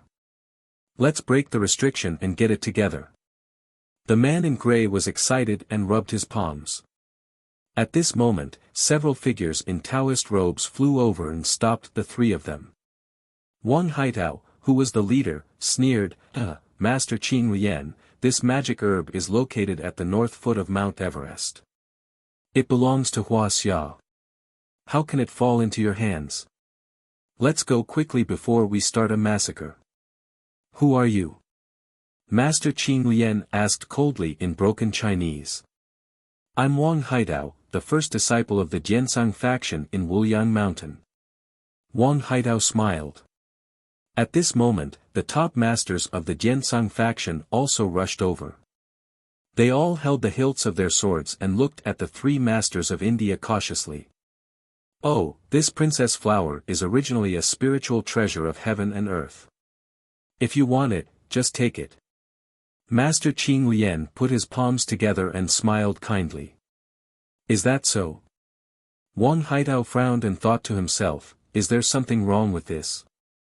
However, when he saw the princess flower, he was also envious. He pointed at the handsome junior brother and said, Peng Jipei, you go and get the flower. Yes, senior brother. Peng Jipei was so excited that his face was flushed and his heart was beating wildly. Plucking the princess flower and giving it to master would be a great merit. Now, it had fallen into his hands. As he spoke, his body swayed and he used the swimming dragon body movement skill of the Jiansang faction. He rose into the air and flew toward the princess flower. In fact, he was also worried that the people of India might have set up traps or hidden weapons.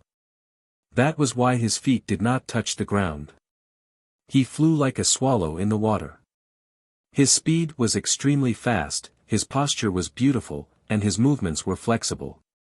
In an instant, he crossed a distance of more than 10 meters and was only 3 meters away from the princess flower. Good. The people of Jiansang faction cheered in unison. Even Wang Haitao nodded slightly in approval. Peng Jipei was only in his 20s, but he was also highly valued by Jiansang faction. He was an elite disciple and already had the cultivation of advanced stage internal force.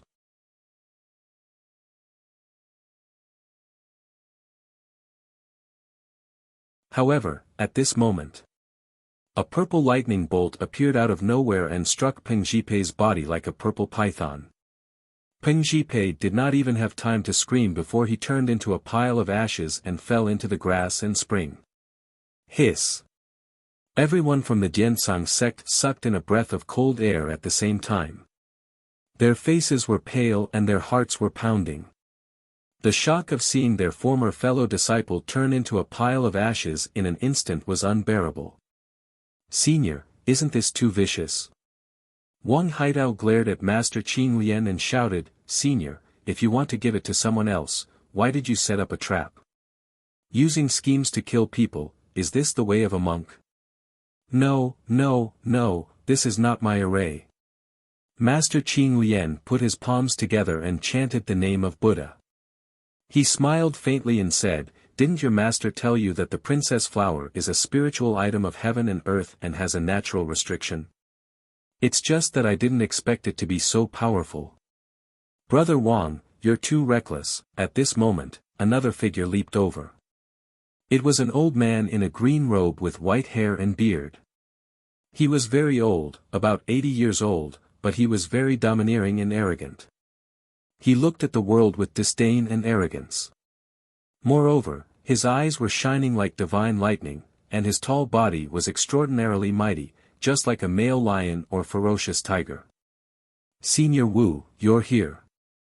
Wang Haitao was slightly stunned, then he showed some respect and saluted. The old man was Wu Yingxiong, the overlord of the southwest. He was a transcendent grandmaster and was as famous as Hu Qingtian and Yi Wudao. He had been working hard for decades and had dominated the Yunnan Guizhou plateau. Besides, he had a good relationship with many Gu sects in the southwest, which made him very difficult to deal with. Jiansang was a semi-hidden sect, so the sect leader of Jiansang had the right to ignore Wu Yingxiong. However, Wang Haitao was only an initial success transcendent state cultivator. Haitao, don't be in such a hurry. First, there is the restriction. Second, there are enemies outside. Let's work together. Wu Yingxiong strode over, completely ignoring Wang Haitao. Even Grand Scholar Qing Lian was disdainful. He then gestured at the two young men behind him and said, Young Lord Ing, young Magus God, please take a look. Silent Shadow, the young sect leader of the House of Shadow Blight. Young Magus God, the young sect leader of the Ghost Magi sect. The people of Jiansang were all secretly shocked. They looked at each other and revealed expressions of dread. You're tuning in to the Wang Lin's Journey YouTube channel. Don't forget to subscribe and join us on this journey to catch the most captivating stories.